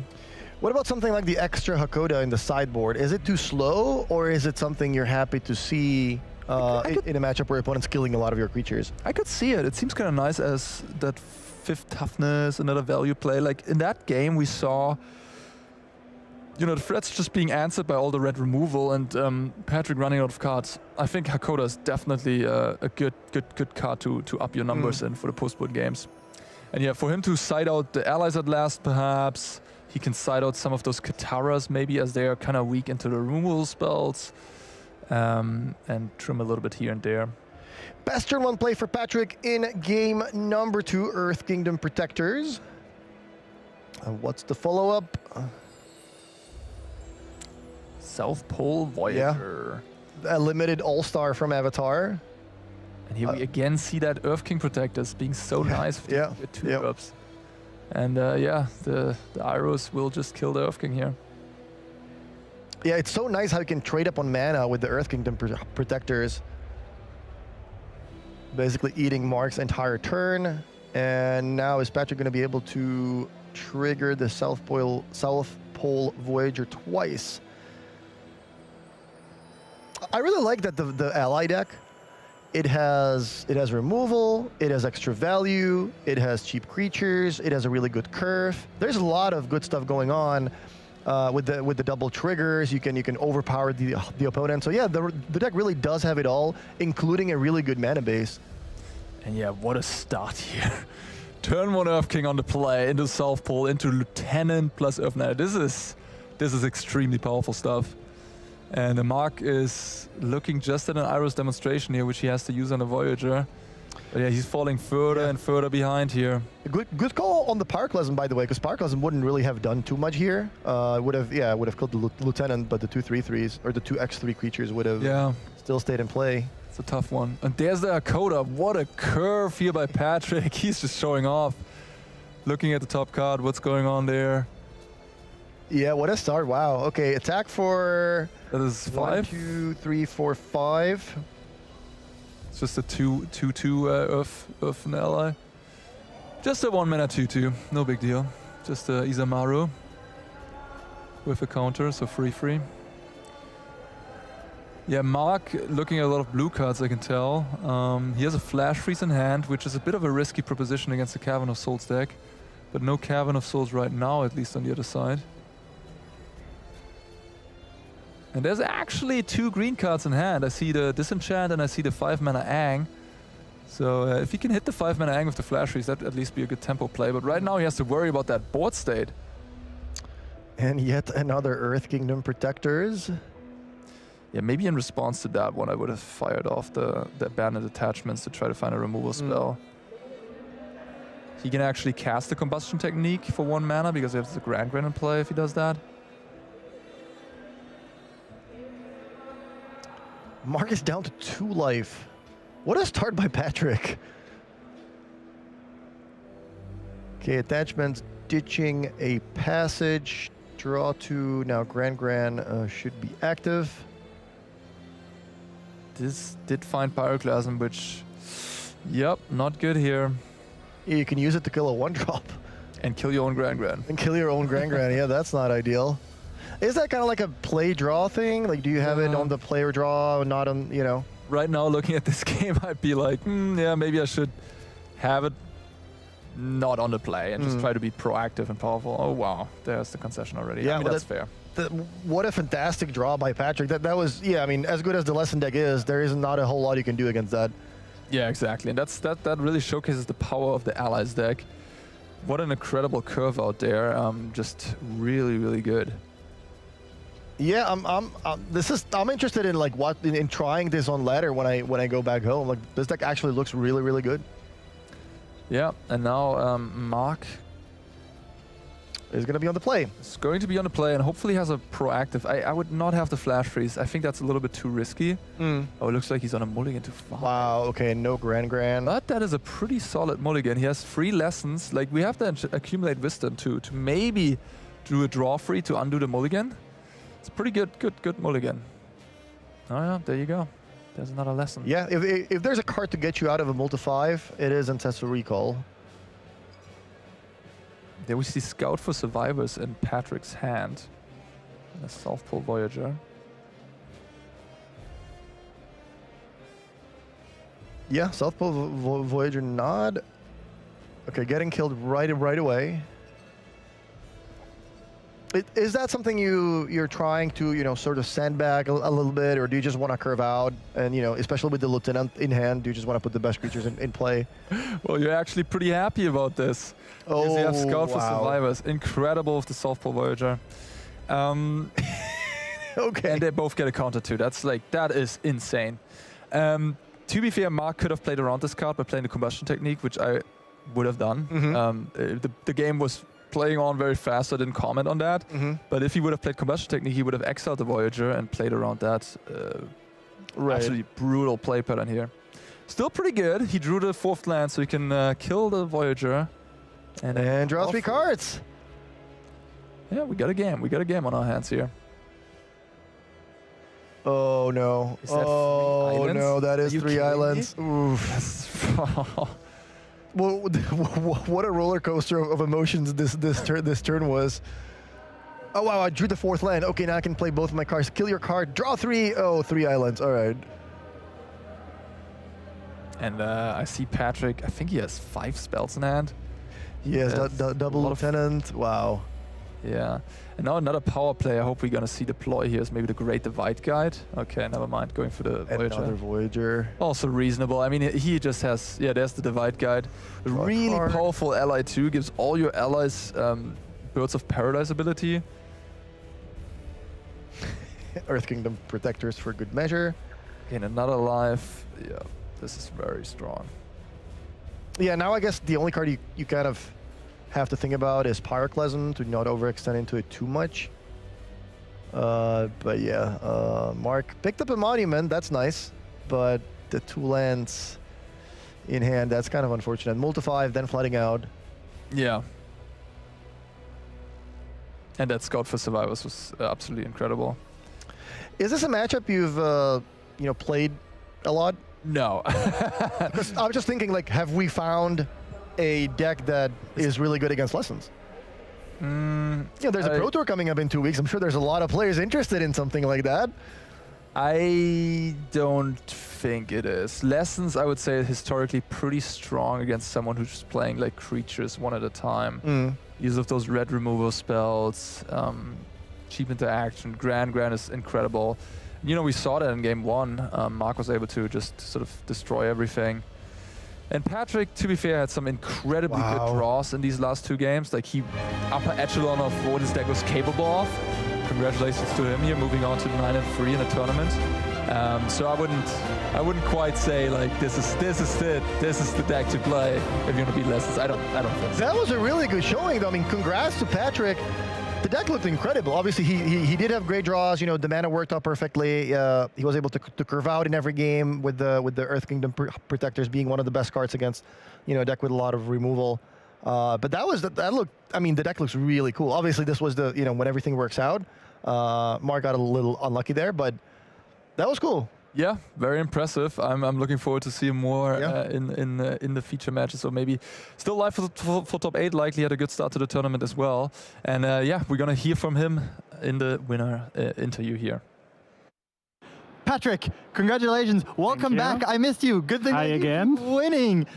Listen, your allies deck seems to be doing pretty well. It's been doing okay, yeah. You just beat Is at Lessons. Yeah. It's the top deck to beat this weekend.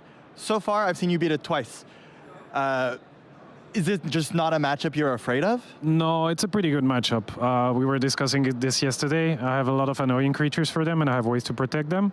So usually things line up pretty well that they have to waste their removal on my smaller, irrelevant creatures, and then the rest just takes the game over. Yeah, as you said yesterday, you have the Selfius Savior but Allies version. Yeah, exactly. And so they have to waste a removal on this. Usually they either take 2 damage doing this or just wait a turn and then I can start drawing card with the South Pole Voyager.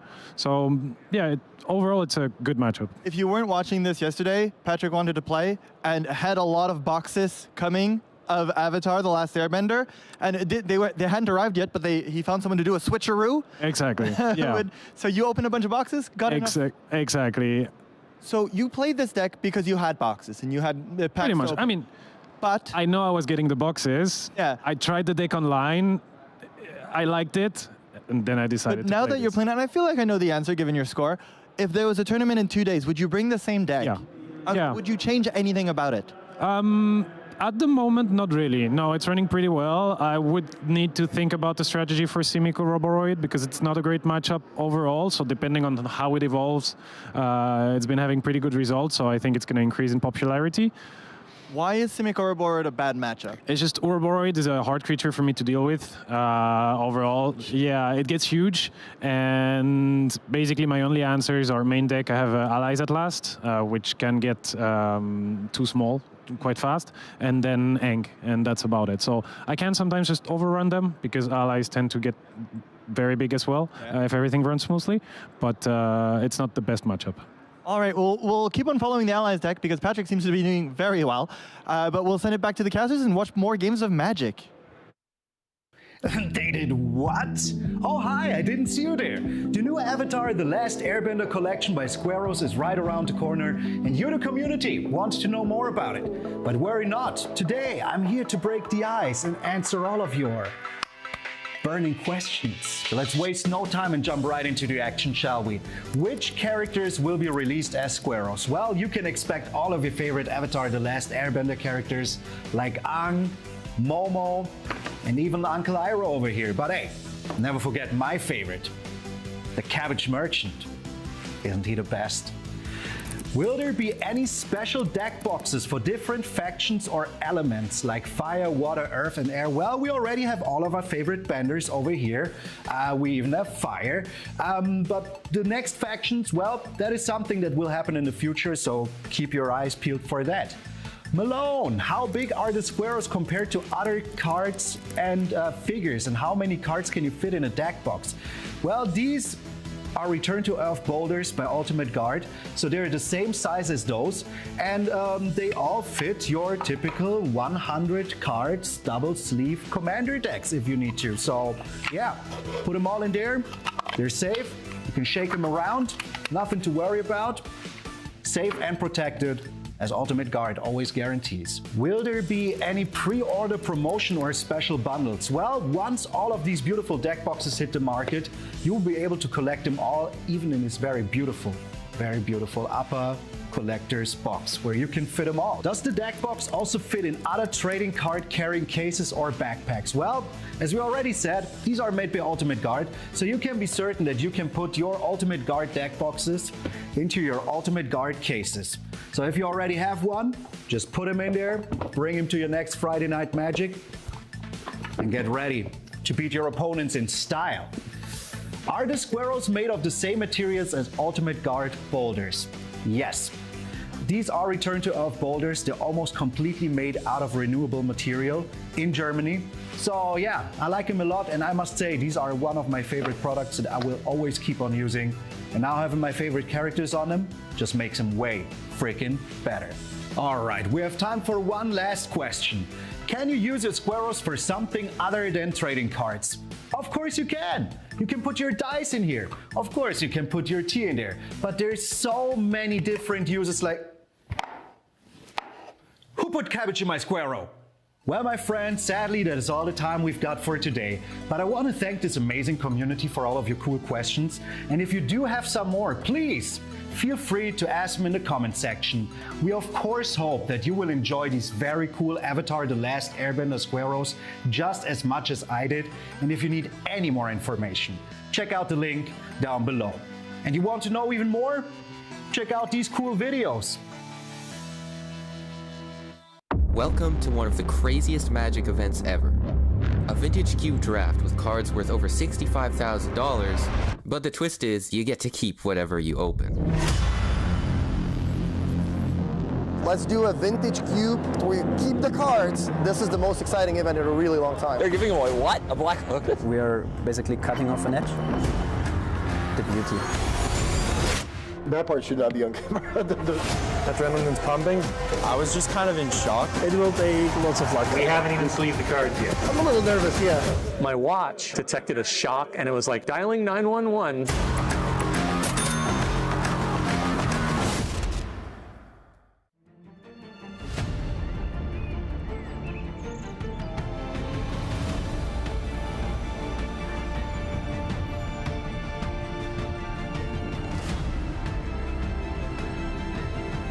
Welcome back to the Spotlight Series, Avatar: The Last Airbender. I'm Filipa, joined by Andrea Mengucci, and we are ready to start round 13 of this event. That's right, we are coming closer to that top 8 than ever.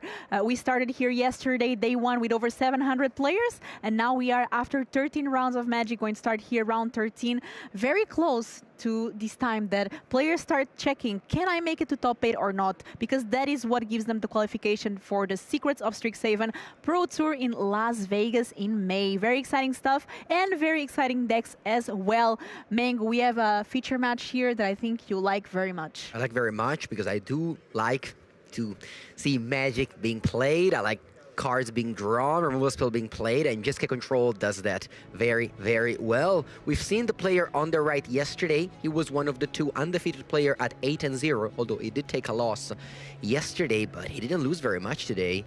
And from France, Gaetan Verdier here with Mono Green Landfall. We're starting here with Gaetan CC here, Dimir mid-range. I don't think it's the right Gaetan. They are just playing some trickeries on us casters. Multiple people call Gaetan. Yeah, but Gaetan Verdier playing Mono Green Landfall. And we were talking about Mono Green Landfall. Frank Karsten told us there's 2 versions of this deck. One that relies more on Tifa Lockdown and Traveling Chocobo. So, and the other one with Ice Steel Explorer. Starting here though with Rafael Pinto playing Jeskai Control. And we saw that the Unagi making a lot of work in previous rounds. What do you think of this deck list, Mango, and how do you think it's going to play out against a mono green aggressive deck? Well, you see 2 copies of main deck Rest in Peace. That is not a card you expect to see in the main deck.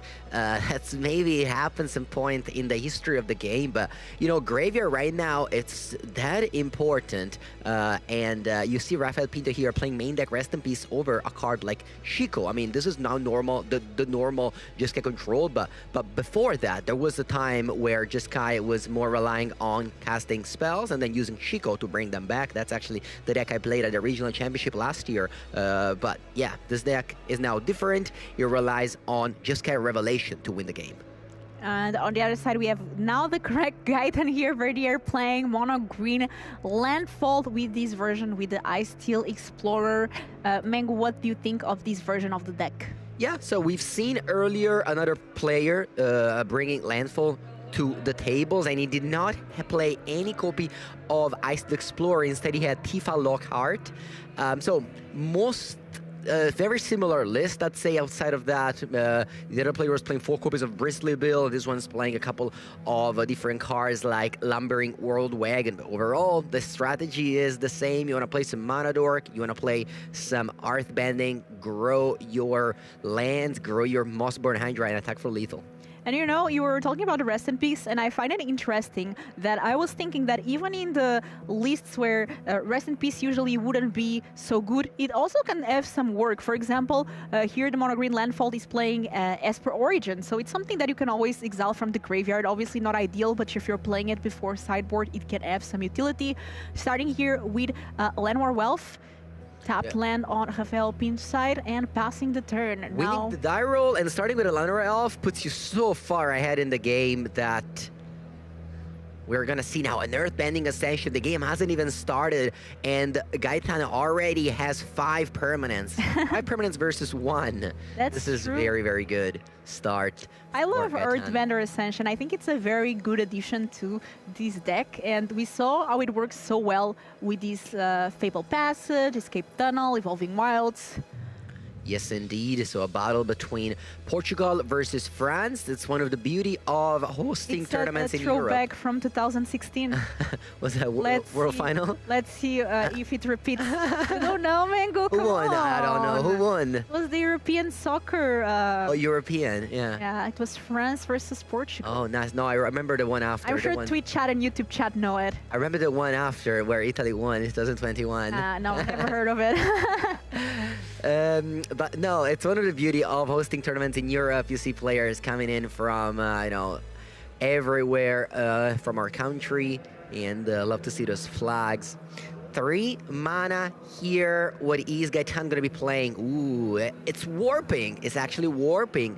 The Might Form Harmonizer. Another card that this deck plays that I don't think the Tifa Lockdown version plays, a 4/4 with landfall. Whenever a land you control enters, you double the power of target creature you control until the end of the turn, and you can warp it for 3 mana. And we see that Gaetan here trying to do exactly that. Ooh, he's playing a shiny removal spell. I don't know if it's an Abrade or a Lightning Helix, but it will get the job done. A Helix here. It's a Lightning Helix. Okay, it's get the job done on the forest, which comes back as a land, triggers the Arbending Ascension, and then we got the Might from Harmonizer comes into play, but really doesn't do very much here. Yeah, I mean, you will have a giant creature. Yeah, but you can't attack with it, so nope.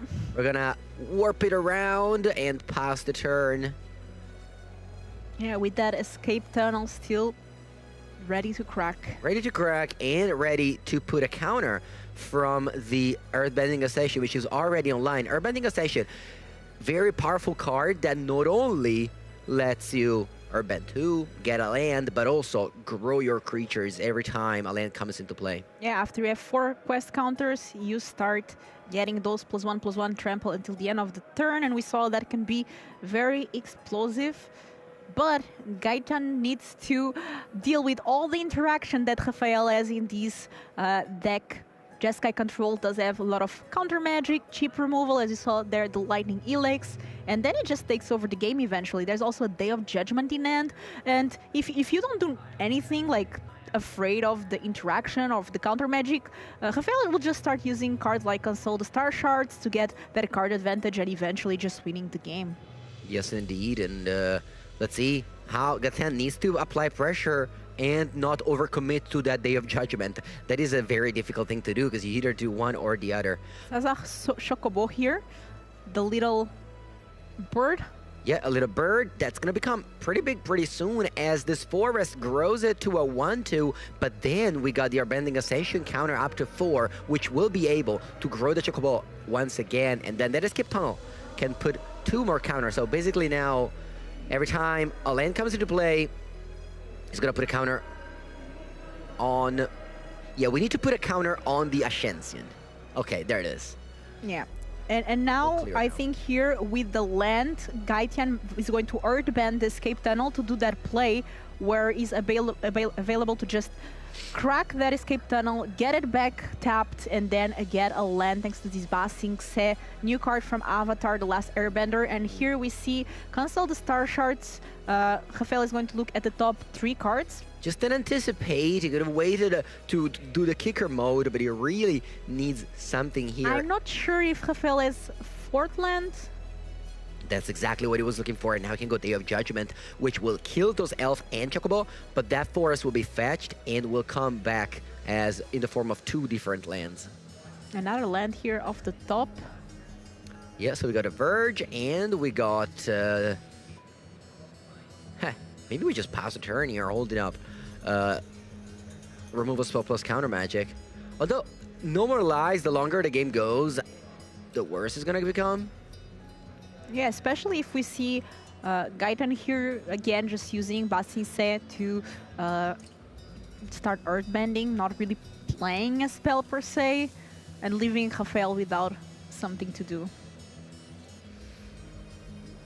So Rafael here considering 4 mana available and just says, you know what, I'll be patient, I'll pass the turn. Control players are usually very patient. Yeah, if control players that are 10-2 are very patient. Yes. If you're winning, that means that you in standard with a control deck, it means that you definitely know what you are doing.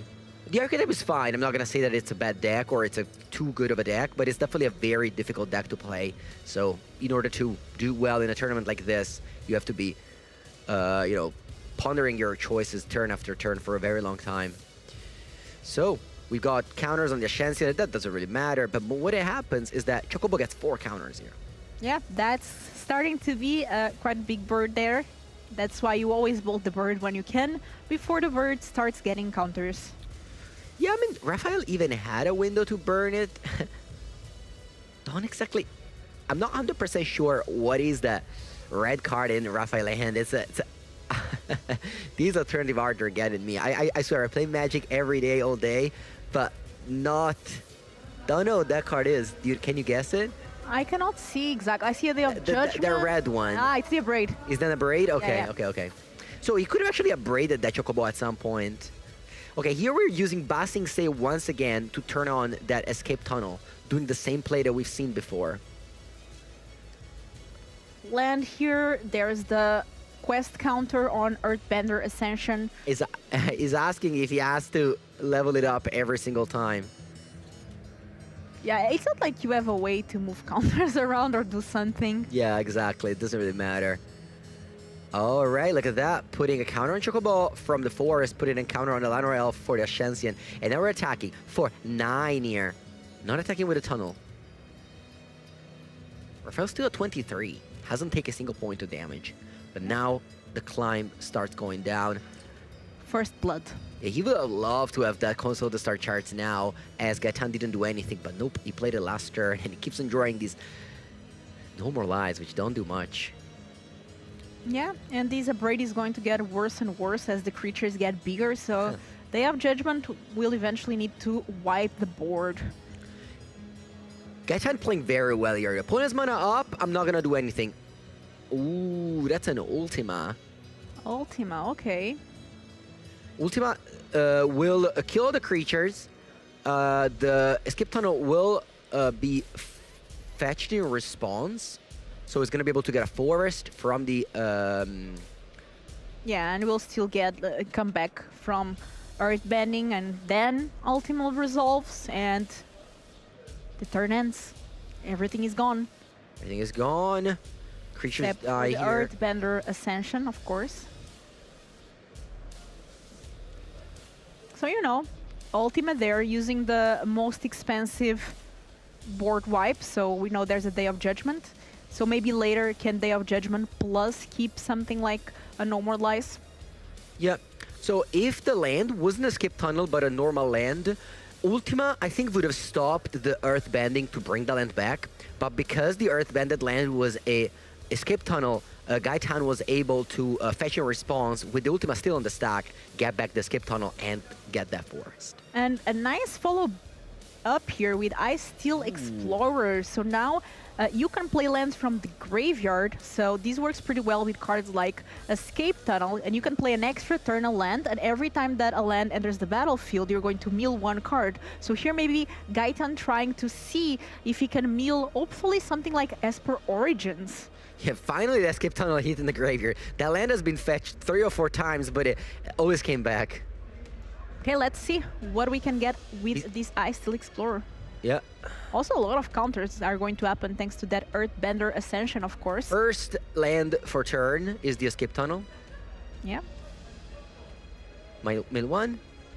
Oh, ability on the stack, actually, we're going to fetch.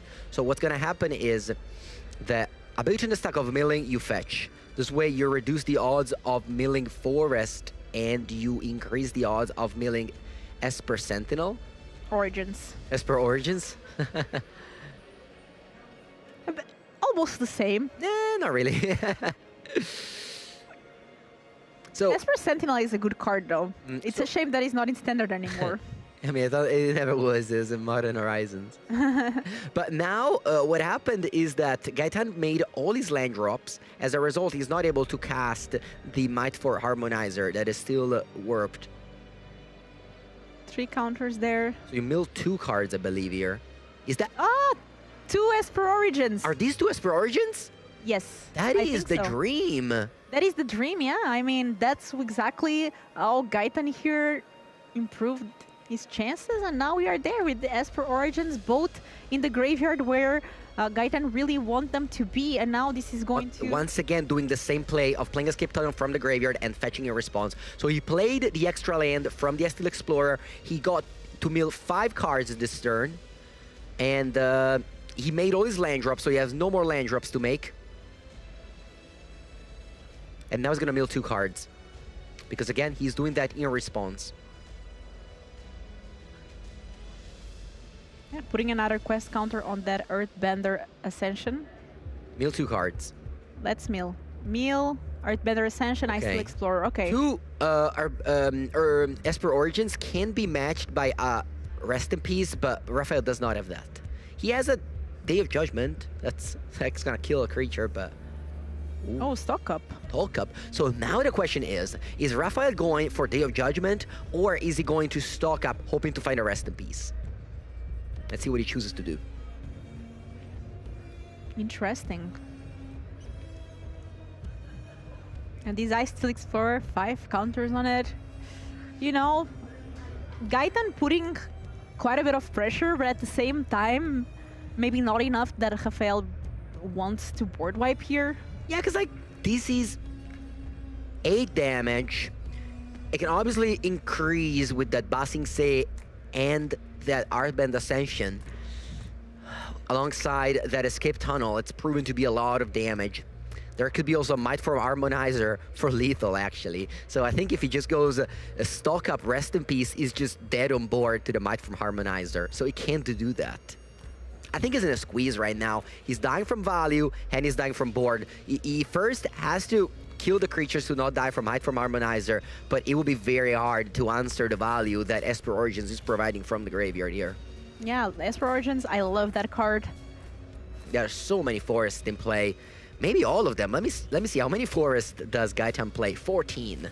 14 forests, that's it. Once he has 14 forests in play, no other mana producing lands. And I guess the Basing Say, 2 Basing Say. So up to 16 mana producing lands.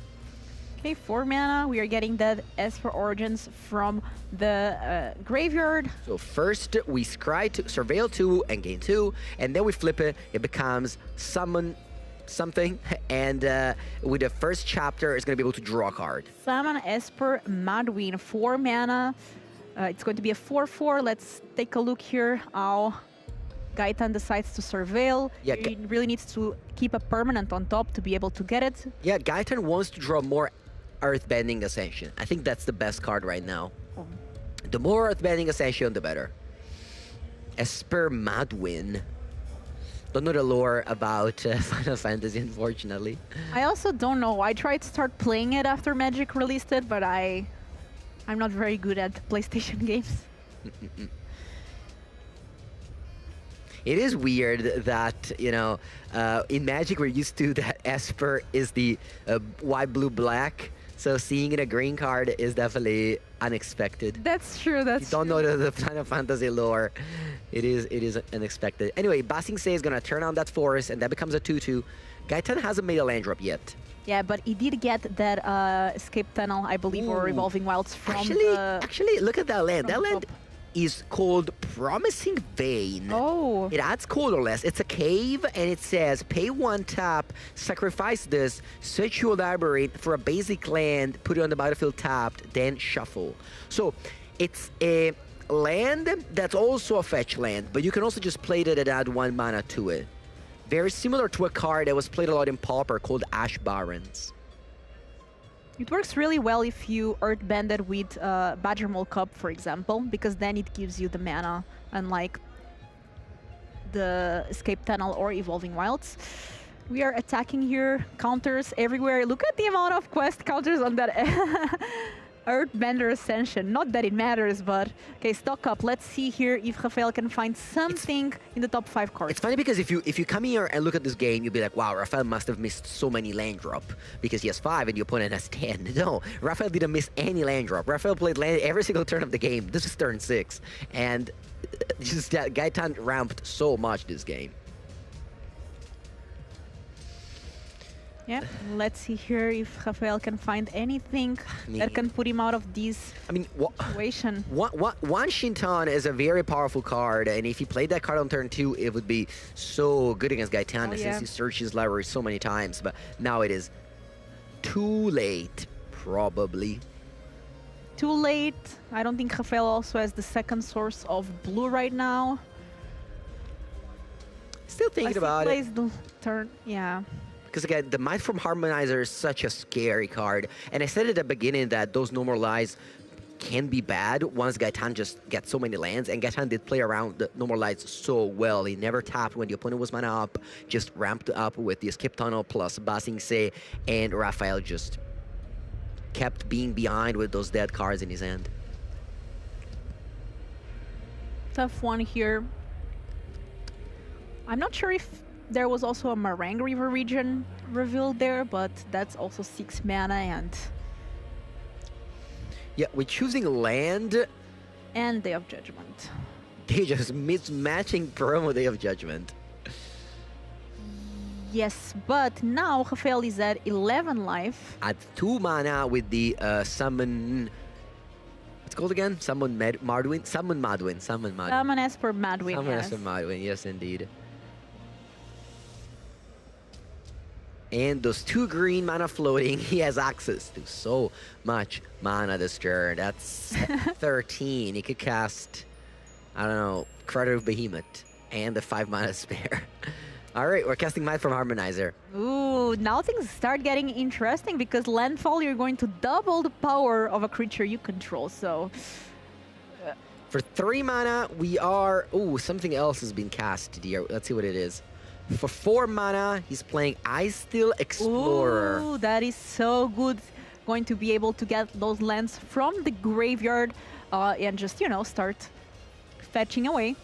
First and trigger. Oh my god, there's gonna be so much damage. Oh yeah, because you're doubling your creature's power. I think this is going to be enough. Just the question is, Rafael cannot just deal with 2 creatures. Yeah, I think Rafael just has to save some time on the clock, pack this up, and just have more time to win game 2 and 3. He's playing a control deck. He hasn't picked up a draw yet, which, you know, it's not an easy thing to do. We've seen earlier Gerardo Deli, another very good player on Juza control, which yesterday picked up a draw, which is pretty normal. I mean, in so many rounds, and it's 12 rounds, sometimes 50 minutes is not enough, and this game took 20 minutes, and you're not winning it. So that means that you have to win 2 games in the next 30 minutes, and that's going to be hard to do.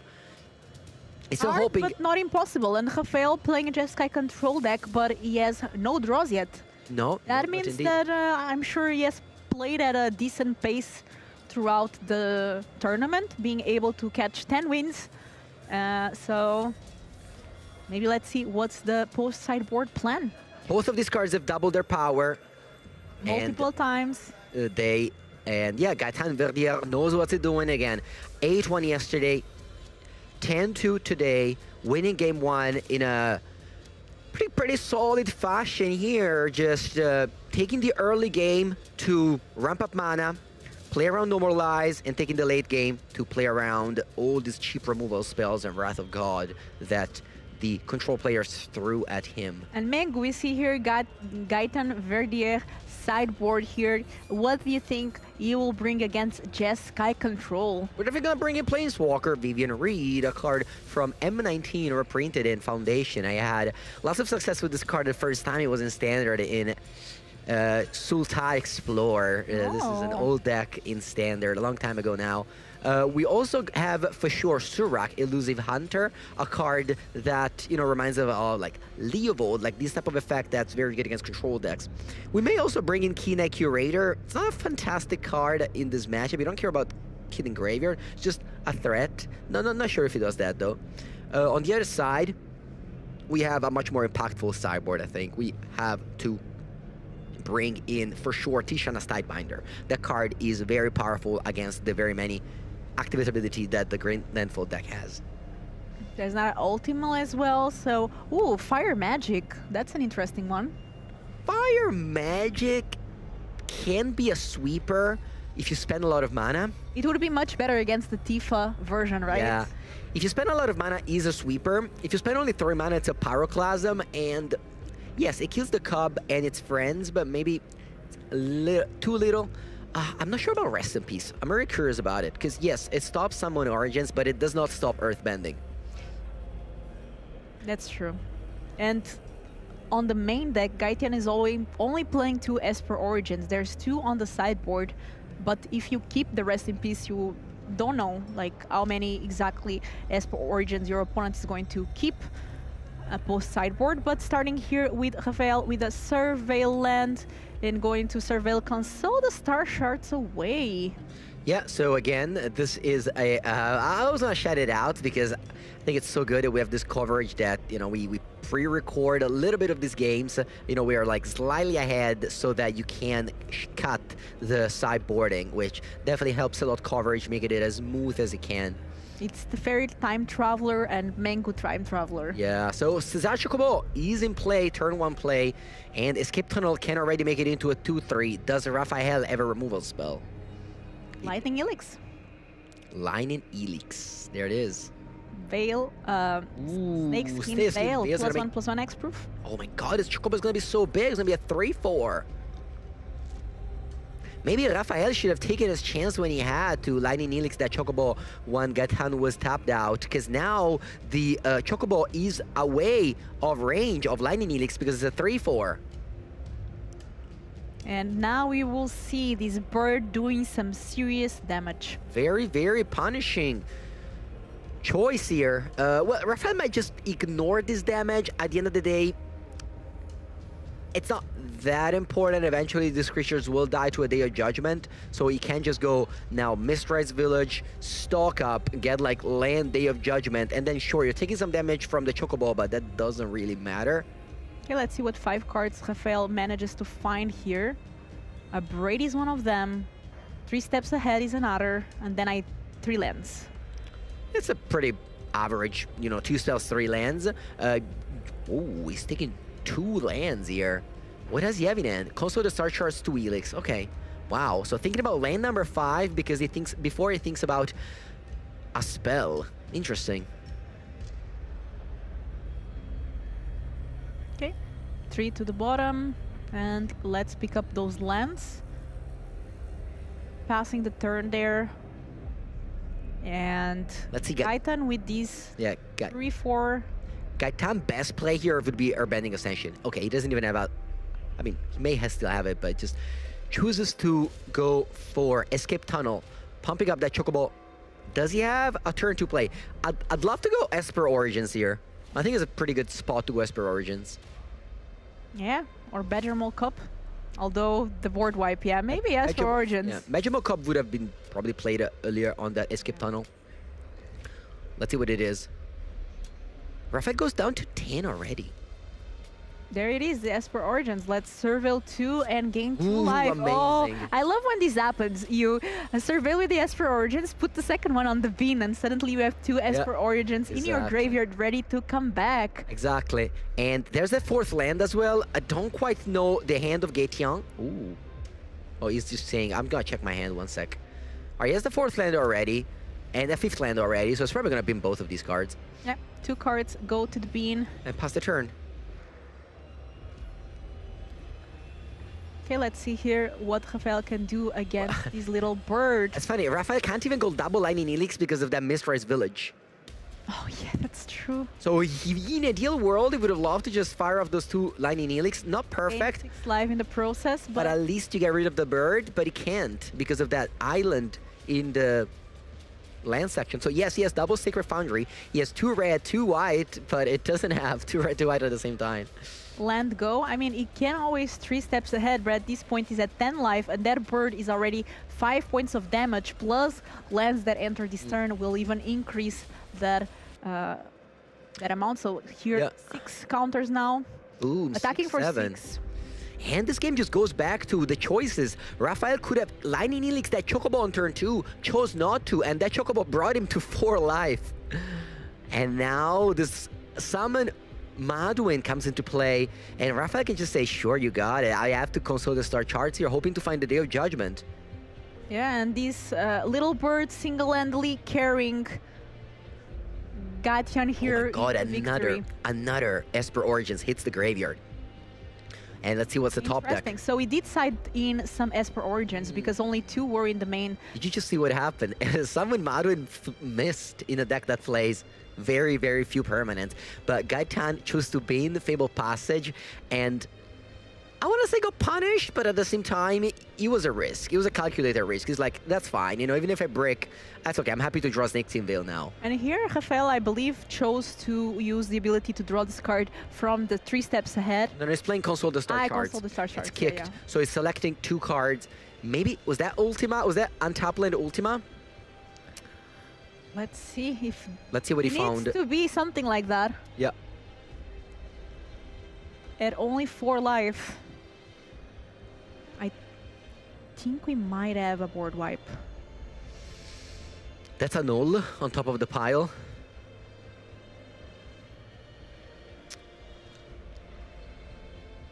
Double Lightning Helix is not even enough because that bird is a 6/7. Man, these cards are so hard for me to tell what they are. What's next to a null? Between the null and the mountain. Filipa, do you know what that is? I cannot see. Yeah, There's a no, lot I of mean, glare. if it was a normal card, I would have got it. It's just that it's you know, And alternative we can only art. see the corner of it. Is that an abraider? Just cast Revelation. Just cast Revelation. Apparently, that is. 7 mana though. Okay. Yeah. No, definitely cannot come down now. Well, it can go double Lightning Helix on Esper Origins, gaining 6 life, up to 10. Dead to Might Form Harmonizer, but alive. Most of... Yeah. Yeah, double Helix on the Summon Esper The Mother. value here is incredible. That Esper Origins came from the graveyard. Mango, that's why you always bolt the bird. You always bolt the Rafael bird. tried, but that Snakeskin Veil, MVP. All right, let's see. Is his Mod Form Harmonizer here for the win?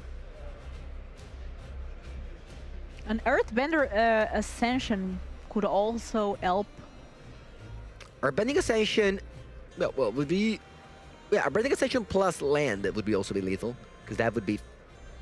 No, you Or would damage, need it. yeah. Yeah, maybe Ice Steel Explorer. Ooh, Fable Passage. That's 7. You know, Bending Ascension would be lethal because you're getting a land from their Bending Ascension and a land from hand. So that's 2 counters on the Chocobo, and then you are bend 2. So you attack for 10. Exactly. But that's... So far, it's not lethal. But we know that Gaetan has in hand a Snakeskin Veil. That's 1 more point of damage. Lumber? Ah, that's getting another, but a null. Oh, wow, that was a great annul. That's true. Well, attack for 8, you go to 2, pass. Holding up the... Does Rafael run a get losses and oh many? Yeah, we would have loved to play Summon Madwin there in... 4 get lost in this deck. Where are they? Not in hand, and Rafael only has 5 lands, so he can't play the just because Revelation. Let's see if he draws... Oh, that's so bad. No more lies. So now Rafael has to go for Console the Star Charts. Probably for 2 only. But you can't play on tap land, so he has to go like Sacred Foundry tap, Consult for 6. You can't find a spell removal spell because, you know Gaetan revealed a Snakeskin Veil. You can't go on tap land Day of Judgment. Does he even have any outs at this point? Is there any Pinnacle Star Cage in this deck?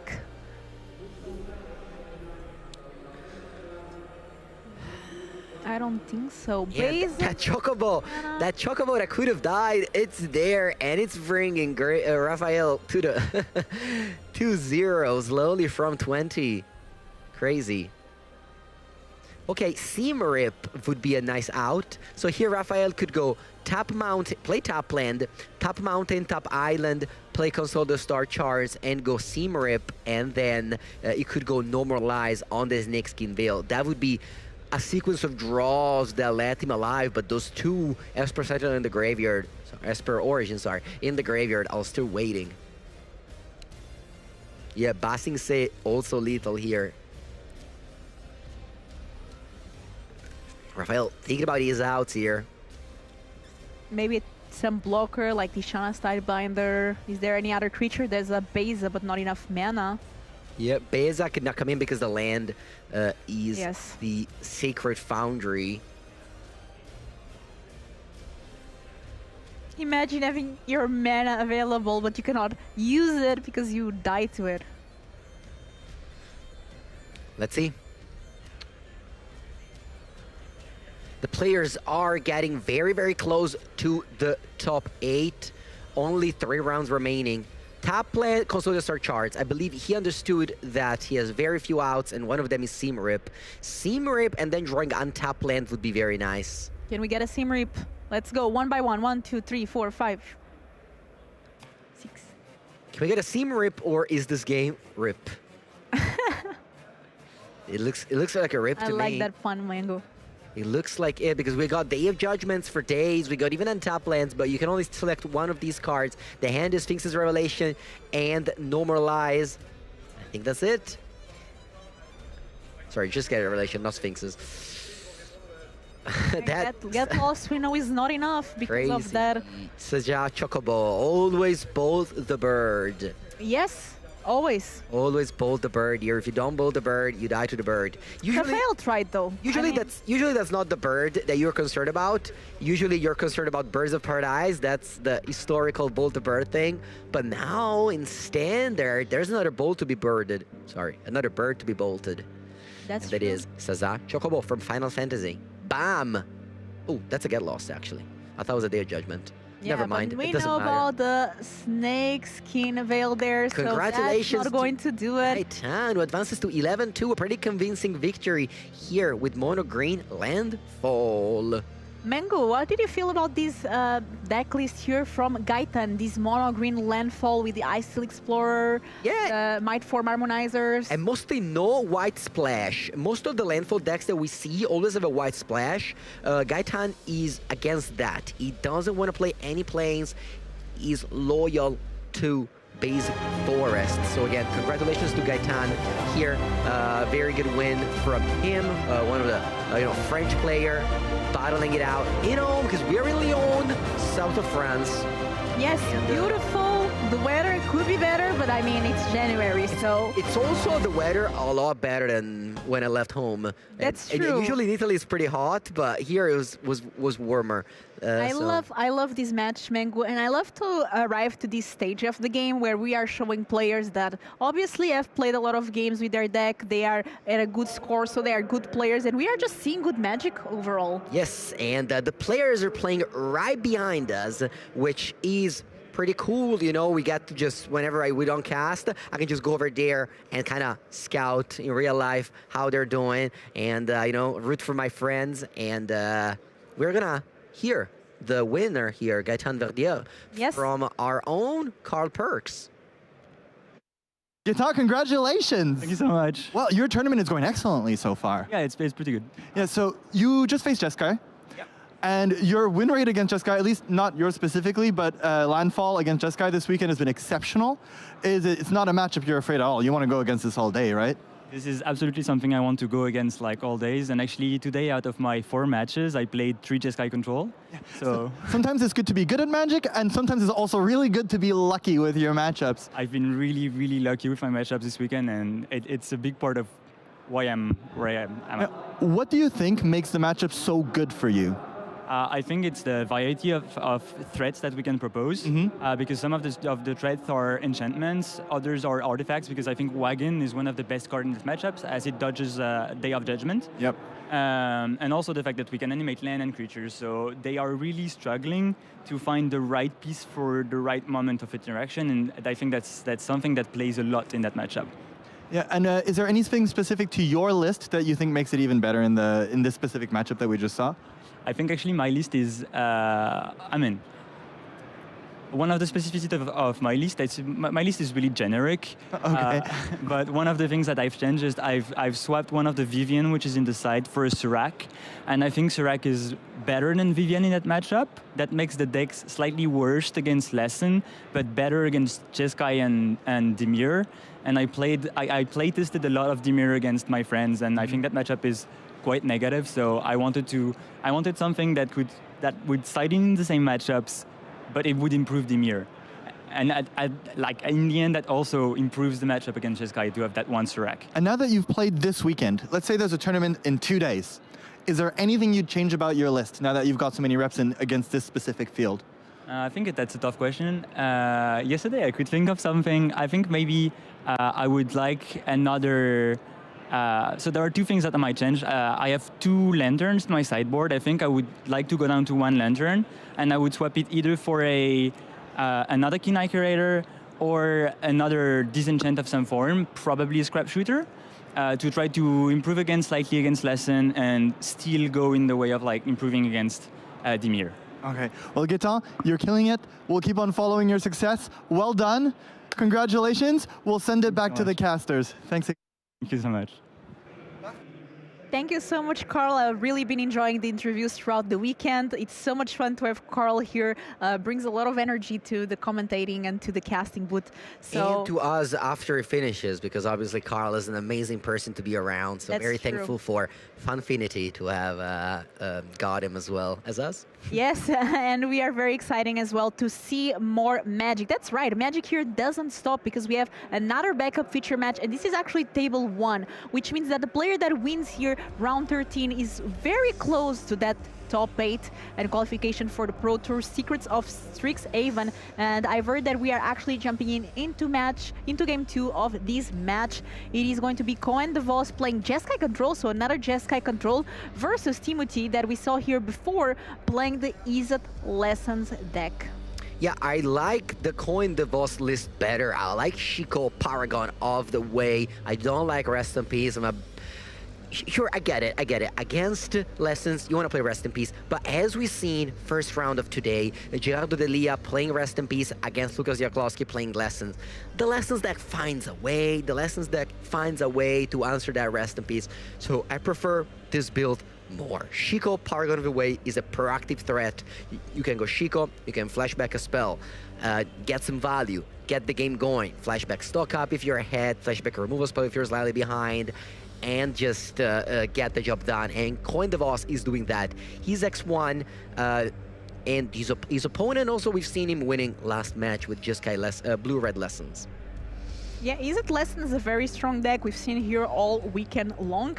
And we are taking a look here at Timothy's version. As we said before, this is the version that runs the 4 Storm Chasers talent and the 4 Boomerang basics. We saw, for example, Lucas on the other side that was doing pretty well, playing a bit of a different version that was created as well alongside Andrzej Strasky that decided, you know what, the Storm Chasers talent, not good enough, not entering in this deck, but it's actually working pretty well here.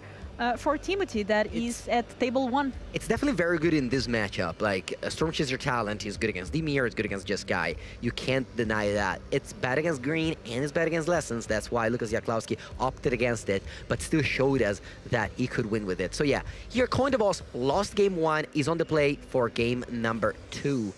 And I believe at the Pro Tour, the stats showed us that Izzet Lesson was definitely ahead against Jeskai Control. So maybe this is not a matchup you want to see. The Jeskai Control deck is very good against the green decks, and it struggles against the blue-red decks. But obviously, you have the tools to win every matchup. The tools and the skills. We have a match between 2 flags that are very similar to each other. But very different at the same time. Yeah, we got Netherlands versus France. No spells played until turn 3. This feels like a limited game in some ways.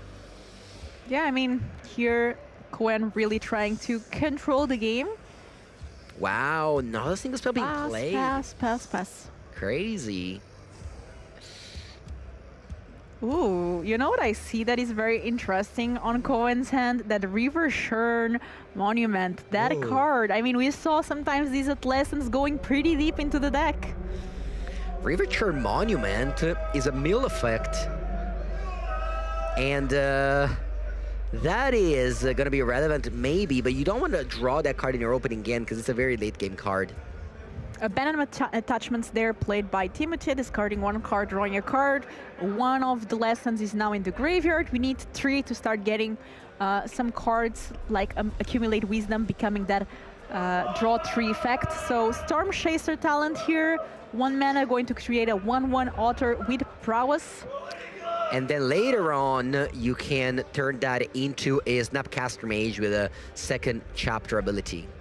A Braid here, that's 3 damage. A Braid is 3 damage. Also, I want to let you know that the winner of this match basically locks up the top 8 because you can just go like lose, draw. I don't know if you can pick up, but next to us, people are loudly celebrating. So, you know, there has been a winner.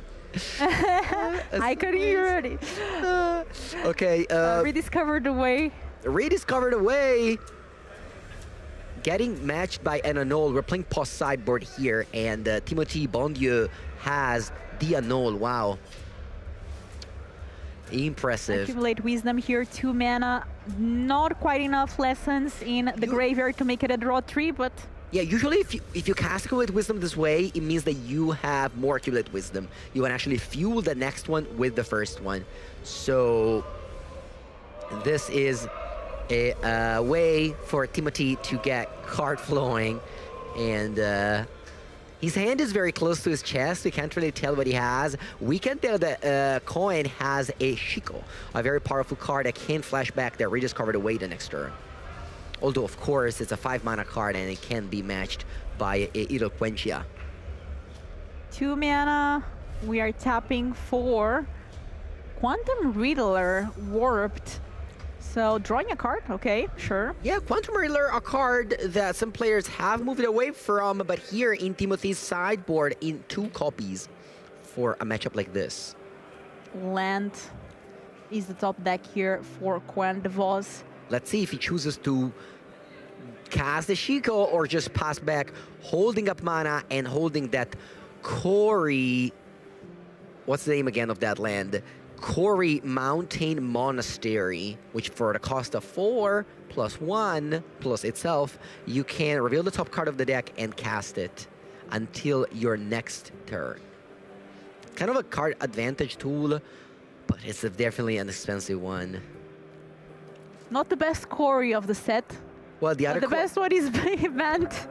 The best legal one, since Corey's Cutter is banned alongside. Okay, Boomerang basics here on the Storm Chaser talent, but in response we are going to get lost the Storm Chaser's talent. Yeah, there are no copies of Negate. 0 hard counter for Timothy Blondieu. He has a lot of permission. He has Spell Pierce, he has Get Out, but it does not have an answer here. So this is a... I mean, you can't really say it's a 2-for-1 because the Storm Chaser talent gave you a token that died, and now the Get Lost give you 2 maps. So yes, the Boomerang Basics was kind of 2-for-1, but not really. Yeah, and I think when here gotta consult the star charts. Elegant Palo beating a land, and now Timothy is looking for maybe a Grand to start mapping those tokens. Sorry, just cracking those tokens here. End of turn, Timothy does nothing, so it gives Coin the window to cast this Console the Star Charts, playing around Spell Pierce as well. There are a lot of lands already on Coin's side, so that's going to look at a lot of cards from the top deck there. In response, okay, we are going to use that Accumulate Wisdom to draw 3 cards. I'll play a much better spell here than yours. For 2 mana, I'm drawing 3 cards instead of for 4. Look at the best 2 out of 4. This card is pretty good. I'm a fan.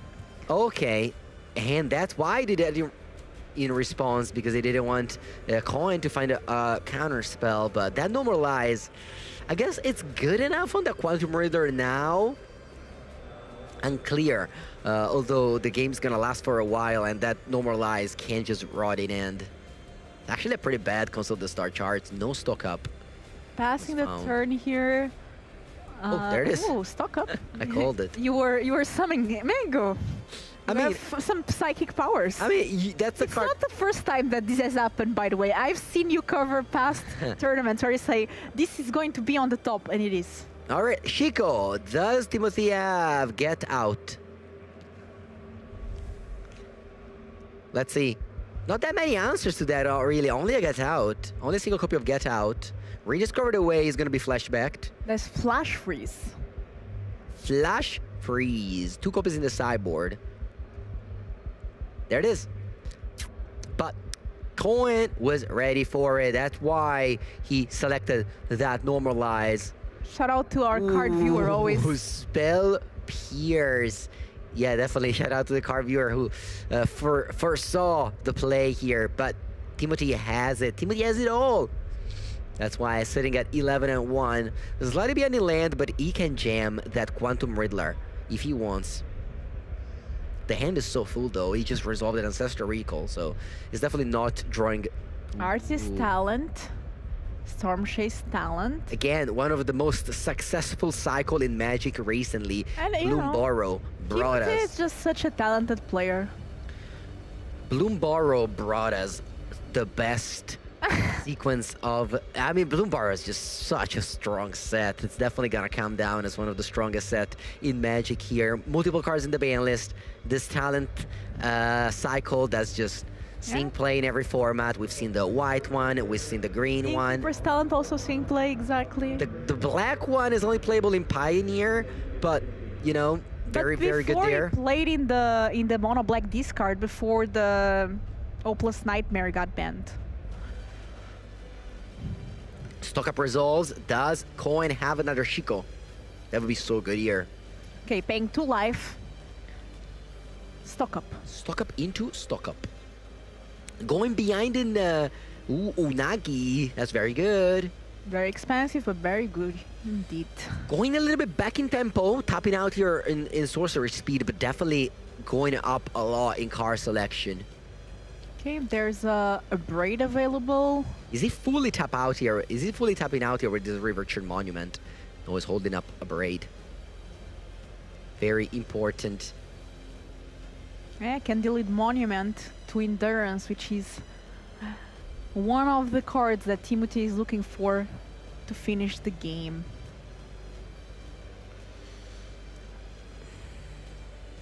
Okay, let's see, Monument to Endurance here. Cost 3, there's no discounter, no Grand, and no second chapter on Artist Talent yet. Those 2 talents don't have a dice on them, that's because they're in chapter 1, each of them. They are not yet leveled up, but, you know, that a lot can still happen this game. Endurance. Monument to Endurance will be answered by an Braid, but does Timothy have...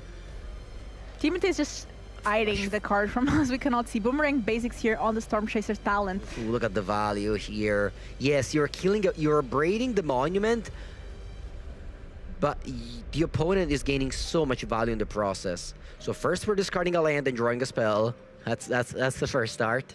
No, actually, he likes his hand. Wow. No loot on the Artist Talent. When your opponent has so many cards in it and doesn't choose to discard any of them, you know, things are getting hard. At the same time, though, we've seen Lucas Jaklowski almost decking in the previous game, almost running out of cards. So maybe Timothy doesn't want to loot just because he doesn't want to lose a card from his deck. Especially knowing that Cohen does run that 1 River Churn Monument in the deck. More Unagi, I believe, was drawn. There's a little bit of a mismatch in the 2 cards in hand.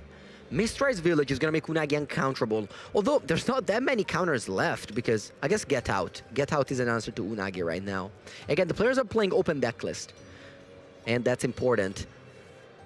Definitely changes the way that you play the game. Okay, so now Gran is going to discount every non-creature spell. And that comes into play now. Does it resolve? It does. Ward. Gran. Yeah, so Ward is almost impossible to pay for the... It's water banned though. Yeah. So you can always tap your maps to help you out. Yeah, so we're using the Mistrise Village and then we're using 2 islands and 3 lands to put the Unagi into play. So yes, he had 2 of them. A little bit of a mismatch. It is hard to, you know, get. Do you ever play like mismatch? I mean, sometimes it happens. I try not to, but sometimes it happens. I opened so many Unagis because I won some Avatar The Last Airbender collector booster boxes, so I had a bunch of different arts. Okay, so Monument for just 2 mana And now Timothy can just play a spell, tell your opponent, sure, you draw 2 cards. Or you can just pass the turn. Unagi is really good. Whenever the opponent draws their second card each turn, you draw 2 cards. It's very powerful. Storm Chaser talent, discarding the second Grand. I mean, it is legendary, so we only need 1. And Lightning Helix is the draw. Lightning Helix can kill. I mean, so yes. So right now it's a 3-3. Right now it's a 3-3 because he played a Monument and he played Storm Chaser talent. So if he would play Lightning Helix now, Timothy can just answer with another Accumulate Wisdom and make it a 4-4. I think what they're talking about is, did you announce your prowess when you play the talent? Because you allow the trigger of Artist talent, but you didn't say if you resolved the other prowess or not. Not sure how the judge decide to rule this, because again, you have to maybe announce the order is a 3-3, and then I would like to draw a card, but at the same time, it's maybe a shortcut. So Going for Grand then. Goes to Grand instead, and Timothy responds once again with that. So first he loots, discarding this annul maybe, and then he draws 4. And now that order is a 4-4.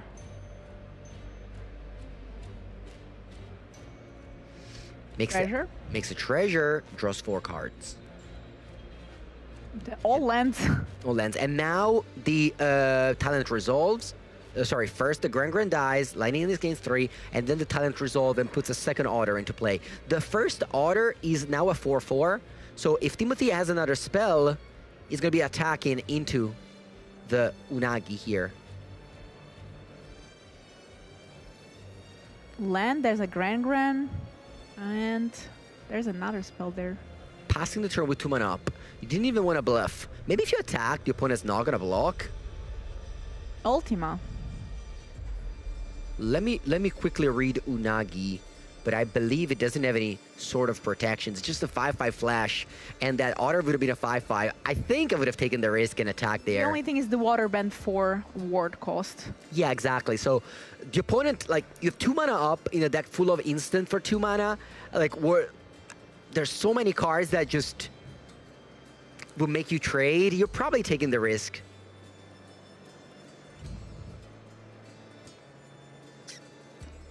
That River Churn starts to seem appetizing with such a full graveyard. A River Churn Monument hits the battlefield. A very important card here. How many cards is in the deck? Unfortunately, we can't hear the players. We can't know how many cards are in the graveyard, are in the deck. But we know that there's an annul in the graveyard that was just played. Is this a second annul? It is. Okay. So Timothy is able to attempt to counter that River Churn Monument, discard a mountain, draw a card, draw a card. Well, maybe not. So much card draw. But every time you draw your second spell, your opponent gets to also draw 2 cards. That's true. That's true. So he chooses not to draw a card, but instead what did he do? Made a treasure, dealt 3 damage? Not sure. River Churn Monument is the card that we have to pay attention now to. And Coin liked this so much, they decided in a second copy, although the first one was discarded. 1 colorless tap. Any number of target players each mill 2 cards. If you exhaust this, which you can only do it once per game, any number of target player each mills cards equal number in their graveyard. So if your opponent... I mean, isn't like Timothy very close to die to that card now? Close, but not there yet. We don't know exactly the number of cards in the graveyard that are in the deck, but he's just You just can see that the pile of the library is still taller than the pile of the graveyard. Which means that while that happens, River Churn is not enough. I mean, but there's also all the cards in play, so I think we're still a bit far.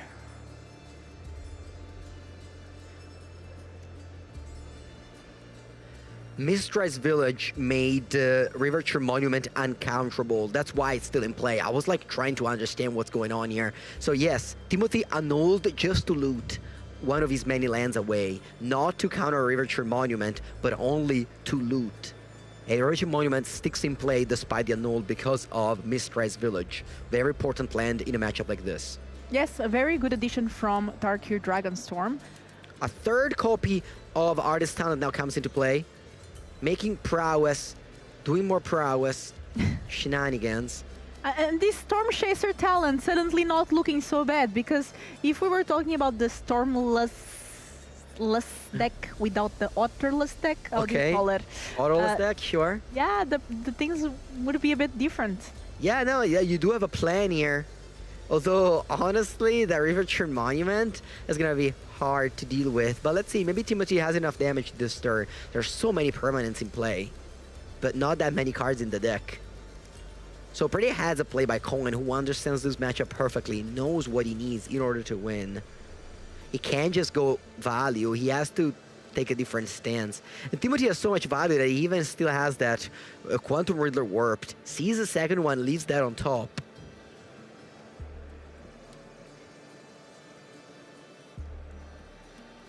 Doing some mathematics. How is this going to work out? Cohen at 12 life. What is the plan here? Boomerang Basics, the Unagi that has Water Bent 4. Yes, so you can tap artifacts as well. Yes. So you tap 2 treasures, a monument. And 2 maps. No, there's no more maps, I think. No maps, just treasures, monument, and land. And that's the 4th spell. Is that 10 damage right now? 12, that's 12 damage. That's lethal. Or is that... Oh my god, is this game over? Let's see, players are considering, is there anything that Cohen can do? There's another, I mean, you can flash the Unagi, but... Oh my god, he just won there. Good game. Couldn't he play the Unagi and blocked? I don't know. We don't know. We don't know. Maybe Carl can let us know in the interview right there. But that was quite. There were no 2 blue sources. Oh, there's no 2 blue sources. You had to pay so much blue to pay for the Mistress Village that they didn't have blue left. That was such a good game, and see, the otters dominated the game. Wow, the mana base is, you know, annoying sometimes. Playing 3 colors is not as easy as you think in standard. Maybe it would be with the new set bringing us Hallowed Fountain and Steam Vents. But until then, you gotta struggle with your mana base. You wanna make your card uncounterable where you don't have double blue up. So yeah, very well played by Timothy, who goes probably to top 8 with this win, so congratulations. Yes, that is a huge one, and I think that's why we heard people were here screaming, celebrating. That's a big win to make it to the Pro Tour Secrets of Strixhaven, so I'm sure we'll see more of this player throughout the tournament. Let us know in the comments, what is your favorite version of the Izets deck? Are you an Otter fan, or you prefer the Otterless version that Luca piloted before? And now let's have an interview with the winner and Carl. Timothée, this is basically your seat now because you keep winning. So I give you something. You can put this on the seat. Is the Timothée seat now? Yes. The box is purely decorative. It's not because I thought there was an H. It's not because I saw Timothée Chalamet's name and then I thought it was spelled the same. Keep it after? Yeah, absolutely. But in the meantime, it's because it's your seat. We keep it on the seat. We're keeping it for you because you keep winning. Now, we've talked about your deck already. It's the best deck in the room.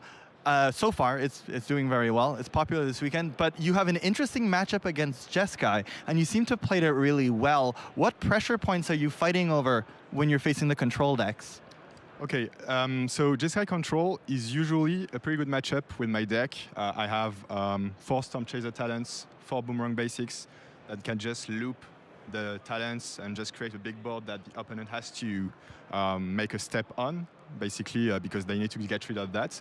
We want them to be able to play spells at sorcery speeds, like Ultima, Day of Judgment, so that we can then have a great turn with Grand, Artist Talent and Monument and stuff like that, usually. Sometimes we can just win with a Boomerang Basics plan, like attacking, because they just don't have the Wrath. So there's a pressure point in the early game, but it's not too bad if we play a long game either, because we can just start spending just few mana to create a huge board with these boomerang basics. So basically, I think it's a pretty good matchup, but this opponent that I played against had a Reversion Monument in the sideboards, which in the main deck actually, and in the sideboards, which is a pretty scary card to face. Basically, in Lessons, you get to fill your graveyard super quickly with the Artist Talents and everything. And this just can one-shot you. It is super scary. You mean Monument? Not Rest in Peace, Riverchant Monument? Riverchant Monument. And what does it do? So it's a 1 and a blue artifact. Okay. So it can mill players for 1 mana, you tap it, it mills players for 2. It has an Exhaust ability that says for 2 blue, your opponent mills just as many cards as there are cards in their graveyards. So that's what you mean. Already in this matchup, I've seen a lot of Izzet decks go down to like 4 cards in their library. Yeah. So this is pretty risky. But you still managed to navigate your way through this. So I was able to not face it in game 1. It went super well on the play, I think, with a Grand into Artist Talents, which is basically super perfect because I can play proactively with that. And on game 2, it was a lot harder. My opponent resolved Monument, actually, but they didn't have the mana to activate the ability. So I was pretty lucky there. They had the Unagi, which is a super important card, the Kyoshi Island, the dragon, against me. They still couldn't find the solutions for what I had, which were just 2 small tokens that attacked for lethal in the end for 12. So we need to bring up the fact. Oh yeah, you can come on in. Come on in. Team Aubergine. No, come on, closer. Team Aubergine. So we didn't talk about this. You may have seen that Timode has a shirt with a aubergine. How do you say aubergine in English? Melanzana. No. Melanzana is that's Italian. Eggplant, which doesn't make sense because it doesn't look like an egg at all. There's a team Eggplant. They're all doing pretty well, but all of them. Oh, Arthur, come on in, Arthur. So this is the team we're following the most. They're all doing quite well, and there seems to be endless of them. It's like a clown car. Well, they all tested together. Arthur we had in the feature match yesterday, and today Timothée is killing it. So we'll keep up following this team's success. But in the meantime, before we get overrun and my whole set falls apart, we'll send it back over to the casters. Aubergine! Aubergine! Aubergine! Aubergine! Aubergine!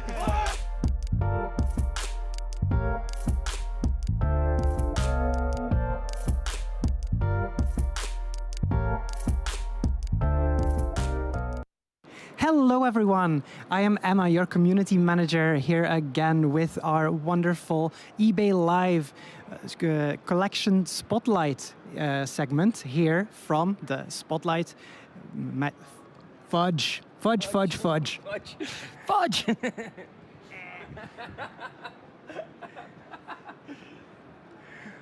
Just flip off the camera, so no. Okay. 3, 2, 1. This is the one.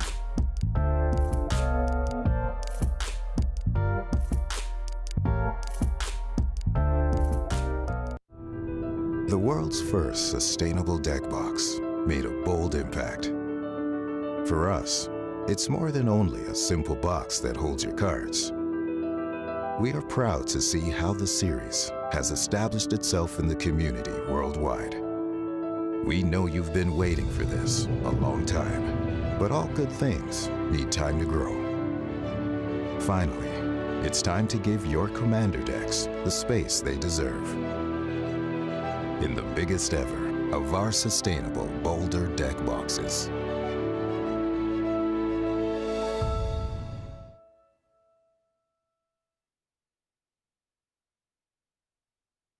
Welcome back to our eBay Live collection spotlight here at Spotlight, the Avatar in Lyon. I am Emma, your Fanfinity community manager, and I'm joined by Dan. Hi, Dan. Hello. Hi. Could you introduce yourself to the wonderful people watching at home? Who are you and what do you do?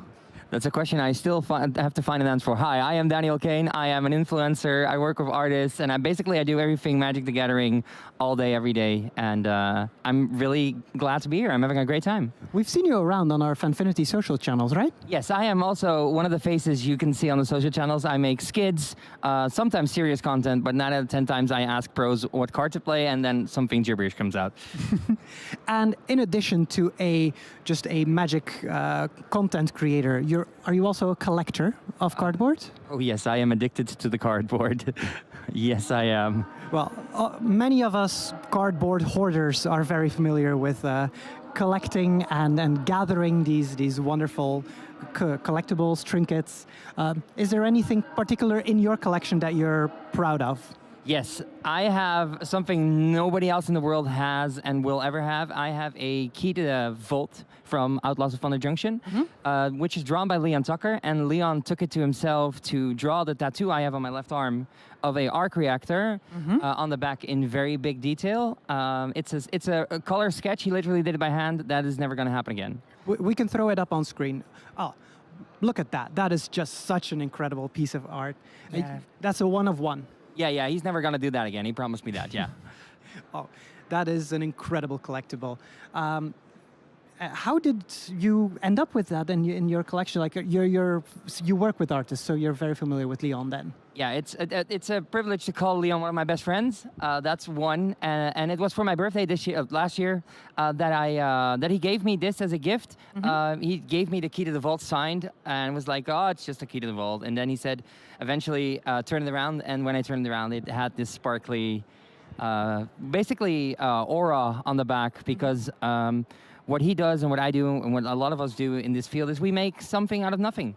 And Tony Stark had to do that to survive. So I have a reminder of that now. That is so very, topical. That is so incredible. Thank you so much for sharing that. Well, if you want to increase your collection, a good place to pick up collectibles and unique pieces is with our sponsor, eBay Live. Did you know that eBay Live is an interactive live shopping experience that turns online shopping into a real-time community experience with unique offers? You can actually, you have secure purchase processes on the eBay platform. There is buyer protection and seller guidelines, and your bids and purchases are always safe. Thank you so much, eBay Live, for this segment and for sponsoring this stream. And we're going to throw it back to the booth. Bye. Hello, friends, and welcome back to round 14 of Magic Spotlight Avatar here in Lyon. We have some exciting stuff coming up. I can tell you table 1 drew. So Lucas Jakulovski and Timothée, they decided to draw on table 1. It's 2 lesson players, actually. Yeah, we just saw Timothy in the coverage. His team was celebrating with Carl in the interview area. That was cool. That was really cool. Very awesome. Yeah, congrats to those guys. They're pretty much locked in a top 8 slot at this point. I think so. It looks like we're going to have 2 matchups where the winner is going to be in a really good position to make the top 8 as well. Table 1 being actual table 3. No, table 4. We're going to have Simon Nielsen, someone you can frequently see on the coverage. He decided to play this event, and what do you know? He's in the running for top 8. Playing Simic Orboroid, and he's up against Lorenzo Gruppi on Is It Lessons. Yeah, Simon has actually got paired up here. So Lorenzo is kind of playing a win in at 11-2. The 12th win is sort of the mark here, especially if you can draw next round, which is very likely to be able to do so. And Simon is 10-2-1. So he has to kind of win the next 2. In any case, we're looking at his deck here. It's a very clean version. It has the one of Meringue River Regent as a thing you can find with the Nature's Rhythm, which is a recent tech. And then, of course, the Sentinel of Lost, Low Reclamation Sage, and Crater Hoof Behemoth as those tutor targets as well. This deck is extremely explosive, gets onto the battlefield very quickly. And on the other side, Is It Lessons? So this is sort of the 2 behemoths against each other. The 2 most played decks in the field as well? Yes, absolutely. And yeah, down here in round 14, these players have a lot of tournament experience behind them, probably know how to play these decks very well. And taking a look at Lorenzo's list, we see the talent version, the 8 talent version with the Boomerang basics, not like Lucas Jakulovski who opted to not run the talents. So this is the most stock version you can find. Pretty much, yeah. At least before this event. Yes. We'll see what happens afterwards. Both players in the tank, keeping their opening hands. Looks like Lorenzo's gonna take a mulligan. Simon never mulligan, so he's just gonna keep 7. What is that? Is a Grand? That is a Grand. Yeah, there's an alternate version of Grand. I had no idea. Maybe it's like a store championship kind of promo thing. Maybe people in the chat will be able to tell us. But yes, that is a Grand. Simon starts on a Gene Pollinator. He had a Lano Elf in hand. So he's opting to bait a little bit with the worst 1-drop here, hoping that that one will eat the removal. You know, I guess he also prevents the damage. He's got a blocker now. Wanted a blocker, you know.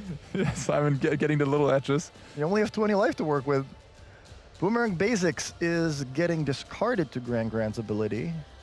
And indeed, the Pollinator does prevent 1 damage. So Lorenzo's going to pass with a bunch of instants in hand. I see a Monument as well, so he's pretty well set up. He just doesn't have interaction right now. But yeah, due to winning the die roll, he's not going to get overly punished. But if Simon has a Badger Mole here, Lorenzo is in a world of hurt if he doesn't find removal with that abandoned attachments. It looks like Simon is not having the broken 2-drop. Mockingbird. Are we going to see a Grand copy with Gene Pollinator to draw some cards? Tap, tap, tap. That is a good combo. Oh, wow, indeed. So the Mockingbird does copy Lorenzo's Grand, and he does have a nice interaction now on the table with the Pollinator. Attachment discarding another Grand. From talking to the guys, Simon and Stefan and Guillermo Lupi, who are all worked on this deck a lot on the Simic deck and playtested this matchup a ton.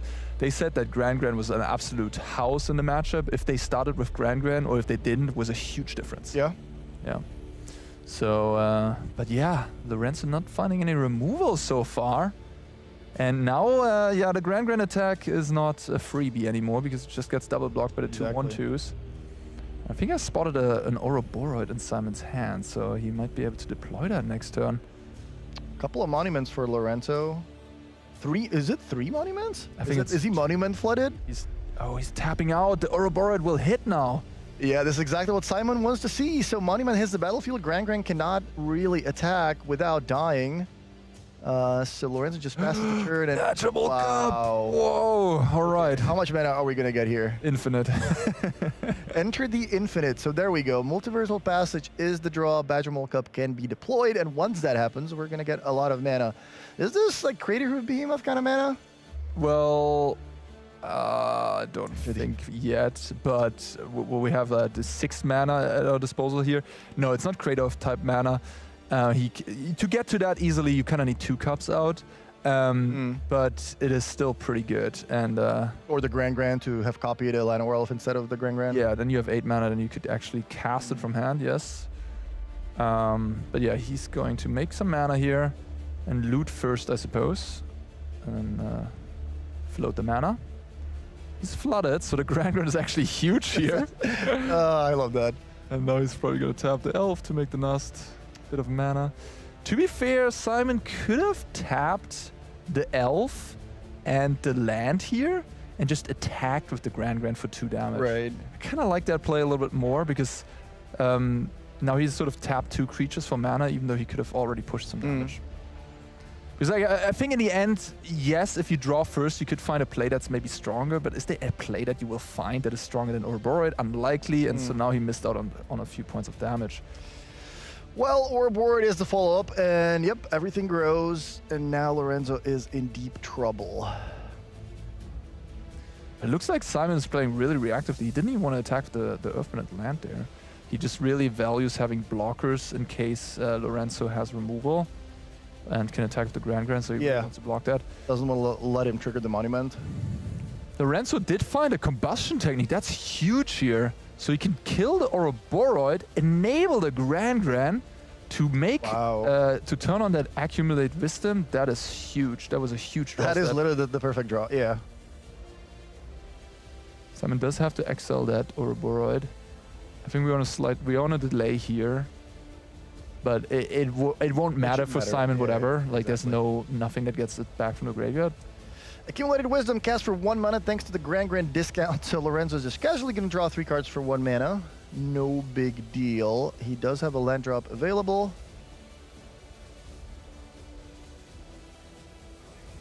Oh, he picked up 2 talents. So yeah, he's also pretty well set up. The thing is, does he have enough time? Simon has 2 lands in hand, so a bit of a judge question here. Yeah, I mean, Simon has the Grand going in a pretty formidable board state already, and there's no sweepers in game 1 for Lorenzo. Yeah, exactly. But yeah, Lorenzo could, of course, chain a few removal spells. Still at 18 life here. It's crazy how good the Grand is. Yeah, he is flooding out, but he is basically drawing 2 cards a turn. Yeah, Grand is one of the most powerful payoff cards for a mechanic we've seen in a long time. Like, it's sort of like Teemo Energy type level stuff. It's just incredibly powerful. So powerful that Simon even copies it. Llanowar Elf is the pickup, so yet another mana source is not going to be, that's not what he's looking for. Looks like he might want to activate the Grand. Look for an extra card.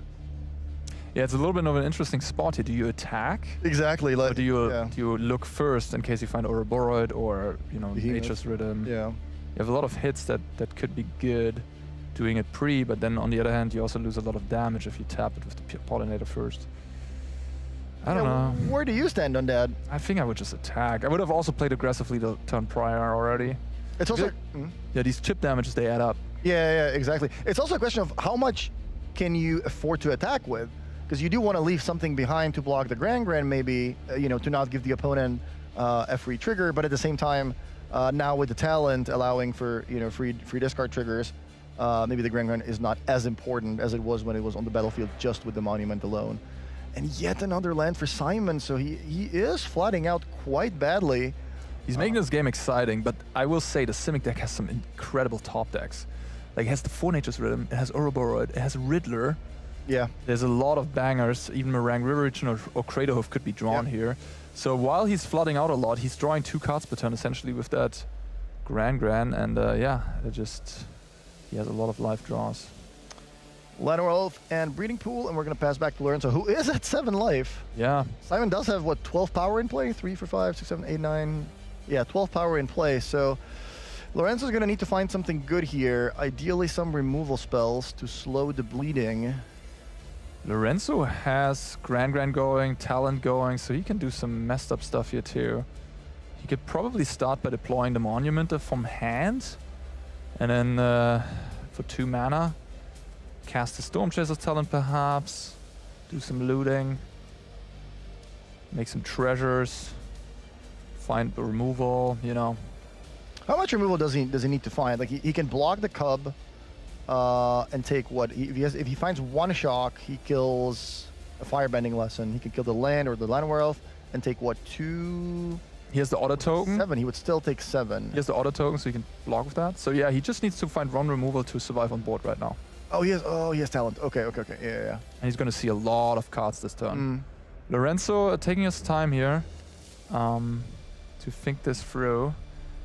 I've actually played against Lorenzo, I remember, in Bologna 3 years ago. I was certainly intrigued by his eagerness to discuss the match afterwards and talk about the lines and what he could have done better. And like, it was clear that he was sort of an eager to learn, ambitious type of player.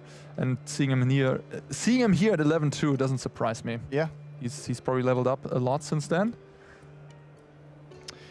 Monument is the play that triggers the talent. He's gonna discard and draw 1, and the option on the Monument was to draw a card.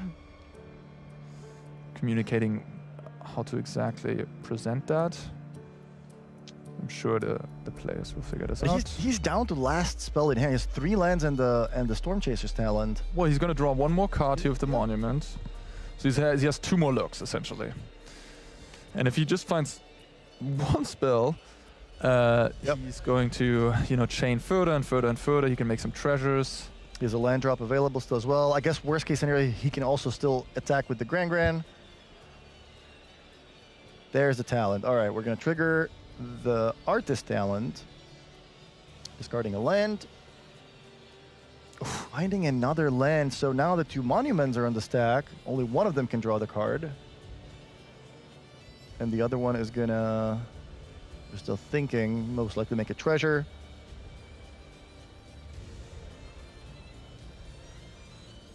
Usually, oh my god, is that another land? Really?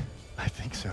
Wow. You want to start on your opponent's life total once you have secured enough resources to make sure you can't really fizzle. So at this point, you know, the extra mana is a lot better than dealing 3 to Simon, who's at 18. I wonder if he could have kept that other artist talent in hand. He was maybe meant to do that. He could have discarded a land instead. Tough call to make maybe at that point. It's like the second artist talent is not great either. Wow, he just... Is he in a spot where he has to attack with the Grand? Yeah, I think so. But I mean, isn't that kind of the... Well, I guess not really. I was going to say, isn't that kind of the same thing as... I see what you're saying, yeah. As leaving it behind, because if you attack, you need to find 1 more removal spell, but you can chain multiple spells. Is that a Sense Scatter? No, that's another Grand. It's another Grand? Yeah. It's actually good. It's actually good. Ish. I mean... Well, ish, yeah. He's going to get a treasure here and deal free. Like, it's not progressing his situation. Yeah, he needed looking at lethal. Needed a spell. The lesson deck, I mean, yeah, this can happen to anyone. Sometimes you just draw 5 lands off the top when you needed just that 1 spell. But yeah, I mean, looking back, he did have a lot of lands in hand, and perhaps keeping the talent would have allowed him for an extra spell here. I think this is one of the hardest decks to play for sure. Yeah. And it's per se, like in hindsight, it's always easy to say, oh, you should have kept the artist talent. Yeah. But it's certainly a very hard deck to play, and it has a lot of depth to it. And I think knowing it inside and out gives you a lot of points, and so it's no surprise that someone like Seth Manfield goes 9-0 with the deck at the World Championship, in the World Championship top 8. And yeah, learning the deck inside and out is certainly a way to get more wins out of it. Wait, that's you can do at home. Did he 3-0 everybody in the top 8? Yeah. Oh wow, I didn't even know. I know that. Yeah, congratulations to. Oh, okay. I thought they were actually picking up the cards. No, there was just the dice on the monuments, but. We do know that Lorenzo does not really have anything going, right? Actually, this is not too bad of a situation. He still has 2 more looks with the land, right? Oh wow, yeah, he has the treasures. All right. Anyways, attack by Simon. Yeah, we can activate the land and draw that way. So yeah, we still have some outs. But it's tough. Like, he kind of has to make a treasure here, and he has to draw a spell now. Wow, another land? That's so unlucky. So he has 1 more draw step. So he makes a treasure and draws a spell, like a combustion technique or something. Or he makes a treasure and draws a spell. And this card has to be a hit. He has a lot of hits. He has Abandoned Attachments, Firebending Lesson, Combustion Technique, Wisdom. He had a Quench. Oh no. I think that's it. Wow. Yeah, I'm sure Simon can't believe it. Like, how did I survive this? Yeah. You don't. Yeah, exactly. Look at him. She's shaking the head. You don't have anything? Yeah. 1 single Combustion Technique as a removal spell will not do the trick in this matchup. But Simon had also flooded pretty badly, to be fair. But we both just got dysfunctional draws, kinda. From these 2 otherwise very powerful decks. Yeah, I mean, Simon had the perfect start. Yeah, he did have a pretty strong start.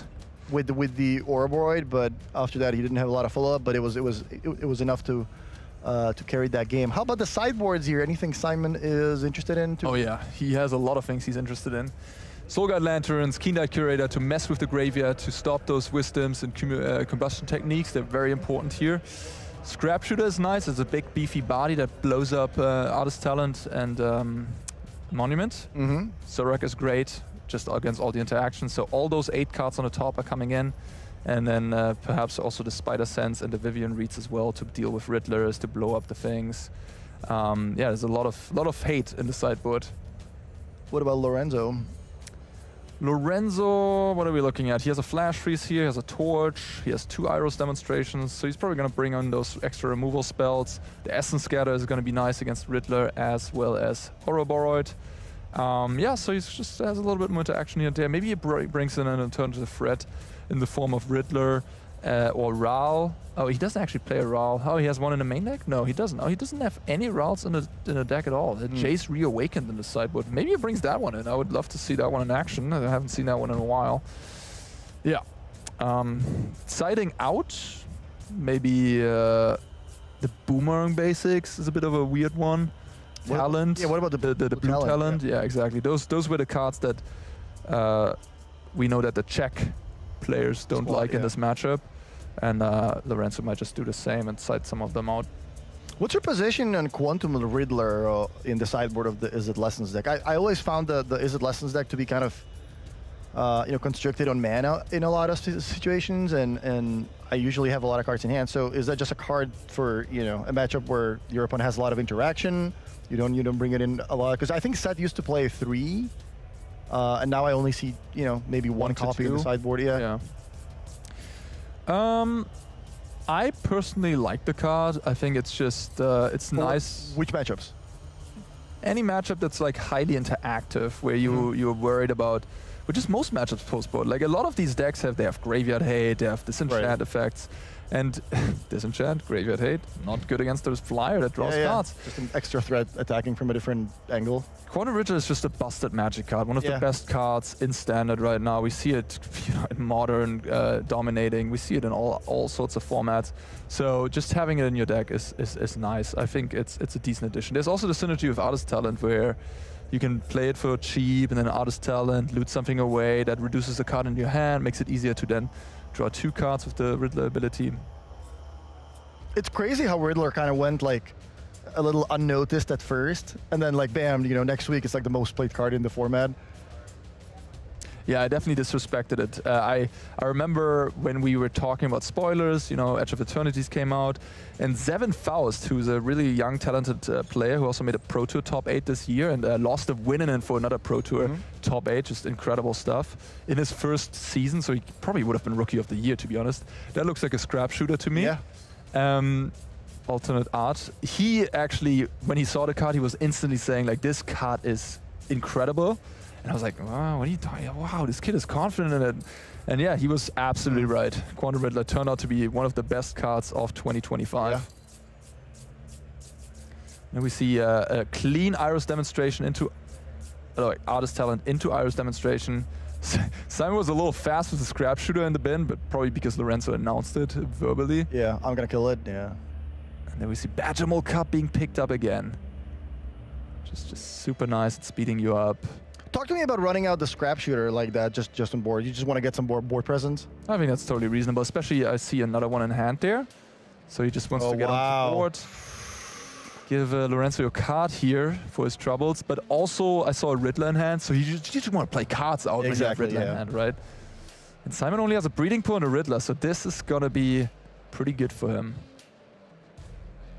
I will say, for Lorenzo fans out there, Lorenzo, I can take a closer look at his tiebreakers, but even with a loss here, we're going to have a couple X-Frees make the top 8. And his breakers are quite strong. So he's probably going to be into the top 8 with a 1-1 here, actually. So he could lose one. Could afford a loss, yeah. Could afford a loss, exactly. Of course, this match is still going, and his hand is actually quite decent. He has a removal for the Badger, and then he can draw free. That sounds pretty good. Oh yeah, we have 2 lessons in the graveyard already. All right, so there's a firebending lesson, takes the Badger Mole Cub. Excuse me, I just blanked out talking about the other stuff. There's a Soulguide Lantern. There's a Soulguide Lantern, yeah. So this will stop. Prompt Simon to crack it, yeah. That is... Yeah, I mean, but it's still an anticipate. It's not like your card completely blanked, so you still get some card selection. Obviously not what you wanted, but at least you get 1 card out of it. Yeah, but there you see the power of Soulguide Lantern for sure. And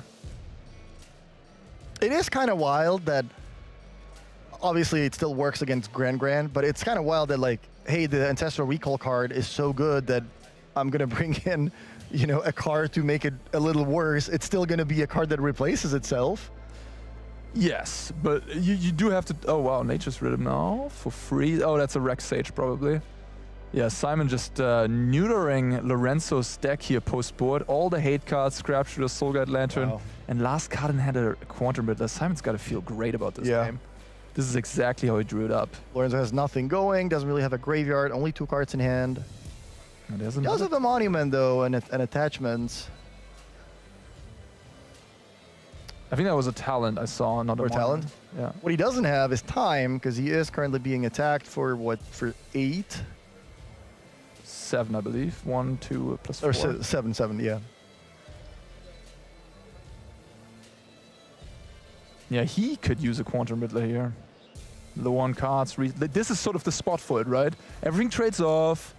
Your stuff is being killed. You have to cast removal spells. Your Wisdom is actually not drawing free, just 1 because of the Soul Guide Lantern. That's where sort of a card like Quantum Riddler comes into effect to play against that sideboard hate. Also, 4/5 body just looks kind of good against this board. Yeah, attachments, Scouting Island. How about something like a Pyroclasm, Fire Magic? Lorenzo hasn't seen a lot of burn spells this match. He only had 1 in game 1, and now he only found the Firebending lesson. I think what I would have liked Lorenzo to do here, it's a bit of a gutsy play, but I think I would have liked him to just play the talent he already had in hand, and just level it up to 3.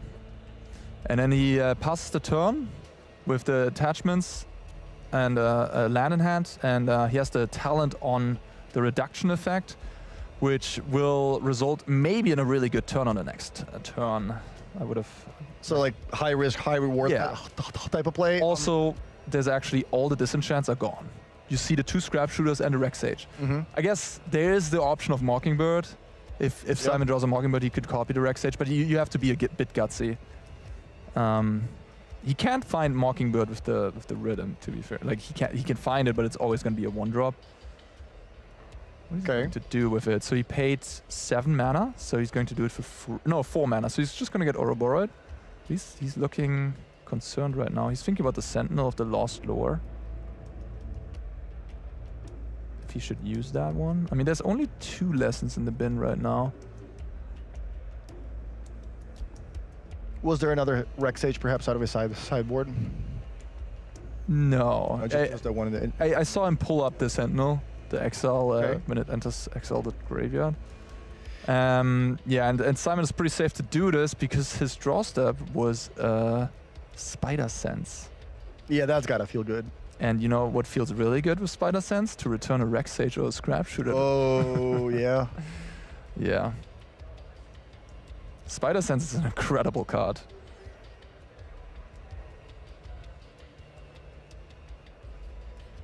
Rex Sage gets in for 3. That puts Lorenzo to 13. And yeah, now he's really going to need to find something good here. And that's another land. So talent, 2 lands. The only option he really has is to play the talent and dig a little bit deeper. How much is he taking next turn? Is that lethal? 3, 4, yes. 5? Yeah, that's got to be lethal. 4 creatures and Ouroboros for 2 turns. That's rule of thumb, that's probably lethal. Yeah, his draws have not been that great here. But yeah, I mean, this was just a showcase of the sideboard plan from Simon. All these hate cards, disrupting the Lessons deck properly, and now, you know, you've been sitting next to me praising the Ancestral Recall for 1 mana. But here you see when it is interacted with, it can fall apart a little bit. But to be fair, Simon did have like everything lined up here. Yeah, Simon had everything lined up, and game 1 was still like, it was really close, right? I thought Lorenzo was really close to stabilizing and potentially turning the corner, but he just kind of bricked, which is going to happen. You know, sometimes that's going to happen. Just couldn't find another spell. Yeah, that was kind of definitely unlucky. All right, we're going to the. Oh yeah, there's a Flash Freeze in hand, so Lorenzo was kind of hoping maybe to... Oh, to catch a spell, pre-combat, find something, And find something. Didn't happen. Simon Nielsen wins the match, which puts him at, what, 11 wins, 2 losses, and a draw. That means he's going to have to play next round for a win and hopefully squeak into the top 8. Awesome, yeah. Congrats to Simon. He has another win ahead of him because he got paired up here. He's now at 11-2-1. So if he wins his next round, he's surely in. A draw will not be able to do it for him. But yeah, as I said, Lorenzo still in the running for it with that good tiebreaker situation for him. Has also probably a winner in the next round. The interview is ready, so how about we hear from the man himself? I have the man himself indeed right next to me. This is Simon. Wait, no, that says Timothée. Oh, get that out of here. Here you go. Now oh my God, you have one with my name? Let's go. I know how to spell it. There's only 5 letters in it. Now, Simon is in an interesting spot. You're very good at Magic, so I know this is not a very big deal for you to be in this interesting spot, but you're very close to a top 8. Yes. Which is most people's dream, but for you, it's just a Tuesday. But you're in a funky spot with the tiebreakers. Do you mind telling us a little bit more about it? Yeah, so yesterday I got a draw against Jeskai Control in one of the late rounds. Instead of a win, it was very close on time. And that really hurt me here when I started my day off with 2 losses, because that means I got into the Jeskai Control bracket. That's not where I want to be. So I sit down against Jeskai Control the 3rd round today. On either side of me, 2 more control mirrors, and I just know I'm just gonna have to play this the rest of the tournament. It's gonna be so hard. And I end up winning, beating Playmobil, David Gonzalez, on Jeskai Control, and I luckily get paired up into lessons in 2 rounds in a row, which I'm feeling much more confident about that matchup. So now that you won twice in the pair-up bracket, you know that your tiebreakers are good enough that you might get. No, I'm pretty sure that if I win the next round, I'll make the top 8. Like, that's not really my concern. The concern is like not getting paired into Jeskai Control when I have a draw. You might get another draw. Like, didn't you have a Vivian emblem on the board when you? Yes, I had a Vivian emblem on the board. Yeah. You just drag out for so long playing against Control. Oh no, you lost your cravat. Oh, your cravat with your name on you. Well, Simon, the next round, there's only 1 round left. And we'll be watching you. Well, maybe not in the coverage area because we don't want to. We want to keep it a mystery and a secret. But you are on my draft list. Yes. So the better you do, the better I do. So we both win together, really. Yeah. True. It's a teamwork. We care a little bit about more your victory. You get. All right. Sounds like a good plan. Yeah, let's work together here. Yes. Okay. I'll send it back to the casters. Thank you, Simon. Wait, what do you have to do? I do all the work. I hold the sign at the side of the. Oh, okay. That works. And I go Simon. But now we're gonna go Arne. Martin. Welcome back. I have to say, as much as I've been praising the Lessons deck, which really looks great, I have to say that Simon is making the blue-green deck look awesome as well. Yeah. He's had some, incredible openers and yeah, like just cast some Matadorks, play Ouroboros, and that's just good enough to win against most of the decks in the format. Badgermole Carp is a messed up Magic card, and we're going to see more Badgermole, actually almost the same 75, because we have Guglielmo Lupi here, who tested together with Simon Nielsen for this event at 11-2, playing against Cohen the Foss, who we just saw lose on camera in table 1. Already lost the win in, but he has another one. He's now 11-2 on Jeskai Control, which is, as Simon just mentioned, not the matchup that the Simic players want to face today. Why is the matchup bad for Simic?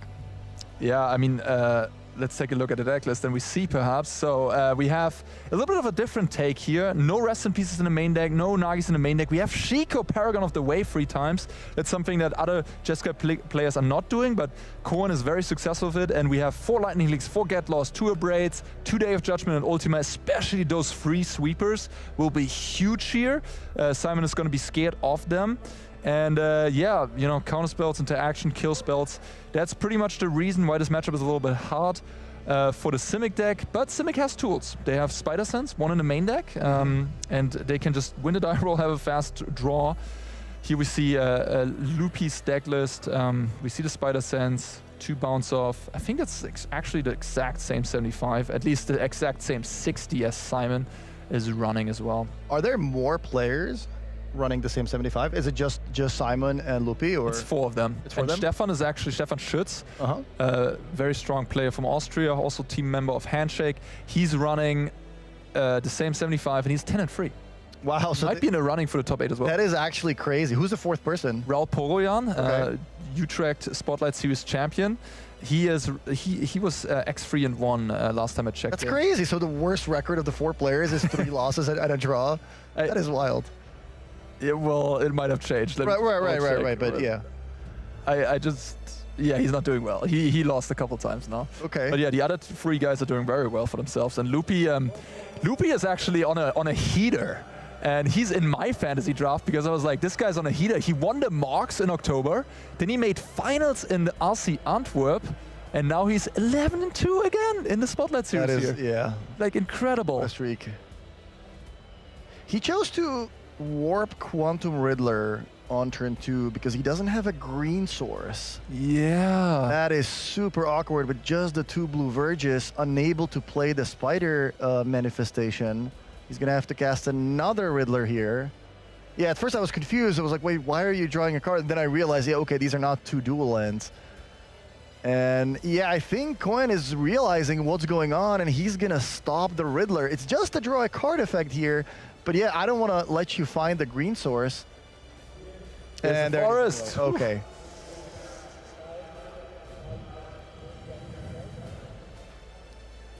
Yeah. Now what do we do? Are casting the Mana Dorks? Yeah, just get him out of there. You need to empty. You need to just get onto the board. I think this. Oh, he's passing with Spider Sense up. Playing around, consult the star charts. Oh wow. Lateral is gonna get killed by a Lightning Helix, which Cohen does not actually have. Cohen just has a bunch of interaction and misses a land. There was one card in Cohen's deck that I found interesting. It is 1 River Turn Monument. Is that because the deck is just, you know, sometimes too slow to close out the games? There certainly were matchups where it is quite good against the Lessons deck. Yeah. You fill up their graveyard and then you boom, you can one-shot them with the Monument. It's less good here. He's probably going to side it out in this matchup. Also against Control Mirrors, I suppose. It's quite nice. Double Abrade here, getting rid of the creatures. And again, 5th land there would have been huge for Cohen to get that stock up and the Shiko out.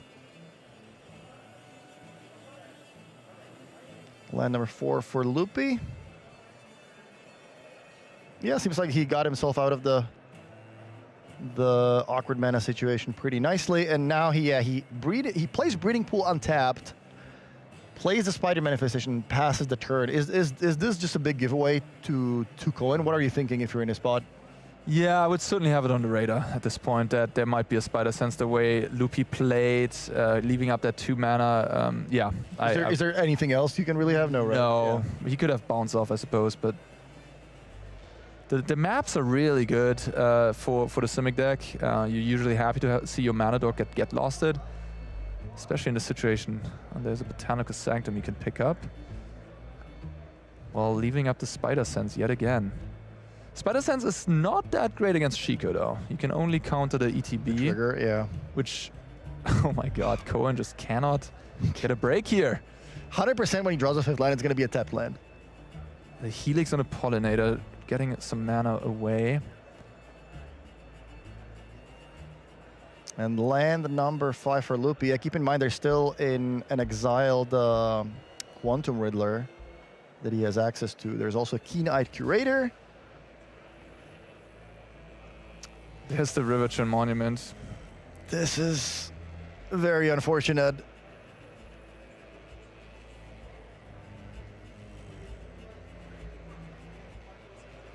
Is he considering playing the Sweeper here just to deal with the Curator? Oh, the Curator is actually kind of awkward against Shiko.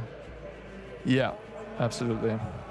I think in Cohen's shoes, I'd probably try to get some more creatures into play here, but before I cast my Sweeper. But of course... oh, he has a Helix as well. Okay, never mind. Yeah. Oh, wow, this is going to turn into a 7/7 already, which is super cool. He doesn't have a Helix. All right. Yeah, I don't think I saw a Helix, no. So what's cool here, the Gene Pollinator counts as 2 types for the Delirium on the... So there's just... If he just exiles the stock up now, he has a 7/7 trampling attacker.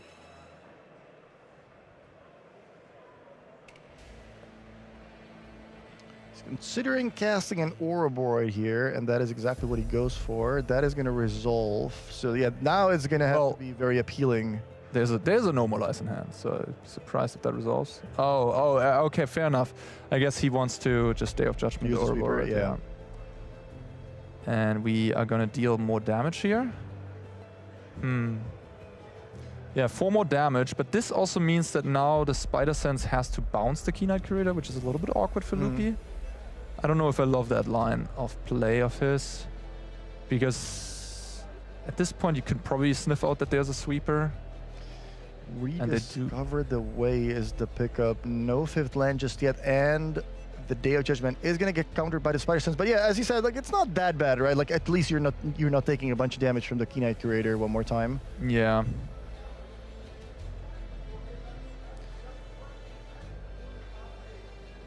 Have we seen the Jeskai control deck win in a feature match this weekend? I'm trying to think and go back, and it's just it's not looking great. It lost against Simon yesterday.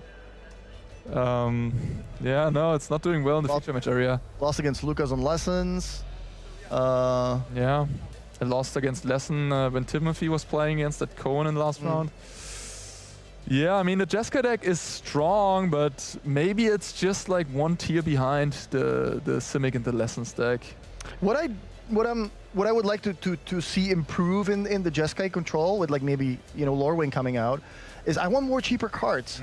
There's a lot of expensive stuff. I think Spell Snare is going to be an amazing card for the deck, right? Like that's got to be maybe a 4-off. Just going to go directly into this Jeskai deck and improve it quite a bit.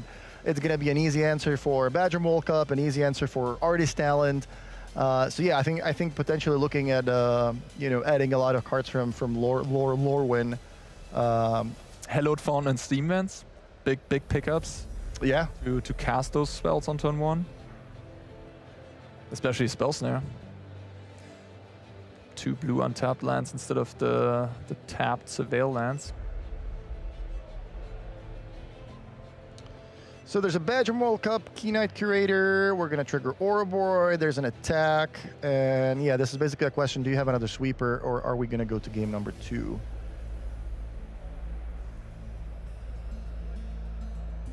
Yeah, and we really saw the Spider Sense one-off in the main deck perform there. Decisive. Wow.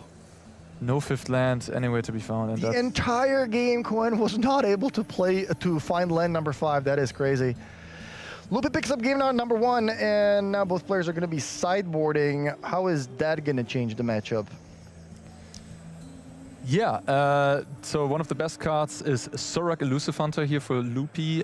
Buzzing Say is really nice as well as sort of an unkillable way to produce threats continuously. Vivian Reed's very strong. We see the Stainful Stroke and the Spider Sense. The Stainful Stroke is actually going to come in really handy.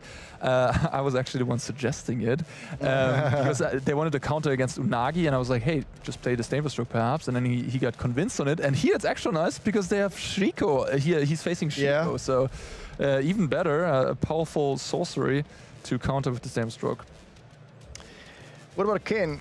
Oh my gosh, new way forward. I love it. Wow, the spice here.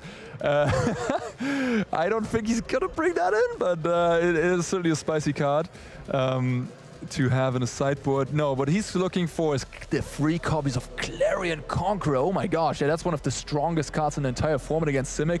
Wow. It shuts off all their mana production. Badger Mole Cup land, Earthbended land won't make mana anymore. The 2 copies of Fire Magic are excellent here. 2 copies of Flash Freeze, a Split Up. Yeah, he's packing. He's packing a lot of hate, and he's gonna probably like his chances. That's a lot. Yeah, that's a lot of good cards. What are you taking out of the Jeskai deck? Riverturn Monument is probably the most the most appealing card. Yeah. Anything else like the expensive Revelations maybe? I think you're hitting the nail on the head there. I think the Revelation is a little too clunky into the Spider Senses. The 3 Steps Ahead is a card I don't love in this matchup. Just a bit of a clunker. And then maybe you can shave, another high-end card, maybe a Shiko. You could also shave a Get Lost. I really dislike Get Lost in this matchup. Yeah, like this is an opponent that if you give them the 2 maps, they could make really good use of that. Yes. Loopy on a mulligan. So game 2 is underway. Loopy up a game. This is round 14 of Magic Spotlight Avatar in Lyon. And whoever wins this game is in a prime position to hopefully draw into the top 8 if they get the right pairing next round. But I think their tiebreakers were good enough that even with a loss, they might be looking at a win in the next round anyways. I love that Guillermo is just passing a turn here.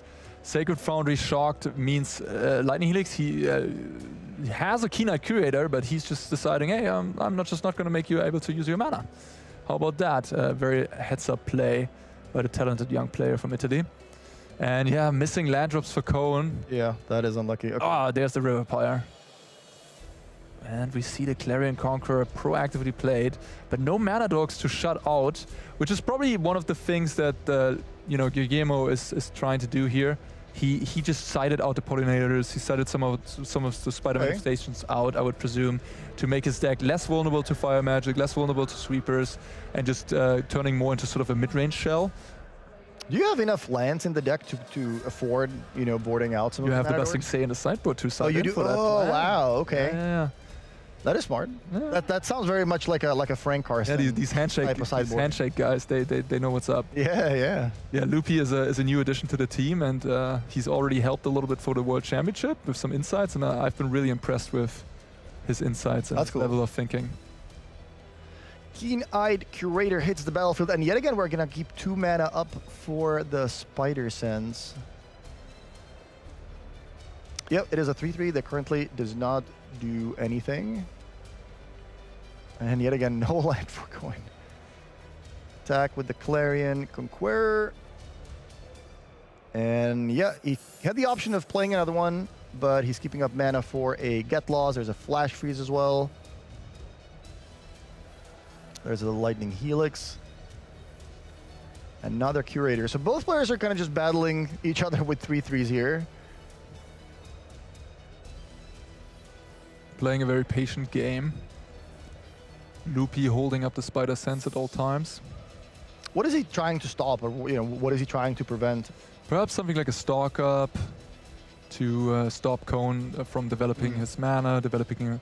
The Jeska deck is very mana intensive. It needs to make its land drops. Is that better than just being proactive and just adding more creatures to the board and just eventually using that to stop a sweeper? Yeah, I can see where you're coming from. Yeah, I think it's pretty reasonable to play the Spider Manifestation there. He does just counter that. Interesting. Yeah, I mean, I like that at least if he's keeping up mana he's using for the Spider Sense, he's going to use it. And, hey, maybe you don't find the 4th land, maybe you don't have a sweeper, and yeah, I can just attack you. Yeah, I like this play too. We find a Stalk Up. Okay, that's a key Stalk Up, because this is hopefully going to let Coin find more lands, and he did indeed find a bunch of them. Yeah, he's just going to take the Surveil land, play it here nicely. I do wonder a little bit sometimes when I see these Jeska lists that many of them are just not playing Seam Rip at all, and Seam Rip seems like a very strong card. It makes you, especially the sports state, of course, makes you think like, Seam Rip here with a Stalk Up would have been nice. You just want to have more cheap cards. Yeah, but you also do want to have flexible cards, and you play tap lands on turn 1 often, so Seam Rip is maybe also awkward. Like, I think there's arguments in both directions, but this is huge. 4/4s. Loopy waits no time, slams the Orboroid on the battlefield, and the 4/4s are getting in, putting Coin to 7. Yeah, this is basically, do you have a sweeper? And it doesn't look like he has a sweeper. And yeah, he has double Get Lost, I believe. So he can kill 2 of the things. But that leaves the Keen-Eyed still around. And also tapping low again. So Loopy can punish with some power play yet again. Yeah, Simon was talking about this matchup not being great. What was he talking about? This looks like you just play your cards and win. Well, the Jeska, I will say Jeska has maybe some struggles here and there. Yeah, the mana issues. But yeah, I think also Loopy playing this well, not drawing any of the cheap 1-drops that are not effective into the Clarion Conqueror is of course nice here. And that's also probably maybe one of the reasons why he didn't play out the Spider Manifestation, because it's literally just a 2/2 Grizzly Bear. with the Clarion in play. So, but yeah, this is looking fantastic for him. Yeah, looping in the tank thinking, what, you have 7 cards, what do you have there? I mean, clearly you have 7 spells. You didn't play a sweeper, so, you know, likely going through the options of what is my opponent likely going to play this turn. It's gotta be some removal spells. Yeah, and I like asking to go to combat. We're still in Loopy's main phase for what it's worth, so he could play another Ouroboros here. A bit of a bluff here, I like that. He doesn't have the Spider Sense, but he's sort of, you know, I might have to think about this. Might as well make you think. Exactly. You can always do that when you want to think anyways, right? And now he can play the Ouroboros again into the open mana here, which is actually kind of fine to do so because those Keynight Curators are presenting lethal. Although I would say if he does so, then the Helix hits the Ouroboros, puts up Cohen to 10, and you don't have to block anymore. Exactly, I was just going to say, So like, does it actually, it doesn't really change the clock, or you still have a lethal attack. Yeah. So does it really make sense to throw your best card out there to get 2 more counters? We'll see if he wants to go for it. He does decide that it is the boost course of action. Ash Freeze, that is, now he has to jump block. He could have played Lightning Helix there.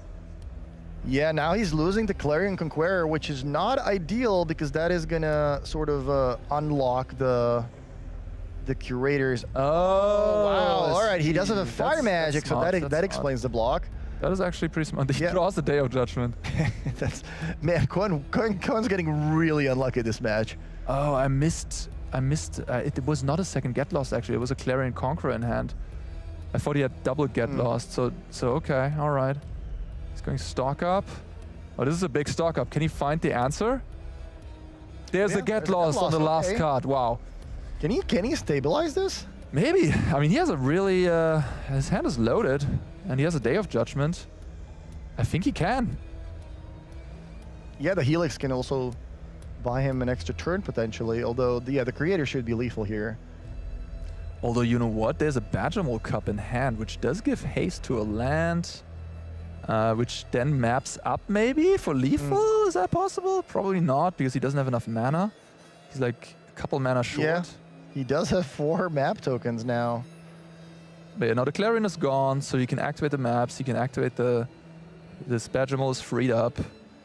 And he's gonna map immediately? Yeah. There's a land, that's really nice. Plays the land. Probably just gonna map again, right? And when your Jeskai opponent is this low on life total, you don't have to commit. Oh, Ba Sing Se, huge pickup here. Wow. He kind of wanted to have some damage output there, but I think hitting good, the 2 lands is pretty good for Gugemo as well. Yeah, I can see the power of Ba Sing Se bringing it in. Yeah, like as an extra mana source if you're boarding out some of the mana dorks, and also as a way to consistently produce creatures that your opponent's playing a lot of 1-for-1 removal. Especially if they're 2 life, that's going to be very annoying. The Clarion Conqueror looks kind of nice here. It shuts off the maps, it shuts off the blocks, the attacks, like it shuts off the land, the Earthbend land just turns into a 1-1 without any abilities. What else does he have? He has a Flash Freeze, a Lightning Helix, and a Day of Judgment. Yeah, I mean, the awkwardness with the Clarion Conqueror is, of course, that the Day of Judgment makes it... you don't want to play out creatures when you have a sweeper in hand, so he's choosing to just kill the Badgermole instead. And then, tapping out of Flash Freeze. Wow. I don't know if I love that. Oh, never mind. He used the Flash Freeze. Sorry, my bad. It was a regular reach in hand, not a Flash Freeze. Is that another Cup? Does he have a lethal attack with the Ba Sing Se? Does he have enough mana to play Cup, make a land into a haste creature, and also Earthbend at the same time? Well, he can't map anymore. No. Without the map, he can Earthbend on the land that gets Earthbended on by Cub. He is 1 mana short. He couldn't he's 1 mana short. Yeah, he can't attack then with the land.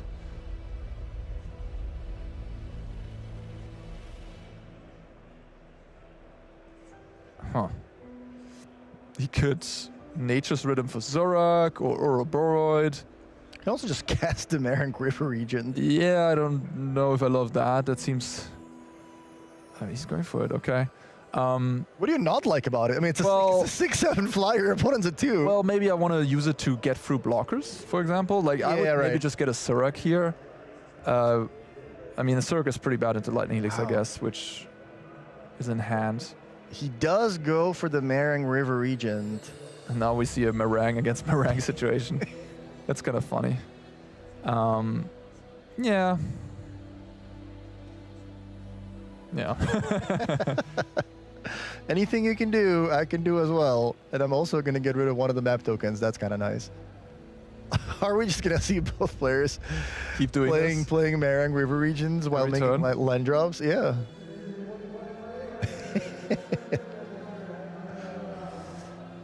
I mean, now we can deploy the Badger Mole and go a little bit wider if you want to. We can go Badger Mole into Nature's Rhythm.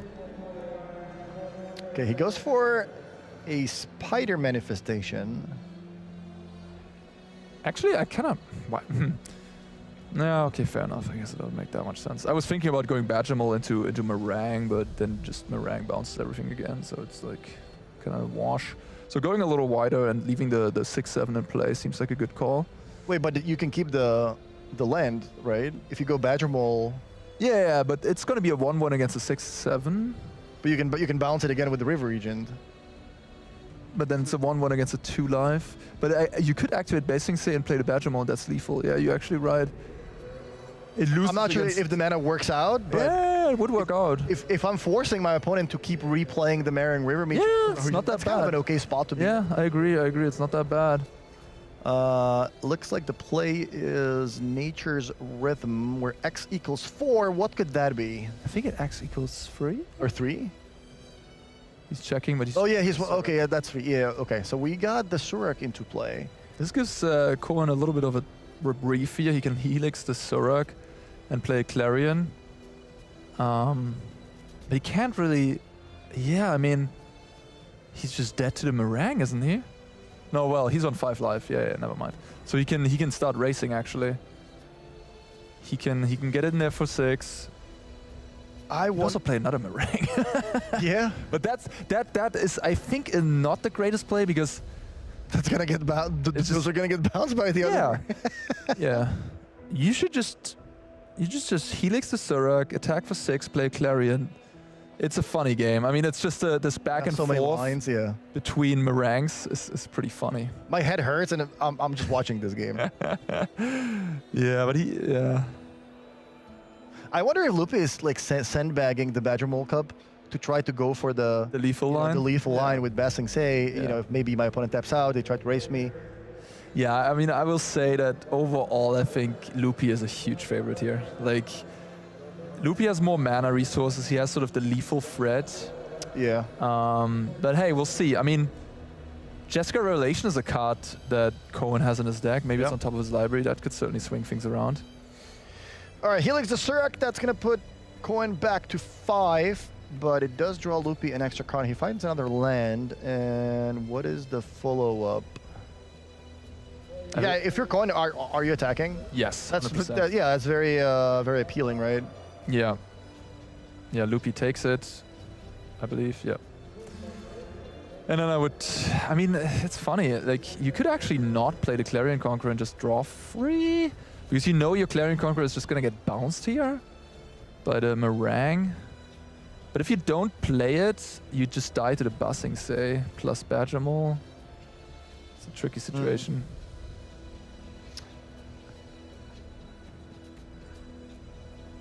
Clarion Conqueror is the play. Yeah, look at how, how close left total actually is. Like, now Lupe is at 9. It's a close game. He can't use the Spider Manifestation here. Doesn't have that mana source available because of Clarion Conqueror. But yeah, I think Lupe wants to play the Meringue, and then he still has 3 mana left over, which doesn't do a whole lot for him. He just wants to deploy the Badger Mole, I think, at this point, because you want to have more creatures in play in this like sort of Meringue bounce Meringue situation. Walk, yeah. Oh, that's an illegal play. I hope that gets caught. This is a recorded backup feature. But the Spider Manifestation cannot be activated for mana here. Yeah, I think they just realized. Hey, maybe he was just using it for Convoke, you know? I mean, this is an easy thing to mess up, I would say. Just, you know, a lot of pressure here. Sometimes you just don't see these things. I don't know how often I've cast like a draw spell into a Narset, even though Narset is illegal for 5 years already. Man, that was the worst. Like Narset, I've done that myself a bunch of times, even though I played against Narset for 5 years every day, and I've still gotten, you know, caught by Narset multiple times. Sometimes you just start thinking about something else, and it just completely slips your mind. Yeah, looks like he realized that. There's the Mering River Regent. Oh, he's just gonna bounce just the Clarion. Interesting. Whew. This might give Cohen a window here. Wow, I'll be honest, I have not considered this line at all. You don't have to bounce the River Regent, because that way you give the opponent the ability to do the same thing again next turn. Yeah. And while you're building a bigger board, yeah, I mean, you're winning the race.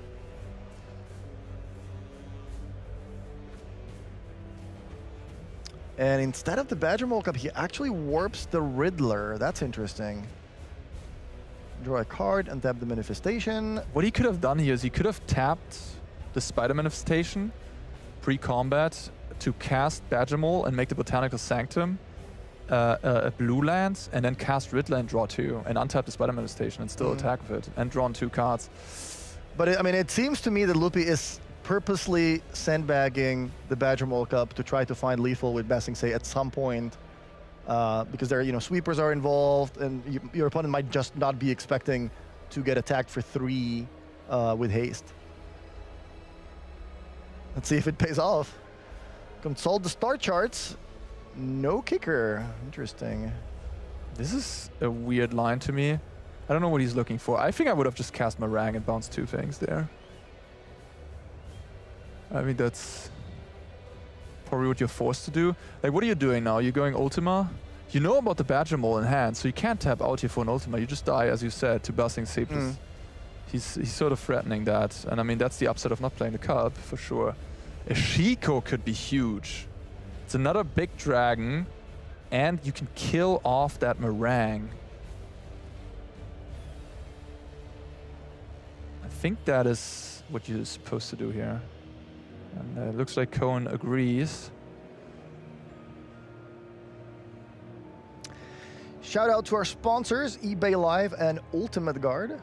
In the meantime, definitely go and check out the new Lorwyn line that Ultimate Guard just released. There's going to be a lot of really cool stuff. There's also, I mean, Hobbit's coming out in the summer, another Magic set. And I think for that, there's also been announced a line called Tales of the Middle Earth. So you can get a deck box with some of the, you know, nice images from the Hobbit movies.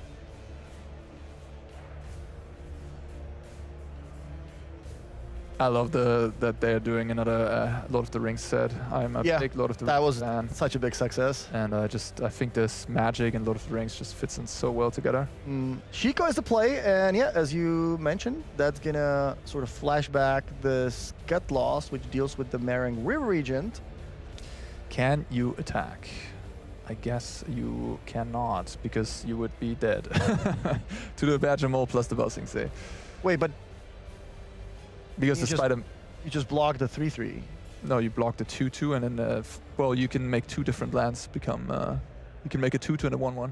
Then he blocks it. Oh, right. You don't have to... Okay, yeah, I see it, yeah. Yeah, what an awkward spot for Cohen. But he's clawing himself back in it. I mean... now we do see the Badger now. Just we need that for the mana generation. He also does actually now have lethal in play, except that the Spider Manifestation, I believe, has reach. Yeah. And we have Corner Middler maybe also in the equation. Is Lupi able to generate lethal here? Is there a line? He's thinking about it, so he's already put the land in front there. He needs to have Like the Spider Manifestation untaps if he casts Nature's Rhythm on like a Badger Mole, gets another Badger Mole into play, makes another land, and then he maybe finds Hoof. But I think Crater Hoof is not in the deck anymore post-board. It just is a little too awkward in this matchup. But maybe it is, and then he probably would find Lethal here. Players have their modes of sort of thinking, and we see it grabbing these lands, doing that, calculating the math. Like Simon Nielsen, he talks out loud when he goes through these type of things, which is actually kind of interesting. Like table mics with Simon would actually be kind of funny.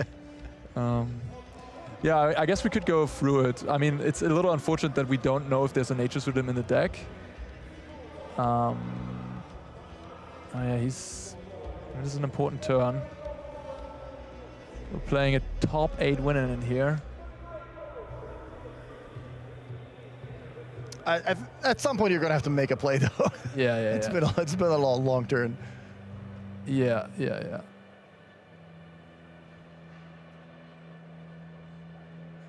This is. How likely do you think there is a Crater Hoof in the deck? I mean, against a deck with a bunch of sweepers, like, is that really a card you want to keep in? I mean, you probably talked about the matchup with Loopy, right? Well, or with the guys. Like, I'm sorry to say, I'm not like that much in the depth that I know every single sideboard plan by heart. By heart. Okay, we see the Badger Mole. Yep. Looks like did he find a winning line? So he can tap these, to get another Badger Mole with the Nature's Rhythm. Untapping the Spider. And that should make enough mana to Nature's Rhythm for a Crater for lethal. So untapping the Spider, getting a Badger Mole, turning that Botanical Sanctum into a land. That is 9 mana. Plus 2 mana there in play from the Buzzing Say and the other land. And he can Harmonize, get a Crater into play. He has to tap a Badger Mole in all his cards. But he's going to get 2 gigantic Tramplers with his opponent at 3 life. And that might already be it. I think he can also play Lanoel for an extra buff. So make 3 mana. Oh, he's using the Riddler to Harmonize. Riddler is quite nice in that regard, with having 4 power. You also untap the Manifestation in the process. That's pretty nice. Yeah, it generates mana with 2 cups in play. There's another Badger Mole cub. Conveniently with 2 mana in his mana pool. Yeah, if he has Hoof in his deck, that is game.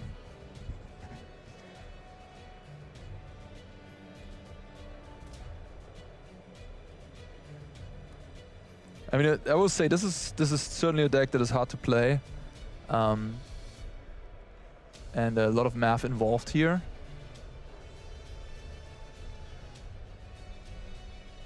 But yeah, Guillermo took a very long time in this turn. I mean, if you have the Hoof in your deck, you're probably already cast the Rhythm, right? Or I don't. Maybe he's just going for an Ouroboros. I mean, he has a lot of untapped like that. Oh, okay. He is. He doesn't have the he doesn't have the Hoof in deck. But he does have. Does he have enough power? Yeah, it's enough. The Spider Manifestation is untapped. Yep, it's GG. Wow. Okay, so he did find the winning line. What a turn! Woo, crazy. Congratulations to Guillermo Lupi for hopefully locking up a spot in the top 8 with 12-2. Yeah, I mean, pretty doesn't find an opponent to draw it. Yes. He is very likely in with good tiebreakers anyway. So yeah, congratulations to him. What a sick run that has been on. Yeah, absolutely incredible. Just top 8ing events of the events, and yeah, just bet on a winning horse, right? I did that, and he's in my fantasy draft, so he's gonna get me even more points there. And of course, I'm happy for him. He's a very nice guy, and it sounds like Carl is ready with him in the interview booth. I'm here with Tsumpa, who just won a game where you started the turn with 0 Badger Mole Cubs on the table and ended the turn with 3. Yeah. Can you tell me a bit about how you came up with all that math? How did you accomplish this? It seems wild. Yeah, I didn't side Borin I took the Crater Roof out, So to deal like the last 3 damage, I needed most likely 4 attackers. And I was trying to figure out how to make 4 attackers with an Uroboros trigger on top of everything. So it was exactly like 4, because he only had 2 blockers, right? And I don't know, I did the math like 6, 7 times to figure out if that was working, and it did work out. I don't know if you're old enough for this, but those old MTG puzzles you'd find in magazines where they'd give you like a complicated board state and you had to find a way to win, and they were super complicated, you solved it. Yeah. You came to the end of it. Now, your chances for top 8 are, I would say, quite good. Yeah. So you obviously did a lot of things right. You're clearly playing very well, as we just saw. You're also picking a deck that is a bit of a surprise for the weekend. We've seen it a lot. What brought you to choose this deck? What were the steps you stumbled through to come to the tournament with a deck that wasn't represented that much in the last tournaments? Yeah, I mean, we prepared together with Team Handshake, and so there's Simon Nielsen and Stefan. Yeah, they're playing the same deck, and people were really high on the deck. At last words, they were playing the green-black version, but it's like this one is probably more powerful just because Riddler is a really busted card, and so they were high on the deck. And the last week tuning was great on my part, I think. Like I really appreciate playing all the raccoons, that they're like highest toughness creatures against all the removal spell in the format, and like little bros like Pyroclasm and stuff. And yeah, I feel great about it. So your decision to play Simic, if it was all to go again, is there no regrets? Say there was another tournament, not this one, because clearly you're doing really well this one, but say there was another tournament tomorrow. Would you do the Golgari version, which in our stats currently has a slightly better win rate, at least in this tournament, or would you stick to Simic? I think I will stick to Simic. I just feel like Riddler is too good of a safety net. Like, the game can go as bad as you want, but if you have 4 Riddlers in the deck, you can always find a way through it. That's excellent. Listen, Sopa, I feel like we're going to see a lot more of you in the upcoming hours. And in the meantime, we'll head it back to the casters. We got some more games of Magic before the top 8. Well done.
Welcome back, everyone, to the Magic Spotlight series in Lyon. I'm Filipa, joined by the one, the only Andrea Mengucci, and we are ready for the last round of Swiss, round 15 of this tournament. This is the round that is going to decide what players make it in the top 8 and qualify for Pro Tour Secrets of Strixhaven. Very intense matches we're going to have, Andrea. Yeah, very excited. We've seen Simon Nielsen over and over in the future match, and we're going to see him once more because he has to win this match to qualify to the next Pro Tour, just to be safe. He's already qualified to Pro Tour Richmond, but this Pro Tour qualifies to the one in May, which is, as you mentioned multiple times, in Las Vegas.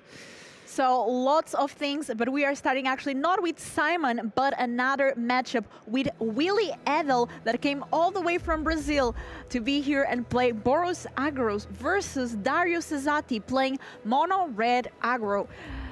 Putting once and for all the debate over of what is the best red player deck.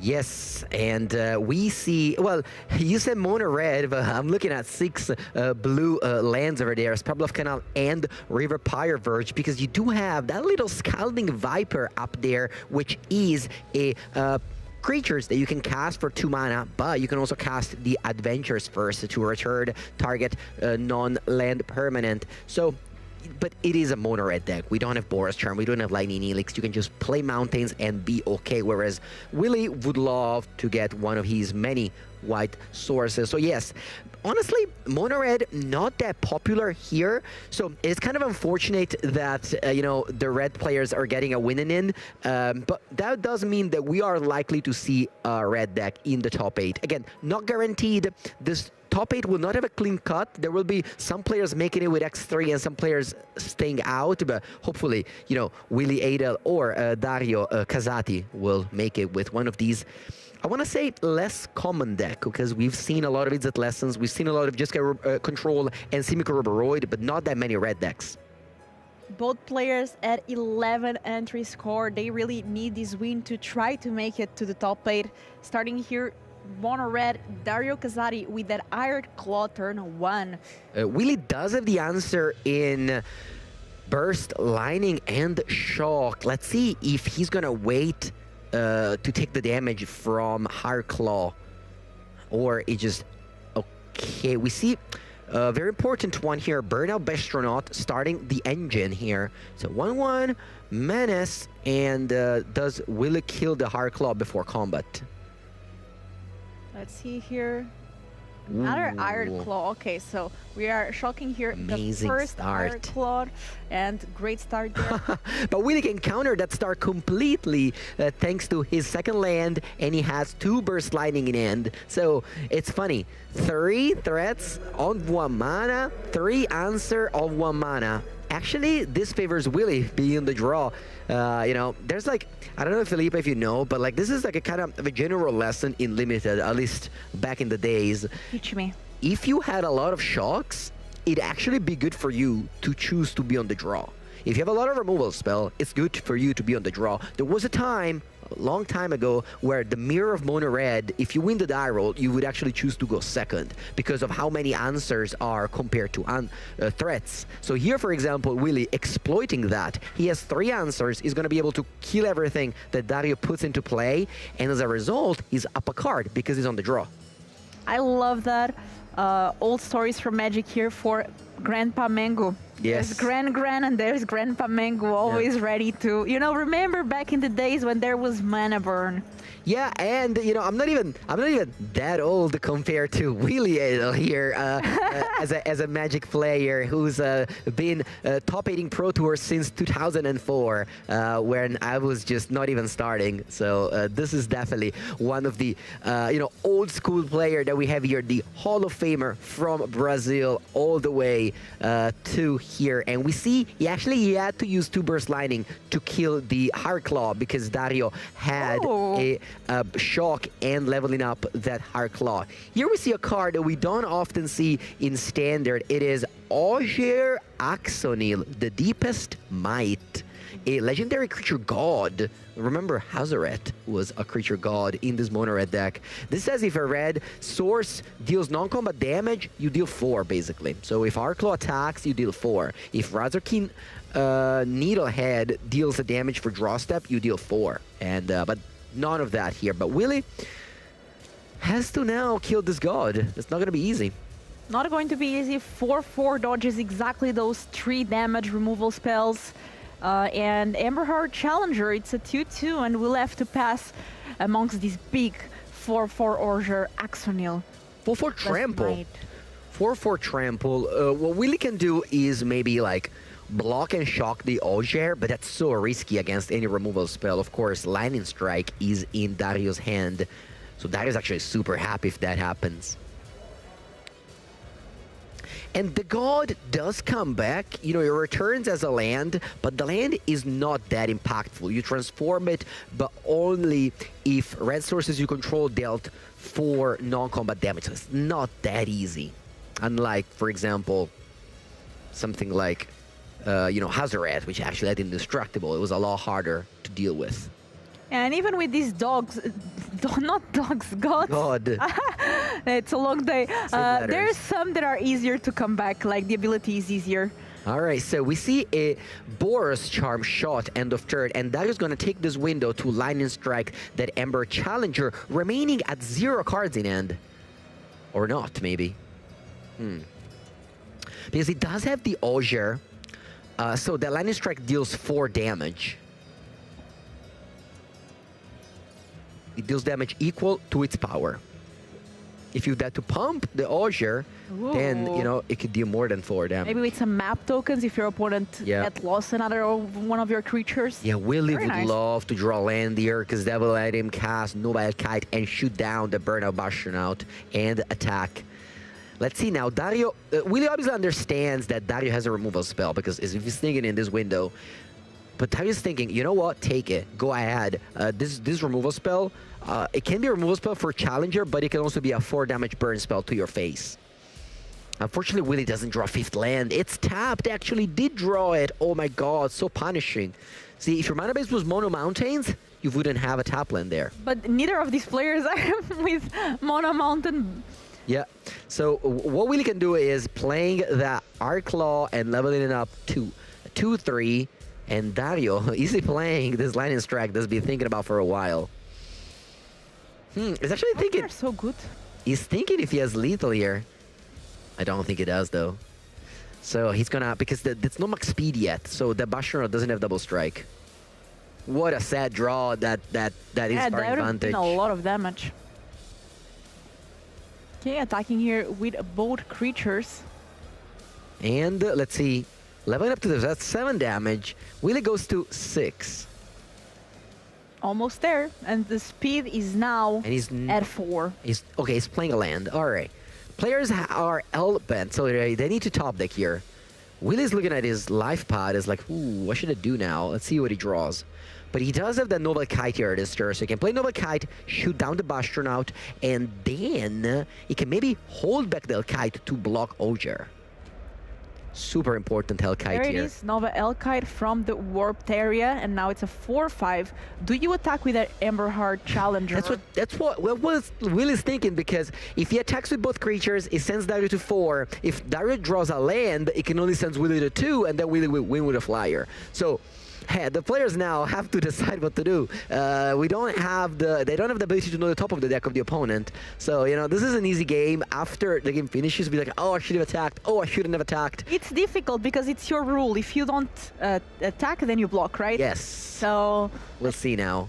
Okay, Willy decides to play this defensively and pass. Both player, 0 cards in it. Let's see what it is. Ooh, is that Lightning Strike? Lightning Strike, if it's Lightning Strike, I don't know, I saw it for like a millisecond. It does not kill Nova Kite because it's a 4/5. But of course, if... Okay, it was not a Lightning Strike. Is this a Nova Kite? wow, it's a Nova Hellkite. Oh, that's so good. 4 damage to Nova Kite, and then attacks. Now, Willy has to take the trade with Osier. He has to take the trade with Osier. Can block the other. Yeah, but that doesn't yeah, that would just be a chump block. Oh. Okay, Osier only checks damage on players, so it doesn't matter though. 1 damage was enough here to trade. And let's see what it is. Is this a Nova Kite? Nova Kite would be lethal. No, the opponent is an 8. Nova Kite is not lethal. Oh my god. The game there, and Dario just saw Jer was so good throughout the game, and then these Nova Hellkites so powerful. And well, we start here with a win from the mono red player. Mono red player Dario had to top deck there, and it did. That's how you get to the top 8. That's how you win games in Magic. You gotta top deck when you have the chance. You certainly don't win in Magic by drawing a land when you need to top deck a burn spell. My burn opponents always top deck. Always top deck. The lightning strike, whatever they need. Always. I mean, this is competitive 100%. Magic. This is competitive Magic. We feature the winners. The winners have to top deck. If you don't draw well, you don't win. You can play as well as you want, but if you win, you have to top deck. And you know, if you're watching and you're like, oh, I always draw land in that spot, then you know, maybe don't play mono red. Yeah, that's me. Always. My opponents always top deck the best, and I always top deck the worst.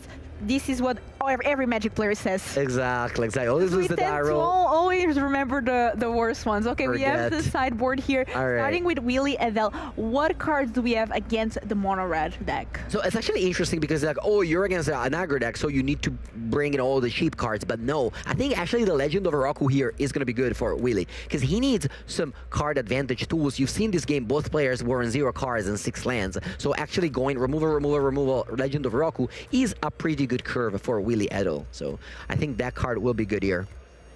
Let's see on the other side, the sideboard here from Dario Casati. Some removal spells as well. Thunder Magic, Obliterating Bolt, Iris Demonstration. Yeah. Fire Links, that can stop some potential life gain on the other side. Yeah, Sunspell Links does stop Lightning Helix, although I would not bring that in. Willy does have a lot of basics, so it's not that impactful. But you do have, I think Skadin Viper is not very good. It's a 2/1, it dies to Noble Kite, and it's just, yeah, not, I think what you want. So that's a card I would cut. Maybe even the Burnout Bastronaut can cut, but I don't know if he has 8 cards to bring in. And now we see this is already game 2 because, of course, we do have the games that are slightly pre-recorded. So we are now able to show you immediately game 2 cutting, hold that cyber process. Willy, once again, taking this defensive stance of not having 1-drops, but he did take the play. He didn't go for taking the draw. That would be a little bit too much. Okay, so we have Slick Shot Show Off getting plotted. Yeah. Plot is important here because he plays around the removal spells that Dario could have there. And now, ooh, Mage Bane Lizard. As I said, maybe Dario had 8 cards to side out, Scalding Viper and Burnout Bastronaut. Don't think he had enough to bring in, so just a 2-mana 1/4 with an ability. That's not that impactful here. There's a lot of creatures in both decks. Willy does have a little bit more spells than Dario, though. Yeah, 1/4 though, he dodges a lot of removal. Yeah, we'll see. And also it's 1 damage with Auger, that's 4. Oh, that's a combo. That's a combo. 3 copies of Auger in the main, 3 copies of Lizard in the side. So that's a cool combo. Let's see now. Willy goes Shock, 1 damage to me, 2 damage to you. And then does he play something else? Nope, that's it. So 3 damage. So the Shock was 1 damage to me, and basically 4 damage to you, because the Slick Shot Show Off gets +2/+0 in that exchange. Not a bad start. Dario at 15 life. And going for 3rd turn here, starting with Thunder Magic. Thunder Magic. Okay, this is an interesting removal spell. Willy puts it on the from the sideboard, right? Willy puts it on the battlefield because what he's saying is we got a Boros Charm to choose the mode that everything is indestructible, and now Burst Lightning. So Dario is taking 3 damage in this exchange because it's owned Mage Bane Lizard, and Willy is taking 1. Okay, I think they're trying to understand exactly how much damage from that Mage Bane Lizard is going to happen. Whenever a player casts a non-creature spell, Mage Bane Lizard deals damage to that player equal to the number of non-creature spell they've cast this turn. So I think what's going to happen here is that, like I said, Dario takes 3, Willy takes 1, and then the 1 from the Wizard. But most importantly, the show-off dies. So the players are, I don't know, just laughing about it. So there will be no problem. The judges will handle the situation easily once again. Here in the feature match, we have a judge, and they will make sure that everything is correct here. And Mengu, I was seeing Frank talk about the matchups, and I saw that this Boros version was doing much better than Mono Red. Why do you think Boros aggro overall burn is doing better than the Mono Red version? Well, probably because actually that Boros Charm is a very powerful card. Giving indestructible as well as dealing 4 damage to the opponent is a pretty powerful ability when, you know, just get control, for example, as a card like what's it called, Day of Judgment, or, you know, sweepers like Pyroclasm and cards like that. Boros Charm is really, really nice there. A card from Foundation, a reprint from very, not very old, but definitely an old card there. I love what they're doing. Yeah, I love what they're doing with the Foundation set, where you just like get so many old staples that are seeing a lot of play, like Lenoir Wells, Boros Charm, Omniscience, and so on. Love to see it. And we are back to the game. It's Willy Edel's turn, is down a game, and this is potentially a win and into top 8. We are not sure yet. We have to see the standings after, but if you lose, you are for sure out. Actually, this is interesting. Dario took 4 damage there because the ability of Mage Bane Lizard was on the stack, both ability of Mage Bane Lizard. So when the 2 ability resolved, they both checked that Dario played 2 spells because Willy responded with the Boros Charm. So at the end, Dario took 4 damage, not 3. And now we see Shock on the Heart Claw, Willy takes 1, and then Novel Kite, Dario takes 4. So a lot of damage is being exchanged here. Dario's at 7, Willy's at 13. A lot of lands on Dario's side, but there's still that Novel Alkite as well. Yeah, only 1 card for Willy, 4 cards for Dario, who has the red uncommon land from Bloom Borrow that can actually pump the Lizard. What's the name of that land? Rockface Village. There's 1 copy. Lizards, otters, and some other Bloom Borrow creatures. Bloom Borrow creatures. Bats, maybe? Yeah.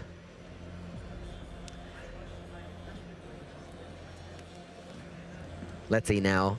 Can tap 3 mana. Does Dario have a Nova Elkite of his own? Yes, there is a Nova Elkite. So attacking here for 5 points of damage, leaving Willy down to 8. Sending Willy to 8, and then the Warp Zone is shared now. Okay. Willy has an untapped land. He can cast the Nova Kite, but it doesn't seem like he does. It's not a Nova Kite. Look at that. Boom. Boom. This reminds me, you know, just... I don't know what's the name of that card, but it was another. Anyway, ooh, that Lizard there kind of aced, but also a Noble Kite can be played. You can play a Lizard and give it ace with the Rockface Village, or you can just play Noble Kite and attack. Willy does have Get Lost in hand, though.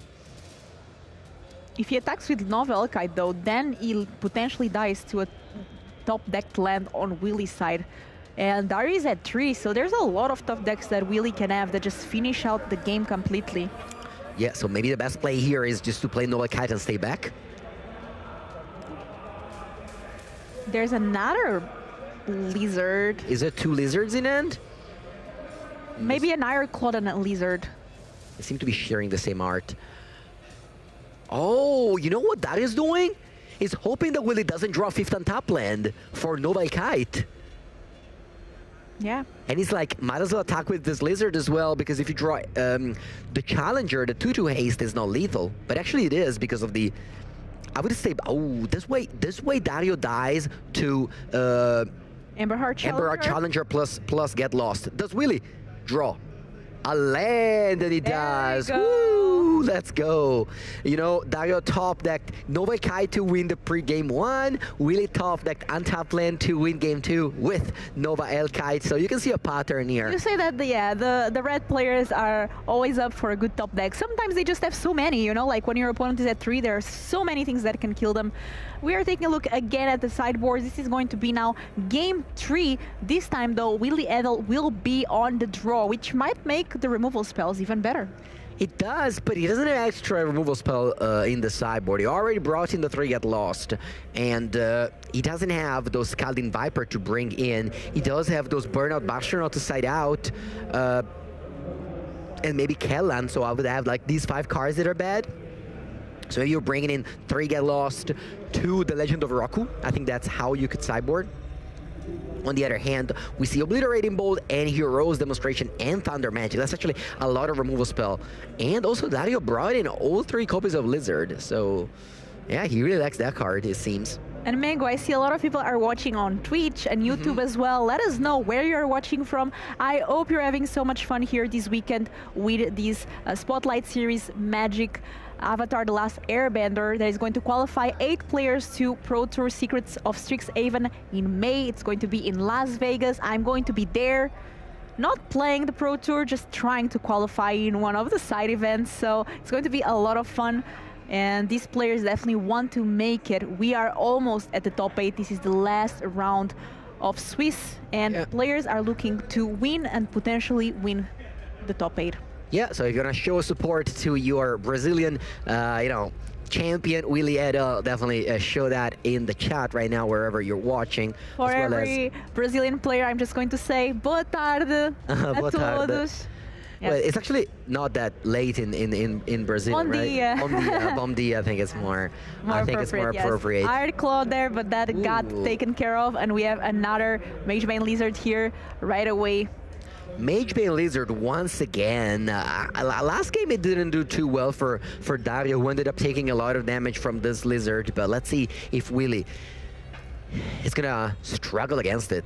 Because last game he never really found a window to kill it, but he just lived with it and it ended up winning thanks to his Noble Kites. No land here, third land from Dario's side. That's very important. The third land drop is definitely important to be able to double spells. So what's happening here is this is another Mage Bane Lizard. Now every time Willy casts a spell, I mean either player casts a spell, they're taking damage. I mean, they do have a lot of toughness, at least 4 toughness. That's going to dodge a lot of removal spells and try to gain some time on Dario's side to try to find that third land. Do we have Noble Kite? That's the name of the game. It doesn't seem so. Noble Kite basically just won every game so far. The player who cast the last Noble Kite won. So I guess you don't want to be the first one, and you want to be the last one. There it is. That's the most important card of the deck for sure. We've always seen dragons in these standard decks in the history of the game. We have Stormbrain Dragon, Thundermode Elkite, Glorybringer. There's so many dragons that have just been so important as a top ending in this Shivan Dragon. As you can see, the first ever dragon from the OG, the Alpha, Beta, Unlimited sets. Lightning Strike, take 2 damage. This is basically an Orcish artillery. There's some people that can get that 2 damage to me, 3 damage to a target. But hey, at least the Iron Claw is no longer in battle, and now Dario is the one with 2 creatures and Willy as Emberheart Challenger. That's 2 more damage, and Dario down to 13. And Willy has Boros Charm up, which has proven to be a strong card as a removal spell. Does Dario draw 3rd land? He No, he does not. draws the 3rd Nova Elkite. Wow, it's not too bad, not too bad.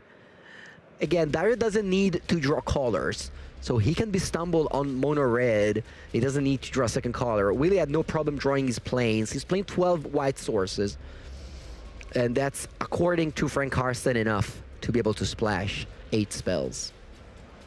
2 mana here, 1 Iron Claw. Why are we playing that pre-combat though? Scalding Viper! Okay. Scalding Viper is a card that once again taxes the non-creature spell. Whenever an opponent casts a spell with mana value 3 or less, this deals 1 damage to that player. Not even non-creature, it can be any spell, right? Even creatures are going to deal damage now to Willy, so if Willy plays another Emberheart Challenge, that's 1 damage. And now Willy's thinking. All of these work so well with Auger. Yeah, but Auger costs 4. Yeah. Willy's thinking, what should I do now? I've got a Shock, I've got a Boros Charm. Boros Charm is 4 damage to you, 2 damage to me. Also, he has an Ember Challenger, which has Prowess. So he would maybe love to cast spell in his turn. If he wants to play this Boros Charm, he has to do that in response to the Scalding Viper, though. Oh no, he's going to Lightning Helix that. So Will's gonna gain 0 life, actually. Yeah, it's going to be a net 0. Gaining 3 life, losing 3 life. And going to untap. Now we have a 2nd Emberheart Challenger. And now we can shock that Lizard. We're sliding the... Ooh, or what Willy can do is double shock the other Lizard, making the Ember Challenger 4/4s, killing every creature, taking 3 damage, no sorry, 6 damage. Let's see what the Hall of Famers come up with. Do you remember what year Willy got was inducted in the Hall of Fame? I do not, but it wasn't that long ago, maybe 2015, 16, something like that. That was 10 years ago. Yeah. In the history of Hall of Fame, because they stopped. I'm they stopped the Hall of Fame in 2019 with Reed Duke being the last one inducted. Nova Elkite, 4 damage, face. And now Willy, end of turn, is thinking, should I Boros Charm you? I'm taking 2 damage, but you take 4. Is that a good exchange? That is, once again, Char. That would be Char. 3 mana, 2 damage to me, 4 damage to any target. Okay, we have Boros And he does that. Here. And Willy draws a land. Down to 7. Ooh, if Willy draws a land, he has lethal. He has Burst Lightning and Shock. That's 6 damage. Oh, but Dario went to 7. For a moment, I saw 6 on life pad, but it goes back to 7 now. So still no lethal. There's Nova Elkite that is warped, but I think maybe it's on the other side. So Willy does not have an Elkite. Unfortunately, can't share the warp zone. Imagine you could just like, okay, I like that Nova Elkite. It's my warp zone now. All right, so Willy's thinking, obviously, if he attacks with both, Dario's blocking with both because of the rule, if you don't attack, you block. So what's he doing? If he goes double spell to kill those lizard, it's taking 6. Because he goes Burst Lightning, face, Shock, face. So Willy would go to 5, and Dario would go to 7 because he's blocking. Very hard decision. Very, very hard decision here. Yeah, tough decision. Willy currently at 11, Dario at 7 points of life. Willy down both 1 and 1. So this is the last game, and winning this game potentially means an invite to Pro Tour Secrets of Strixhaven in Las Vegas. Willy has been in many Pro Tours before. I'm not sure about Dario. Yeah, Willy has played a lot of Pro Tours indeed, and I had the privilege of being a teammate of his for a couple of them. Definitely a great personality to be around in the testing house. Definitely cherish a lot of good memories with him. I hope to see him in many more European Spotlight series, as you know, we will have a couple of more here in Europe. We have London in May. We have Brussels in July. Yes, and Prague, there's the regional championship in Turin and in Prague. Those 5 cities are going to be the next important places where Magic will be held for the next 6 months. Yeah, I love these events. We always see familiar faces, new faces. It's always nice to see players do well, have fun. I have friends playing side events and telling me it's a great time. So shout out to everyone that came to Lyon and is enjoying some Magic. Yeah, so another very important thing that I want to highlight is that Dario is clinging to life, basically 1 life point, because again, Willy has 6 burn spell, because his mana base was mountain, mountain, mountain. If you drew like, not that it's legal, but Steam Vans, you know, he would be dead, for example. Yeah, multiversal passage. Multiversal passage, indeed. All right, Willy, after tapping out, attacks.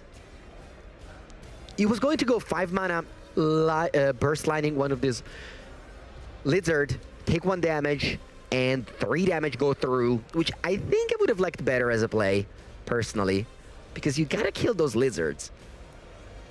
Okay, let's see here. Oh, wow, he's going for the double shock play. Okay. I don't know if it's a good play. Willy doesn't know either. It's a lot of damage. And these lizards doing some good work with the pings. Yeah, so Willy takes 6 and the opponent takes 4. But both lizards die here because of the challenger have prowess. The lizard did. Yeah, 2 prowess, the lizards are gone. And let's see now what Dario... So now Willy is empty-handed and the opponent is at 3. There's a Nova Elkite, so you just need to warp the Nova Elkite. That's 4, so still not there. Super close game. Willy can top deck here Lightning Helix and Boros Charm to win the game on the spot, and Burst Lightning and Nova Kite. Ah, so close. Very, very close. The top deck will once again dictate who wins this game. And this is such an important one. Again, the winner of this game potentially will make it to top 8 and get that qualification to Pro Tour. The players are taking their time. There's 18 minutes left, and this is game 3. Willy took pretty long to decide his play, and now Dario told his opponent, I'm also thinking now. I'm also taking my time. Ooh. What's that card? Some token that says Pro Tour. Do you remember the first Pro Tour that you qualified for, Mango? Yeah, it was a long time ago. Now, Dario can play Osier past the turn, dead to any spell. Can play Noble Kite with haste, Claw past the turn, and then win with any land. I think I like the play of Noble Kite, attack, Claw, pass. Okay. Exactly. Let's see here. Now, if Willie draws a land and Dario draws a land, he wins the game. But if Willie draws any spell, he wins the game. Let's see what it is. Oh, it's a land. No? Is it? No, it's tapping. No, it's not. The Legend of Roku wins the game. Any spell wins the game. And that's it. That's it. Handshake. Wow. Good game here. Willie Abel came all the way from Brazil, and now he's one step closer to making it into the Pro Tour. Yes. Let's see the tiebreakers a bit later on. I'm not sure yet, but oh wow, that was such a great game. And again, these matchups end up in top deck zone, but you have to give yourself the best chances to top deck. That's how this red mirror match are played. You play tight to get to the point where you have to top deck, because you know you empty your hand pretty quickly. Your deck is very good at dealing 20 damage, not that much more. I'm really excited to hear more from Willie and more about this deck and what it means to make it back into the Pro Tour. So let's have an interview with Willie and Carl.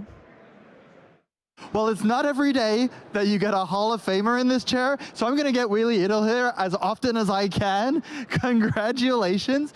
That last game was nuts. It was bananas. Can you tell me a bit about the decision trees? Like when you attacked with the 2 Emberheart challengers and you kept up the, no, not Emberheart, the, yeah, and you had the Burst Lightning, which you could cast, or you could do the double spell. Can you tell me a bit more about that turn? Yeah, it's very hard to play against like 2 Mage Bane Lizards, especially when I play Prowess. I want to play cast several spells in the same turn, so I was like kind of the brink of burning myself. And I was thinking like for 2 turns about like trying to kill at least 1 Mage Bane or move, maybe kill both. Like, but it's kind of scary because like killing both will put me on 5 life, and he can just like on the next turn, like he did, play a dragon and a shock and beat me.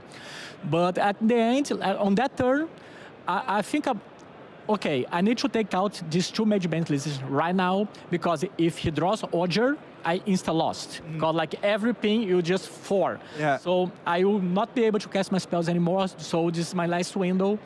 And like kind of worked out. Yeah, you played really responsibly, and you got completely paid off. Also at such low margins, like your life total is always so low. Exactly. Like I was at 5, the dragon put my 1. Yeah. So like there's nothing I can do there. Like if he, I don't know, if he has less cards in hand, like 1 or 2, but he has like 3, and I would just like do 4 damage end of turn, put him on 3, I go to my turn, hope to draw some dragon, another creature that doesn't ping me.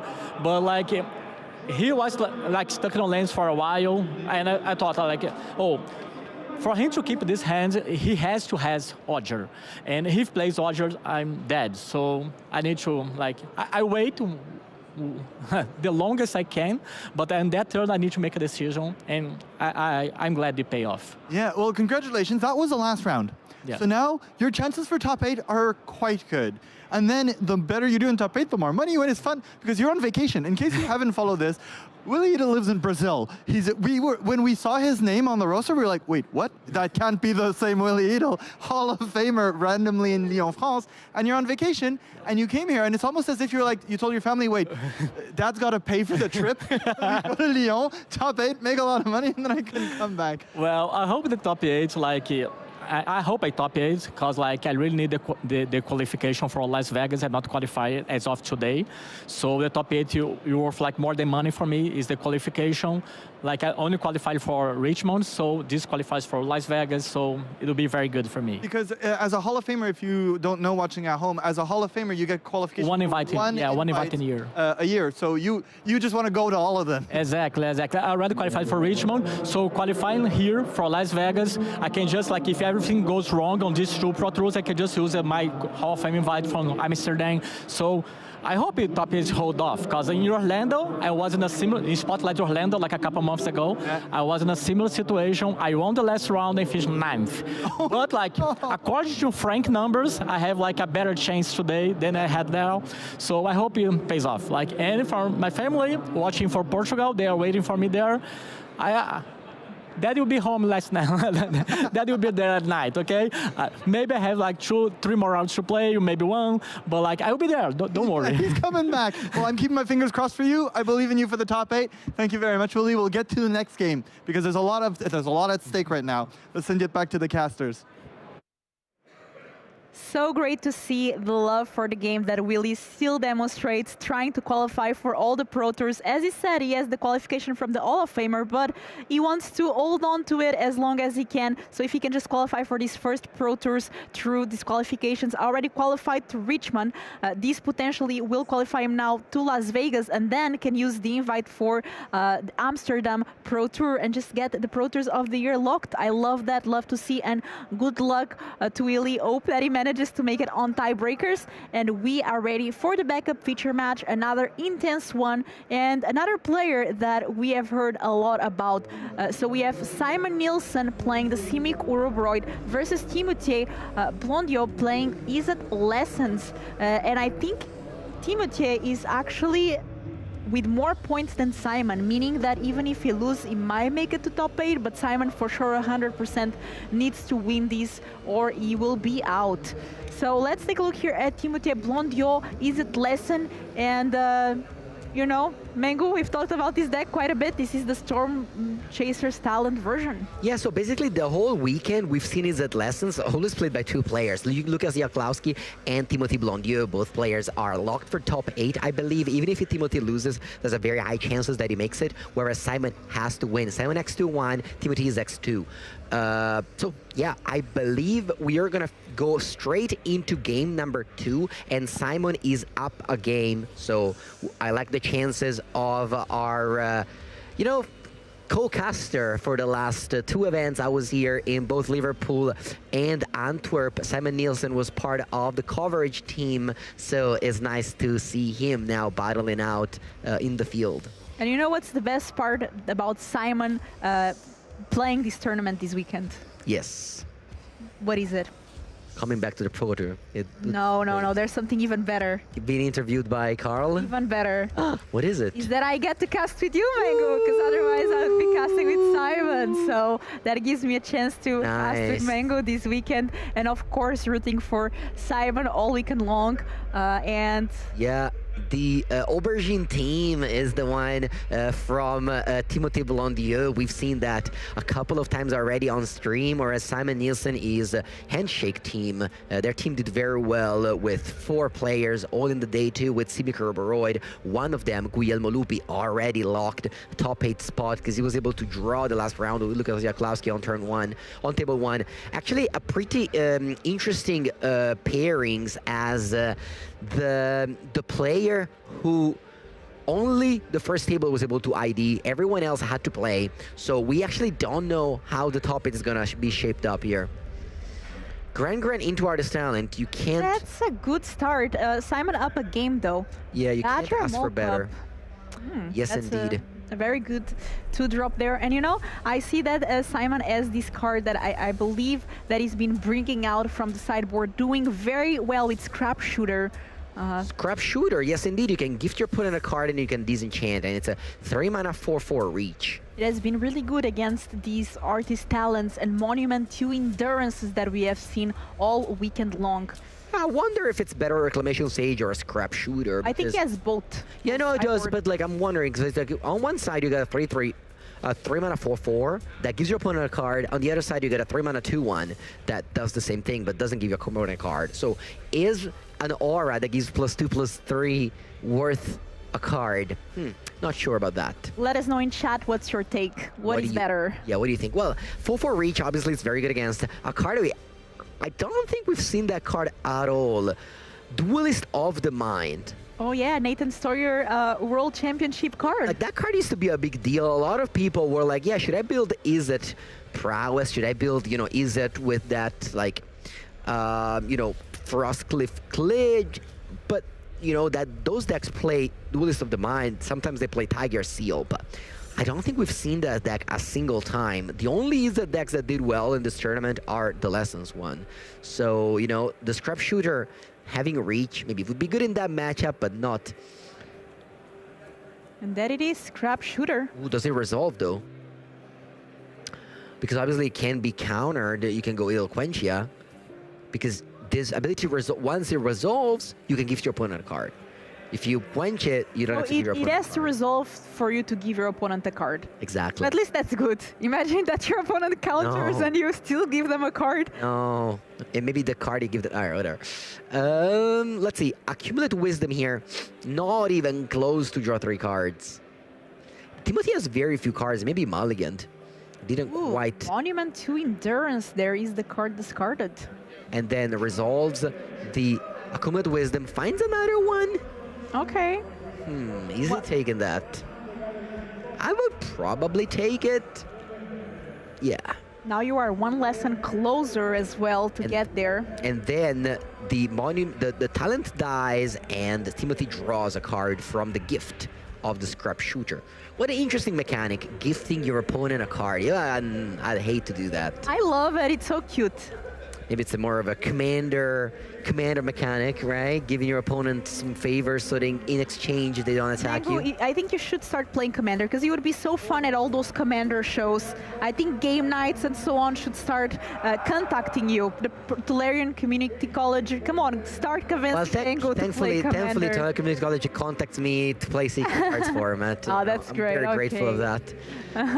Timothy draws a card and he has to discard now a lesson to be able to deal 4 damage with that combustion technique, but oh my god, he has to discard the Accumulate Wisdom. That is so painful. Painful indeed. So you can see how at the end the 4/4 body mattered, because if that was a Reclamation Sage, you know, Timothy could have just played the combustion technique. He didn't need to discard that Accumulate Wisdom. And now for 2 Endurance. 2 mana, just 2 mana, he can play the Monument to Endurance. You know, it's like when your grandma visits for Christmas and gives you a little bill, like some money outside of your parents to see, and Gran is just giving you a full discount here on all non-creature spells. Yeah, Gran, because it's like the treasure, you know, attacking, looting, and also giving you the discount. €5 discount. You know? Sometimes €50 discount it can be if you're able now to curve out, tapping out on turn 4, going removal spell into Monument. Okay.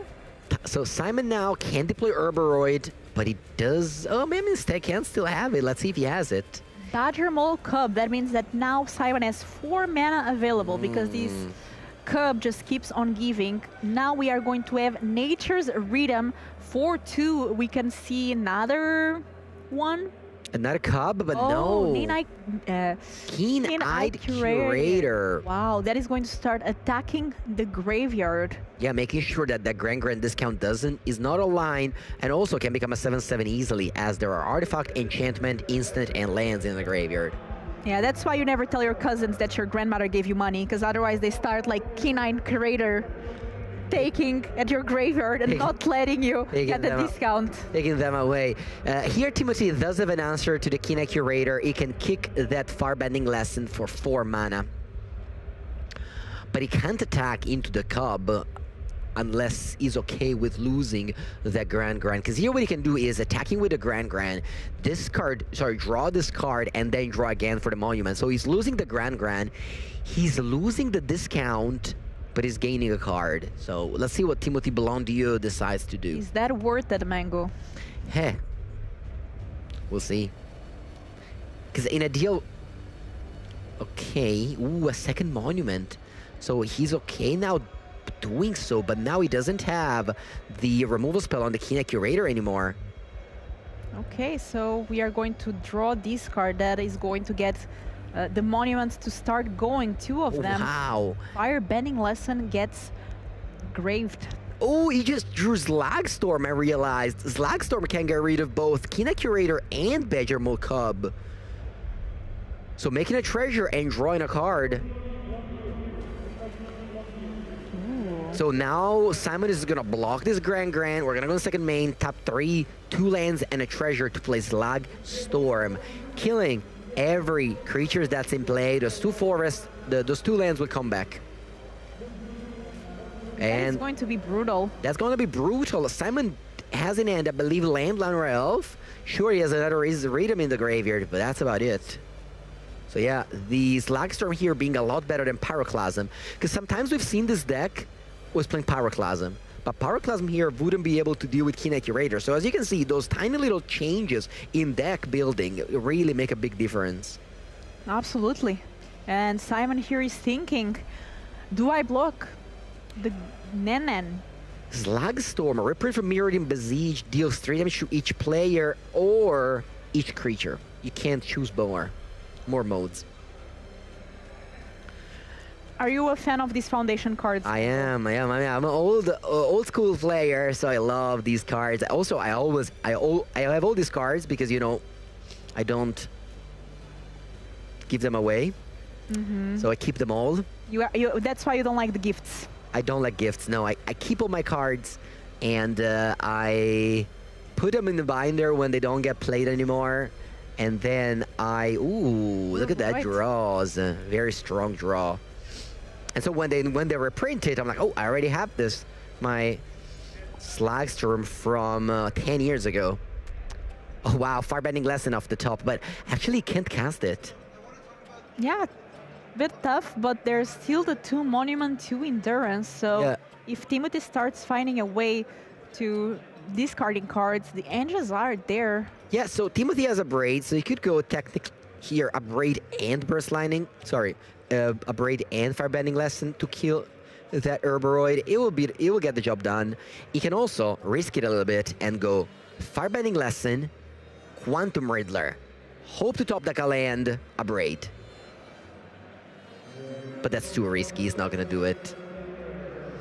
2 for 1, but that's okay. We've got that Quantum Riddler to refill next turn. Yeah. Speaking of Quantum Riddler, that's what Simon just drew. Wow. And he has a Nitrous Rhythm in the graveyard. Let's see if he draws a land. Oh, he does. So he can go Nitrous Rhythm for 4, another Herboroid from the deck. Wow. He's thinking, though. That's not a simple play. Or I guess it is. Guess who's back?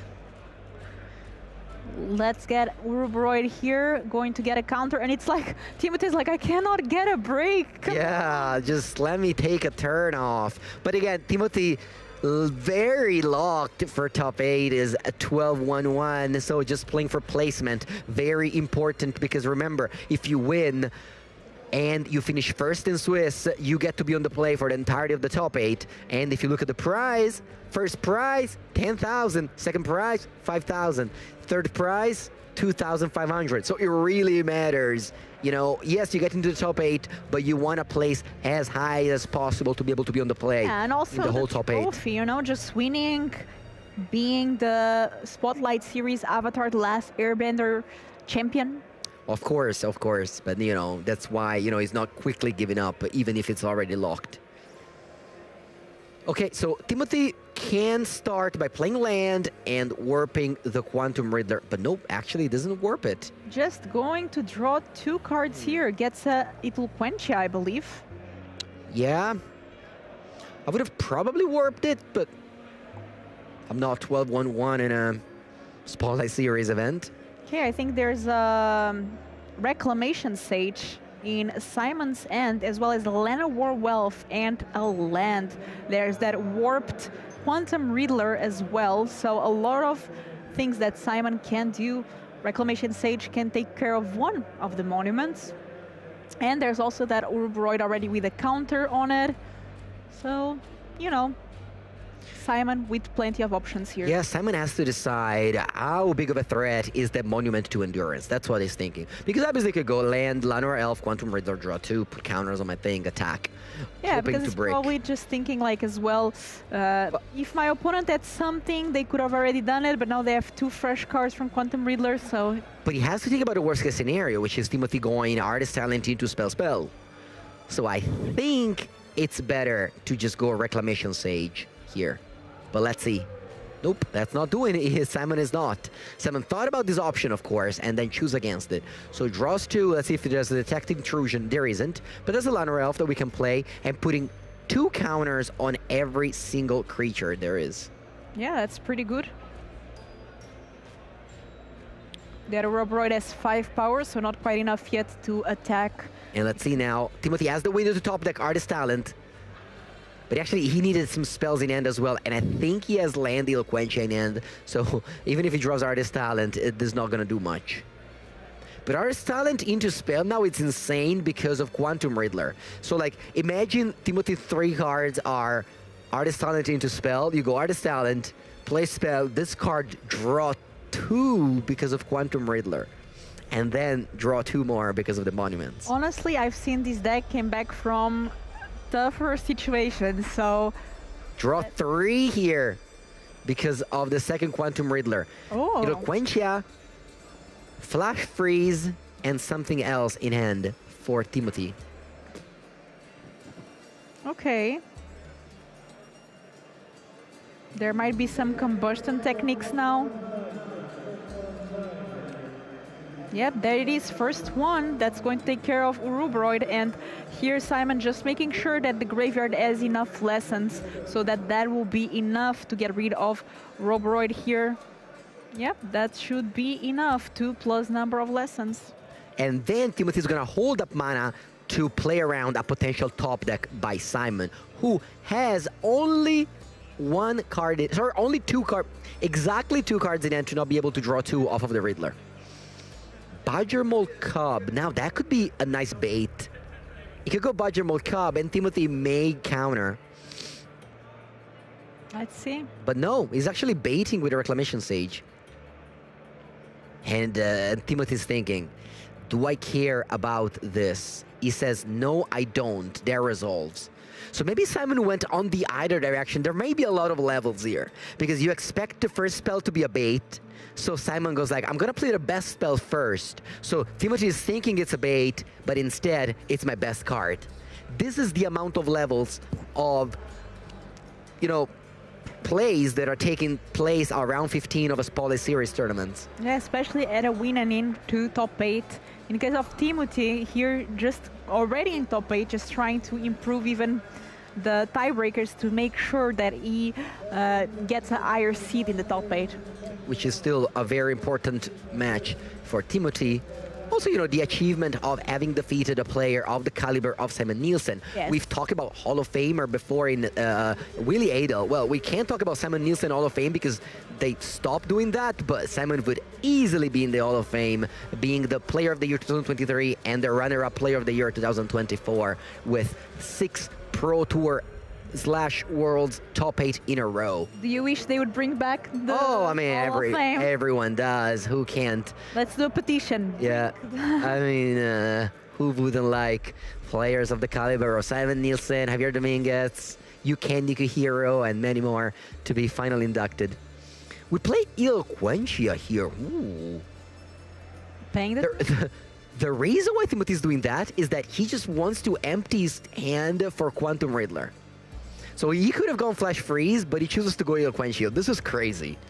Not saying it's bad, I'm just saying it's crazy that, you know, you have the option to counter a spell or just literally discard a card and you go for the discard line. Because now in upkeep, he can go Combustion Technique on Quantum Riddler, and now he has 1 card in hand, so he can draw 3 and be able to go untap land Riddler. Unfortunately, now he can't draw 3 anymore because he does have 2 lands in hand. Still pretty good lines there, pretty good comeback. Let's see if it's enough for Timothy here to take this game number 2. So Simon Nielsen up a game. So what Timothy is thinking is, if I just pass here, play Anyaquela pass, Simon can maybe attack with all, I block a 3/3, I'm taking 8 damage down to 4, but I'm playing around the top deck. What Timothy can do instead is close his eyes, tap out for a Riddler, draw 1 card, and hope Simon breaks. And that's what he does. Riddler gets Gran. Let's see what he top decks. Detect Intrusion. Not what you want here. Spider Sense will not make it. Timothy going for the draw. It's another removal spell in Heroa's Demonstration. He still doesn't have Artist Talent, so this Monument to Endurance isn't doing a great job. But those two Quantum Reader desperately want Timothy to empty his hand here. Yeah. Very, very heads-up play, the Eloquentia. Really not something I would have even thought about doing. So very, very nice to see it over here. Grand now. I mean, that's a way to eventually start being able to discard cards, but not yet. Okay, here we are dealing 4 damage to Badgermole Cub. That's going to be gone. I think that goes to the graveyard. It doesn't exile it. Not that it matters. Hero's Demonstration, I don't think exiles the card, but anyway, Simon draws a card. It's a Gene Pollinator. Not good. When you start getting your dorks so late in the game, unless you have Uroboroid to just, you know, go crazy, it's not so good. Yeah. I mean, it is what it is. You're playing a ramp deck, so you're going to draw your Mana Dorks late game. You have to accept that. I don't think this is anything strange. And Simon already survived a pretty deadly Slagstorm, drawing back-to-back Riddler into Nidor's Radom. So definitely back into the game thanks to the sequence of draws. I think Timothy just got another Monument to Endurance. He does, but he doesn't have Artist Talent. So the Monument to Endurance is just half good. He has 2 Grand, so he can always attack with 1 just to get the discard going and then play the second one. Indeed. I mean, even he has even 2 more in hand. Oh, look at that. You can just play it. Play Grand. Wait, play 2 Grand? No. Is he doing that? I think he is. Just to be able to draw 3 cards with the Quantum Riddler. No, I think this is better. I agree. So we attack with Grand, draw this card, discard a Grand, draw 3. Sorry, draw 2. With the Monument to Endurance. And now he picked up a copy of Get Out. That's a pretty... Oh, he's actually choosing to deal damage? May this be lethal, actually. Yeah, I mean, there's the 2 Quantum Riddlers. There's no Spider Manifestation on Simon's side, so no way to block flying damage. Is this enough? Next turn, does Riddler can attack? Maybe the Riddler could have attacked this turn, even. Willow Verge plays land. Passes the turn. Agnaquila is now dealing 6. Untap, doing it again. 6 more. They just call it a game.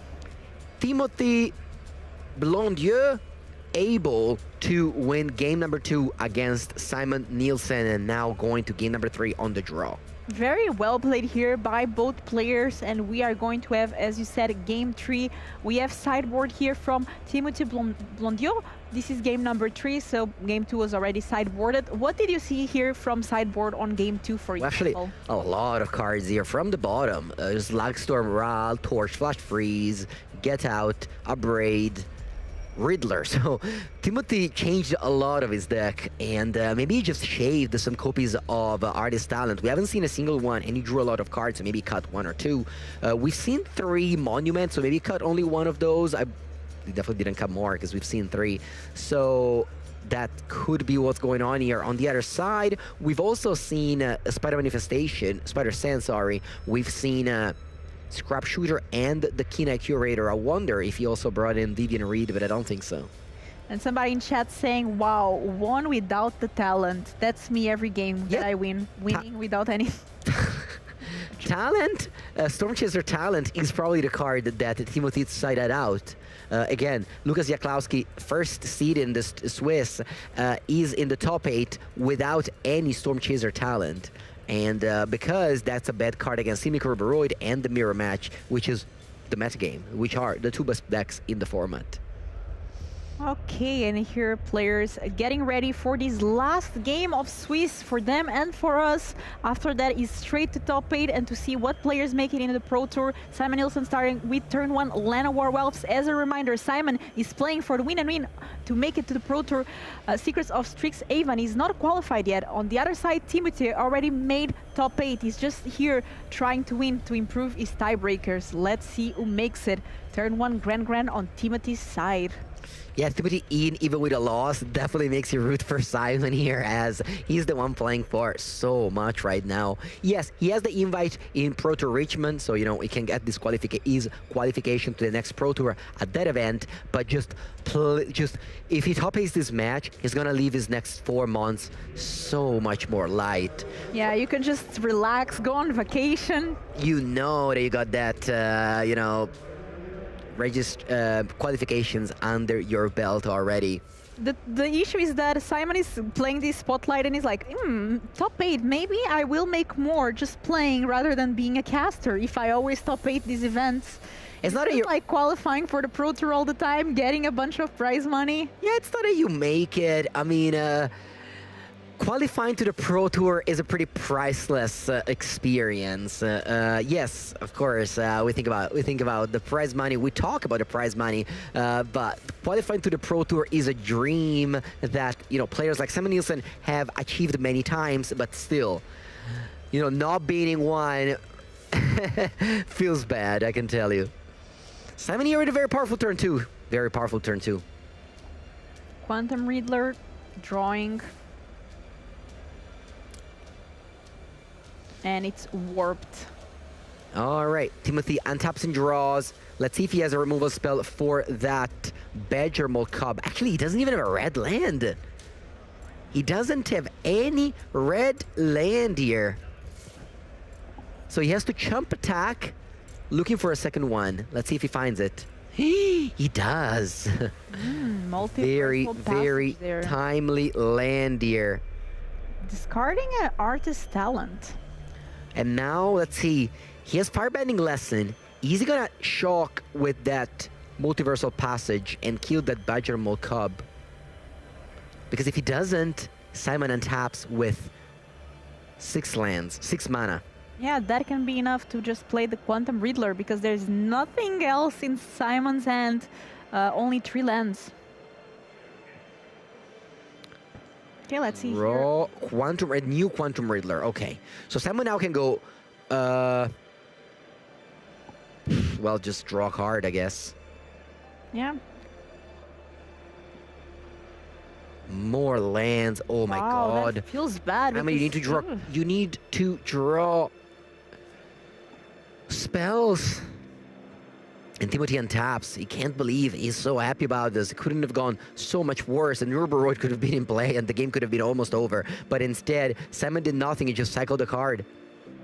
Yeah, it happens, but there's still 2 Quantum Riddlers in the warped area, and we know how strong Quantum Riddlers can be. We saw the previous game, how good they were for Timothy Blondio, so... I mean, Timothy had to draw that Multiversal Passage if he wanted to be in the game. He did. And now he's maybe... I mean, we see Simon's hand. It's 3 lands, but Timothy must be thinking, ooh, he's going for the... Interesting. So he's just going for a anticipate here, hoping to find a Firebending Lesson to kill the Land Royale so that Simon can't cast that 1/2 Riddler. Simon does it, but no. Timothy did not find it, so he's just passing the turn. Oh, okay, so Simon here can just go and deploy one of those Quantum Riddlers. Very big Mole Drifter. Only draws 1 card though, because Simon was not able to draw spells to unload his hand. I believe But a Badger Mold, yeah, Badger Mold Cub was drawn, so that's a good one. For turn, he drew another land, but now Badger Mold Cub at least is a spell that you can deploy, but still, the Quantum Riddler won't be able to draw 2, has, yeah, he's just not going to be able to have 1 or 0 cards next turn. Let's see here what Timothy can do. Now that the board is starting to look a bit more scary, 2 mana, we're going to Artist Talent, land for the turn and just passing. And Simon asks to look at the graveyard just to see how many lessons are there. Ooh, I just go for any spell, but I didn't expect to get the best one there. Hey, now, Simon is thinking, because he can cast Cub, see if that one resolves, and then based on that, he will have access to 7 mana. I have a very important lesson for Magic players. If you draw the card that your deck is named after, it's a good thing. It's a good thing indeed. Simic Urboroi. It could also be Cosmic Riddler, though, because that card is also super important.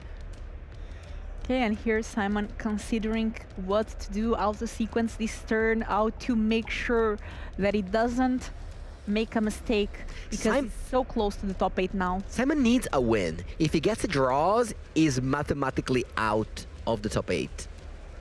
Whereas Timothy, even with the draws, will be safely into the top lead, into the top bracket of the top 8. Actually, Timothy would have loved to be able to ID this match, but he couldn't. Okay, Badgermole Cub here.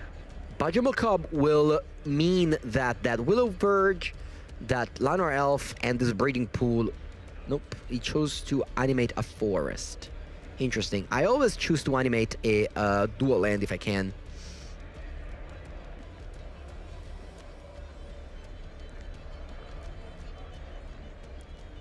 And now, what's Simon doing? Is he casting Herboroid or is he casting Riddler? He goes for Riddler instead. Hey, Riddler. I think 3 cards in hand, so only one. Ooh, draw Nature's Rhythm. Okay. Okay, so the reason why Simon went for Riddler instead of Herboroid may also be for Flash Freeze. Timothy might have let the Cub resolve. Oh, wow. Yeah, it's his open deck list, so they know exactly what's in each other's deck. Okay, passing the turn. Timothy, end of turn, doesn't do anything. But now can go Monument to Endurance into a spell and start getting through his deck, but yeah, but at 11 life, and Exactly. Simon with such a strong presence, and we know about Herboroid that's just going to start putting counters on everything, and things are not looking good here for Timothy. But they're looking great for a friend of the stream, Simon Nielsen, so... Ooh, okay, 3 damage to everything. That is something, although those lands do come back tapped, and that Quantum Riddler stays alive, both of them. I guess now there could be an Iris demonstration dealing 4 damage to a Quantum Riddler, which will kill it alongside the 3 damage from the Slag Storm. Combustion techniques that will do it, that will get rid of one of the Quantum Riddlers and start the engine going. Oh, actually, he chose to... Interesting. He chose to discard the other card in hand. That could have been a nice answer to Riddler. I guess he didn't have enough lessons to be able to kill Riddler next turn. So because he could have gone Hero's Demonstration, deal 4 damage to Riddler, not discard with a talent, but then he would only had 3 lessons in the graveyard, so the combustion technique wouldn't be able to deal with the Riddler, especially after now Simon Nielsen plays Herboroid, making the Riddler 1 toughness more. Okay, let's see here, starting with 4 mana. There's also the Nature's Rhythm in hand that can get something like a Badgermole Cub, then gets more mana. Yeah, so Simon actually going for the Nature's Rhythm, because maybe he can then continue by harmonizing that Nature's Rhythm, going for several Herboroids in the same turn, because he can go Cub, and then he can... Yeah, now has access to 4 mana. Let's see. Just intensifying. Oh! Secret of the Lost Lore is going to exile every card in Timothy's graveyard, making so that Grand doesn't discount, Accumulate Wisdom doesn't Ancestral Recall, and the board presence is too big. I think Timothy sees the writing on his wall here. Yeah, I mean, Sentinel of the Lost Lore just being a 3/4 that exiles the graveyard, but being good here. Let's go, Simon. In the chat, show your support for, you know, the friend of the stream. Spam some emotes. Spam some emotes. What rhymes with Simon? Because, for example, for Gabriel Simon. Say, whoa, there it is. That's the handshake. In the Pro Tour Secrets of Strixhaven and the top 8. Makes the top 8. I'm super happy for my friend Simon Nielsen. You know, just such a great person. So love to see him cleaning that top 8. Qualifying for the Pro Tour in May. Safe safe now. He can play the next Pro Tour without worrying too much about missing the next one. But most importantly, he has a top 8 to play now. He has a trophy to win, lots of money on the line, a lot to prove, because of course, being a champion is always nice. That's amazing. I mean, Simon usually is casting these events here for Funfinity, and now the time that he plays it, he top 8. I mean, he's such an incredible player, and just goes to show here how you see the same names over and over in top 8, you know, like Willie Edel, Simon Nielsen. Magic is a game of luck, but it's mainly a game of skill. I'm very excited to hear the interview with Simon and Carl and see what they have to say. Simon, I'm happy because I'm the #1 fan of the person who's in the booth with me right now. And not only this, so you just won a game. Yeah. And it's important. We can say for sure. No, it is for sure. I can say for sure. I will tell you, viewer, it is for sure. Okay, Simon can say whatever he wants. I am contractually obligated to not say that. I can tell you that your chances of making top 8 now are pretty darn good. But it means a lot, right? Because earlier, very recently, because you keep on winning your games, when I had you in the booth, I said this is just a regular Tuesday, because we're all used to seeing Simon win Magic games all the time. But this win, putting you in the top 8, means a lot. Could you tell us a bit more why? No, I think it was really important for me to have a good start to this year. 2025 did not really go my way. I had like consecutively worse and worse results at the Pro Tour. I still managed to make the World Championship, barely. And I did not have an invite for Pro Tour Vegas, which I do now. So everything was riding on this one game we just saw. Yeah, this was really important for me. And also like, I've just been struggling with my mental game like throughout 2025. I hired a sports psychologist to try and work my way through like the tension, and like I could just feel that I wasn't there throughout this last year in Magic. So it's been really nice to like try and take a step back and give myself a bit more space, make sure that I take things like more casually and don't try to do everything at once. Like, you know, last year I commentated, I led a team, I played a bunch of games, like, and I just like, it kind of like choked me out. And I realized what I actually needed to do is to give some responsibility to my teammates as well in terms of that, and make sure that like I don't over-focus on one tournament, but just take it like slowly, play some RCQs last weekend because I enjoy the game, and remember why I'm here. Those are some words that we can all follow. Those are some really wise trajectories for Magic players, especially. It's easy to get stuck in it, and you want to perform well, and you want to like overdo it. No, you need the space, the mental space to breathe. This is really important because it's brought you to a point where if you didn't pay attention at the beginning of the stream, everyone in the top 8 qualifies for the Pro Tour, which is the end goal for a lot of Magic players. And in your case, it's dangerous for everyone else at the Pro Tour because Simon's record at the Pro Tour is absurd. Maybe not in 2025, but now that you sought out a sports psychologist, you give yourself some mental space, Simon's coming back with a reckoning. In the meantime, the people that should be afraid are the people in the top 8. Maybe, if you make it. We'll see. Chances are good. Well, thank you very much, Simon. Congratulations on probably making the top 8. Woo! And we'll get back to a brief break, and then we'll see the top 8 announcements. Thank you very much. See you soon. Water, earth, fire, air.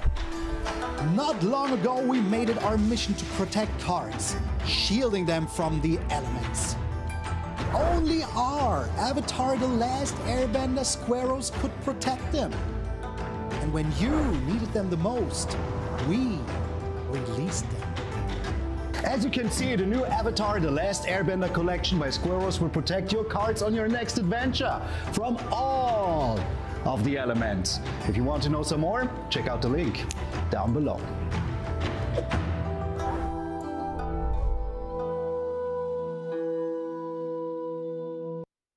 Welcome. Now, between the rounds, I found someone very special at this event. I'm here with Magali Villeneuve, and you might recognize her. Her name is on a lot of your Magic cards, and a lot of really iconic ones like Chandra, Torso of Defiance, Narset, Parter of Veils, Ragavan. I found her. She's at the event, and if you come to Magic the Gathering events, you have people like Magali. Thank you so much for doing this with us right now. Thank you for having me. I'm very happy to be there. Oh, absolutely. It's really hard to get hold of you because the lineup, to me, you could have a lineup to get free money, and it would be shorter and less busy than the lineup for people just who want to meet you. Well, you know, I'm so sorry for the players who have to wait for sometimes like 3 hours to get to the table. I'm sorry, I apologize. You're so polite and humble. No, the people line up because they want to meet you and talk talk to you. People admire I imagine your work. so, but I always, whenever I am signing, I'm taking a look at the line and I see people standing there and waiting so patiently. Magic players are really patient. Only for you. Just normally Magic players are not that patient. Now, when they wait for so long to meet you, what opportunity do they get? They get signatures. Yeah. They get to bring you cards. Mm-hmm. How does it usually go? Well, that's mainly what they can do. They can have their cards signed, and they can get some merch like playmats or prints. Unfortunately, now because of the long line, I cannot do customs anymore, like alterations on card. It has to be, nice on the card and not to ruin it and make it uglier. No, you definitely embellish the cards you work with. But I have a story about that. When I was going to my very first events back in the days, like 10 years ago, I met, for the first time, I started meeting fellow Magic artists. And when they saw my signature, they were asking me, but why are you doing that to yourself, Magali? Because it's so complicated and it's taking forever. But I was saying, I want players to be happy with their cards, so the signature is a little... Oh, sweet. Even other artists are like, you don't need to do that, and like, I want to. The players deserve I want to do it, because if not, I'm going to feel very bad. Oh, that's so kind. How is your experience generally at these events? Because I've only seen you two. I've seen at MagicCon, and I've seen you here at the Spotlight Series.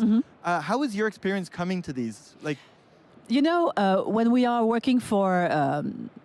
as illustrators in general, it's a pretty lonely job when you spend days at home, which is cool in a way, but you never get to see really the people you are doing that for, and in this case for Magic players. And whenever I have the opportunity and time to go to